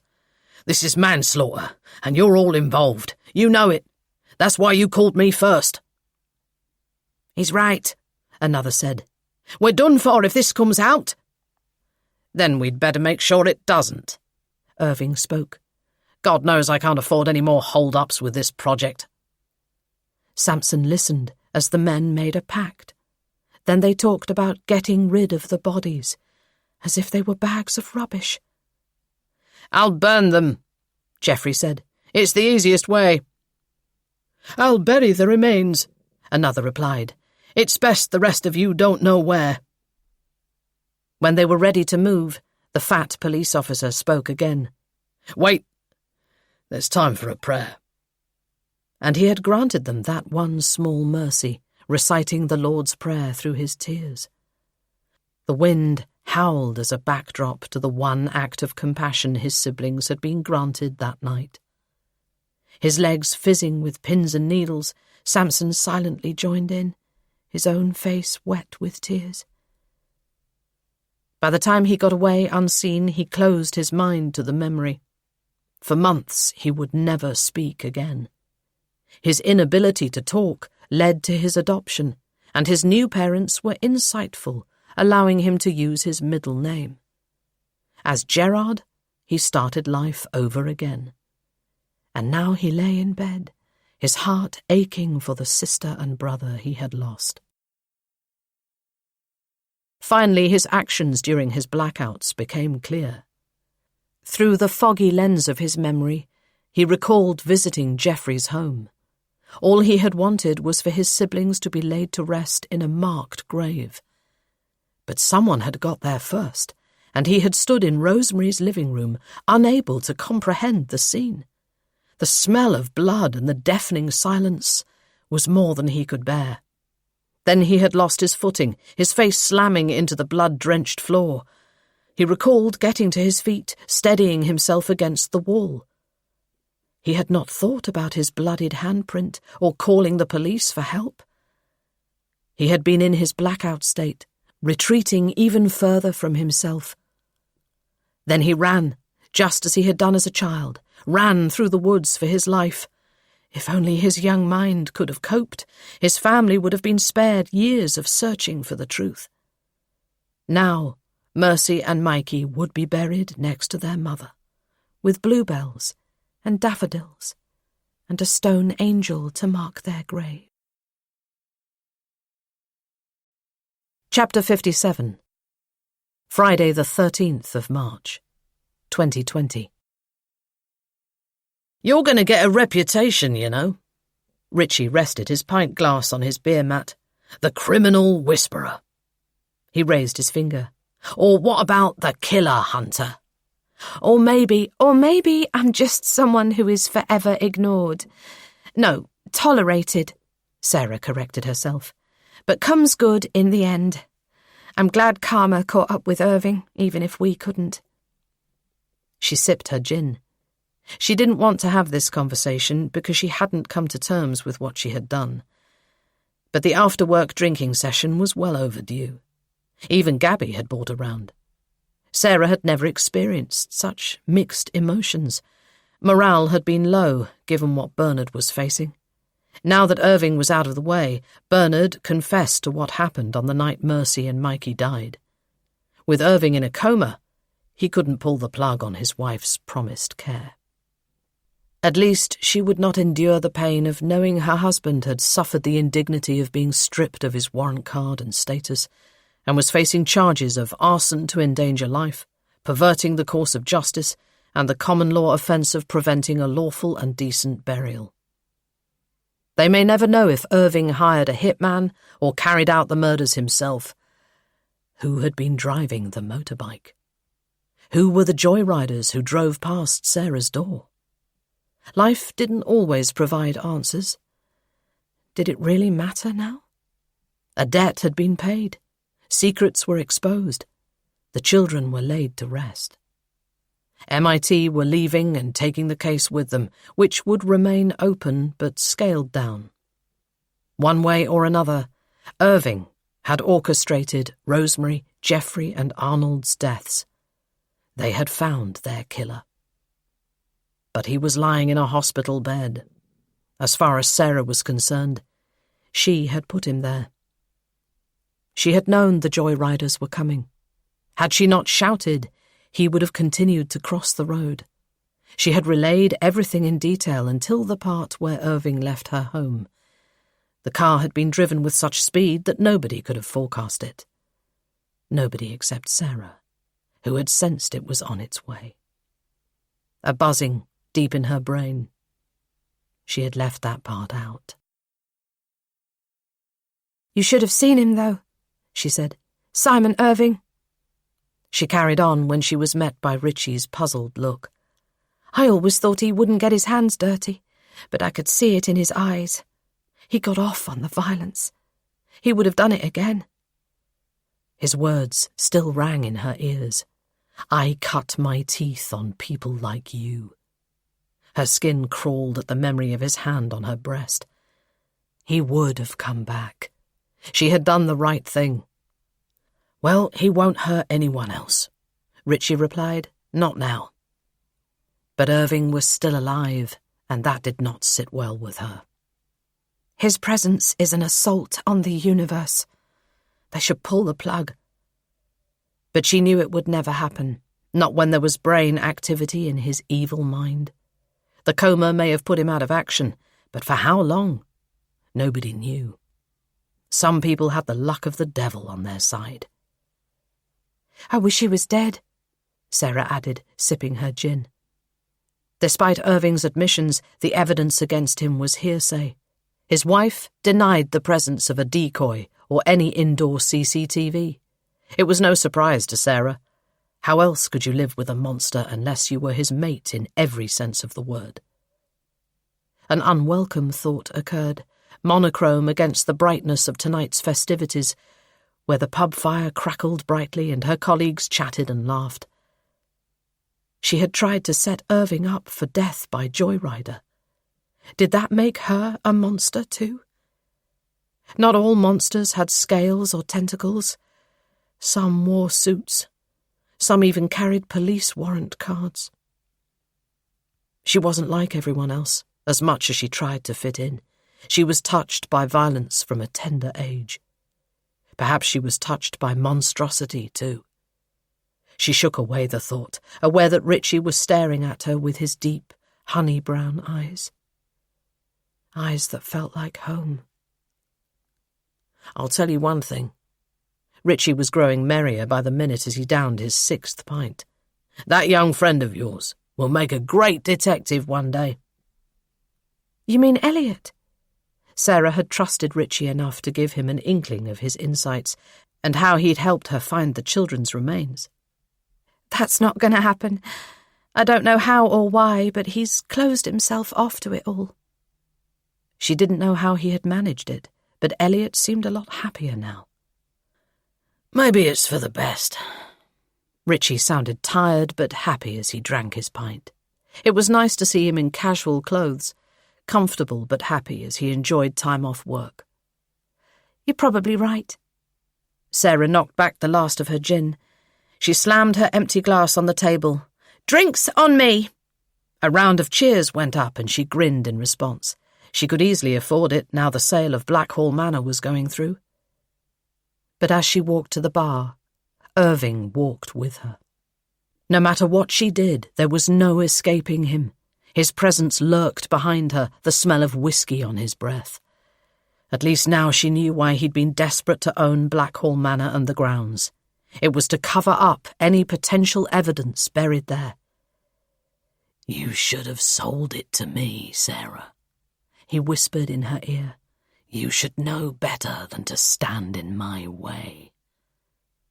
But the voice wasn't real. It was how she processed trauma, according to her counsellor. She blinked and he evaporated because he wasn't there. He was lying in a private room in a hospital bed. For years, Irving used the secret of Mercy and Mikey as leverage over Bernard Lee. As Bernard rose in the ranks, so did his influence, which must have pleased Irving no end. Then Bernard threatened to retire to look after his wife. Offering her a place in his care home was a way of keeping Bernard in the police, where he was useful. That's what Bernard meant about nothing being set in stone. The man wasn't evil. He was weak. As Sarah returned to her colleagues, she basked in their camaraderie. She would do better than her DI. With Irving lying in hospital, she already had. Chapter 58. Thursday, the 24th of June, 2020. Sarah felt physically lighter as she walked down the corridor to the CID office. Yesterday, the Prime Minister announced the relaxing of restrictions and the social distancing rule. The nation exhaled a breath as he announced the country was finally coming out of hibernation. It was far from hibernation for Sarah. The emergency services had been busier than ever over the last few months. But she took hope where she could find it. Today, their new DI was being announced. Things were set to change, and she was determined to remain optimistic amidst the doom and gloom of lockdown. A cloud had hovered over their station since Bernard had been charged and bailed. He was pleading guilty for the offences put against him. As for Mercy and Mikey's deaths, too much time had passed to pursue the offence of corporate manslaughter, given the builders' gross negligence relating to their demise. The site should have been impenetrable, and the people involved in removing children from the building should have handled them with care. But given Irving was still in a coma, and as witnesses were deemed unreliable or dead, the prospects of any further charges did not look good. Sarah had attended Mikey and Mercy's memorial in the local church. Olive, Noah, and Gerard had stood side by side, united in their grief. Many townsfolk had turned out too, an apology of sorts. Slayton should have done better for the two young souls. Elliot had looked adorable in his child-sized suit. Elsie had cried, and the church had been filled with flowers of every kind. At least now, the children would be able to find peace. By the end of the sermon, there was a sense of healing and relief. "Noble! How's it going?" Maguire's voice rose behind her, snapping her out of her thoughts. Morning, boss. Sarah fell into step beside him, her legs moving twice as fast. According to Maggie, they'd engaged in several long phone calls and a very successful dinner date. I didn't know MIT was here. "It's not," he said with a wink, pushing his tag against the security panel for access into CID. "Ah, so you're the welcoming party, are you?" His voice rang through the office as he strode in. "Put the kettle on, will yous? I'm parched. Tea. I fancy a cup of tea. Who manages the tea club around here?" Her mouth falling open, Sarah raised her hand. "Lovely." Maguire passed her a £20 note. "Go out and grab a nice box of Earl Grey. And a tray of Krispy Kremes, enough for everyone." "Gabs!" He strode towards Sarah's scowling sergeant. "Are you so overcome with emotion that you can't speak?" He slapped her heartily on the back. "You and me, eh? We'll have this place ship-shape in no time." Her face was like thunder, but he did not give her a chance to speak as he turned back to the team. "Maybe I should drop the idioms. What do you think?" Sarah stared, stunned. So you're our new DI? No wonder he'd taken such an interest in her working practices. "To be sure," Maguire grinned. "And it's been good to experience the office dynamics before I jump in." "Welcome on board."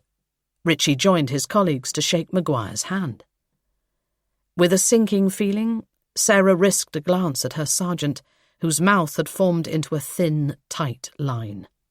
If Maguire had noticed her displeasure, he was choosing to ignore it. "Ah, here she is." Maguire's gaze was firmly on the muscular young woman wheeling in a trolley laden with boxes, Buddha statues, and plants. "My moving lady. She's going to get me settled in." He cast an eye over the office. "My plants will improve the air quality, and the humidifier will keep out any germs. You're going to love what I have planned for the place." "Wait, what?" Gabby spoke at last. "Your office is down the hall. You can dump all that." She looked at his things with disdain. "Stuff down there." "Oh, no," Maguire said, clearly relishing the exchange. "How am I going to run the team from all the way down there?" "But there's no room." Gabby's words fell away as Maguire directed the woman towards the box room, where they kept their files. "You can't go in there, that's the DI's old office," Maguire interrupted. "Sure, his new one is bigger, but where's the chi? Where's the flow?" He knocked on a wall. "This is temporary. We can extend it, make more room." He turned to the woman with the trolley. "We'll need to rehome all these old files, but most of them are covered in dust, so it'll be no bother to you." "Fucking hippie," Sarah heard Gabby mutter as Maguire stood at the entrance of the small office within their own. "Sarge," she whispered as she caught up with her. "Why do you dislike Maguire so much? Is there something we need to be aware of?" Gabby shook her head tightly, watching his every move. But Sarah wasn't leaving, not until she knew more. Her colleagues had gathered around him, congratulating him on his new role. Gabby exhaled tersely, hands on hips. "I used to be one of his trainers, back when he first joined up." "Oh, I see." Sarah knew that Gabby had spent a few years in HQ training school. It wasn't uncommon for officers to become trainers for a few years when they wanted a break from the cut and thrust of investigations. The hours were much better, as was the pace of life. He was a real pain in the arse, too familiar by far, and questioned absolutely everything. He only had to look at a textbook and he knew the bloody thing off by heart. I heard he had a photographic memory, Sarah responded, folding her arms. Her conversation with Bernard felt like a lifetime ago. But being clever or progressive didn't make Maguire the devil incarnate. They think the sun shines out of his backside in HQ. She nodded in his direction. He's only been in the job a few years and already he's a DI. Did you go for the job? Sarah looked at Gabby and instantly regretted the question as annoyance tightened her face even more. There was no point, she muttered, not with Golden Boy in the running. She looked at Sarah, her eyebrows raised. Don't you have tea bags to buy? Ah, yes, Sarah said, turning on her heel, the £20 note clasped in the palm of her hand. Gabby was a great sergeant, but her people skills were lacking. She'd been fine with Bernard because he kept out of her way. Maguire was a lot more hands-on, but Gabby's behaviour didn't faze him in the least. Maguire was sanguine, while Gabby was uptight. Yet Gabby was the one she'd turn to when things went wrong. Team dynamics were important, and Maguire and Gabby's clash of personalities might just work. Either way, things were going to get interesting around here. Chapter 59. Sarah instigated the call on Zoom, wishing the meeting could be in person. Given Elsie's health, she chose to isolate. But Sarah's news should put a smile on both their faces. As her friends logged onto the call, it felt like Christmas Day. Sarah grinned as their faces came into view. Elliot looked like a pint-sized little man in his blue shirt and trousers, while his mother Maggie looked every inch the artist in her paint-smudged dungarees. The first view of Elsie was obscured by a black and white cat as she shooed it off the bed. Ah, they arrived, Sarah said cheerfully, taking in the glasses in their hands. A bottle of champagne for Maggie, fizzy lemonade for Elliot, and low-calorie fizz for Elsie. What are we celebrating? Maggie toyed with the stem of her glass. I know. Elsie's eyes twinkled as she spoke. We're celebrating because that good-for-nothing Simon Irving is flat on his back. A rooster one day and a feather duster the next, as Mama Abraham would say. Nope, Sarah replied, although she was happy Irving was out of the way. But she hadn't just sent over booze. She'd sent her friends an envelope each, too. Elliot clutched his in both hands, his expression expectant. In his little shirt and trousers, he looked like he was announcing winners of the Academy Awards. For one thing, a little bird told me that Elsie has lost 4 stones. Well done. It should be 5, Elsie smiled. But if we weren't meant to snack at night, then the fridge wouldn't have a light, right? Amen to that, Sarah laughed. I'm celebrating too. I've bought my house. I'm a tenant no more. It was a relief to finally own her home. Now she could change the locks and install top-level security. She would sleep easier in her bed. Congratulations! That's great news! Maggie raised a glass in response. It gets better. Sarah's smile widened. She could barely contain her glee. I bought next door too. I'm officially a landlord.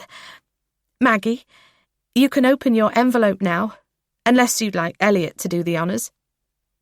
Elliot didn't need asking twice as he opened the small padded envelope with care. A key slid into the palm of his hand, and he looked at the camera, a question on his face. What's that? Maggie said, taking the key from his palm and examining it. It's a key, Elliot said, looking at his mother as if she should know better.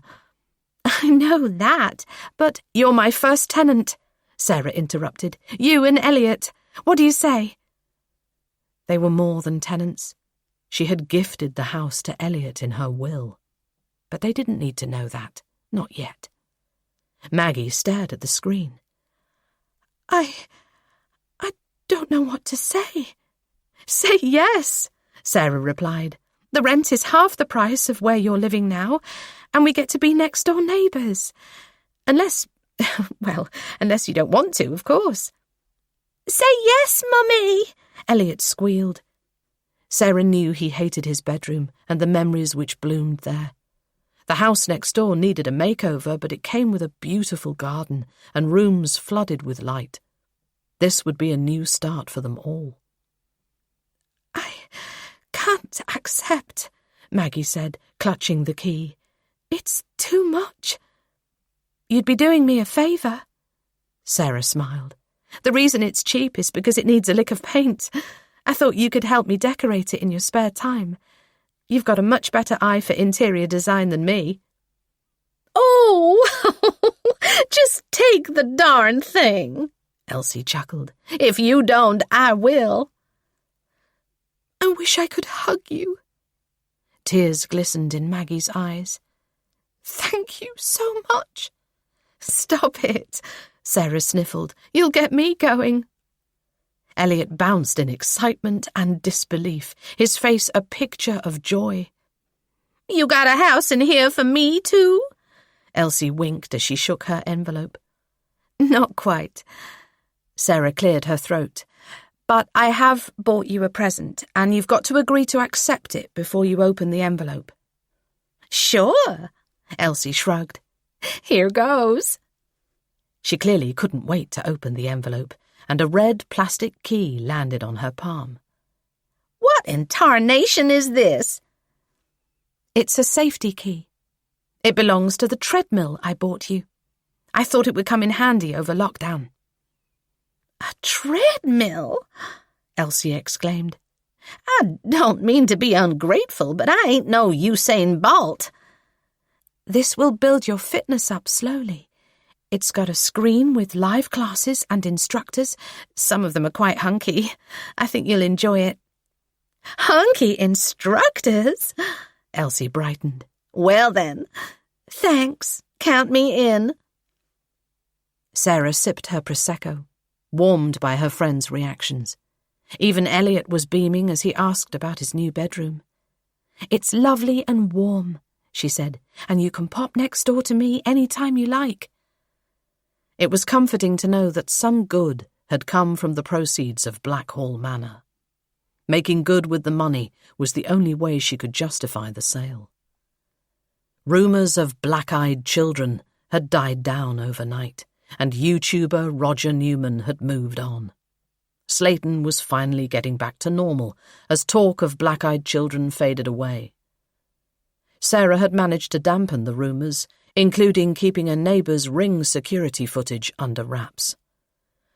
The sight of Rosemary opening her front door had kept Sarah transfixed. Over and over, she watched the frail woman gesticulating as she spoke into thin air.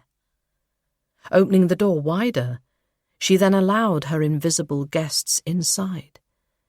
Little had been said of the footage, because to her DI it made no sense. But to Sarah, it was Mercy and Mikey, arriving as a prequel of what was to come. They didn't want to harm the old lady. They had come because the couple were close to death, a time to face up to their wrongdoings in this world. She didn't need Elliot to tell her that. She just knew. As her friends chatted online, she basked in the warmth of their friendship. She would have been lost without them over the course of the year.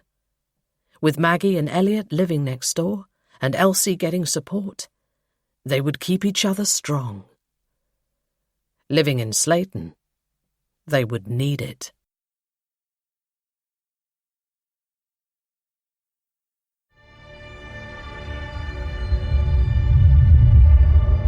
We hope you have enjoyed listening to The Night Whispers, Book 2 in the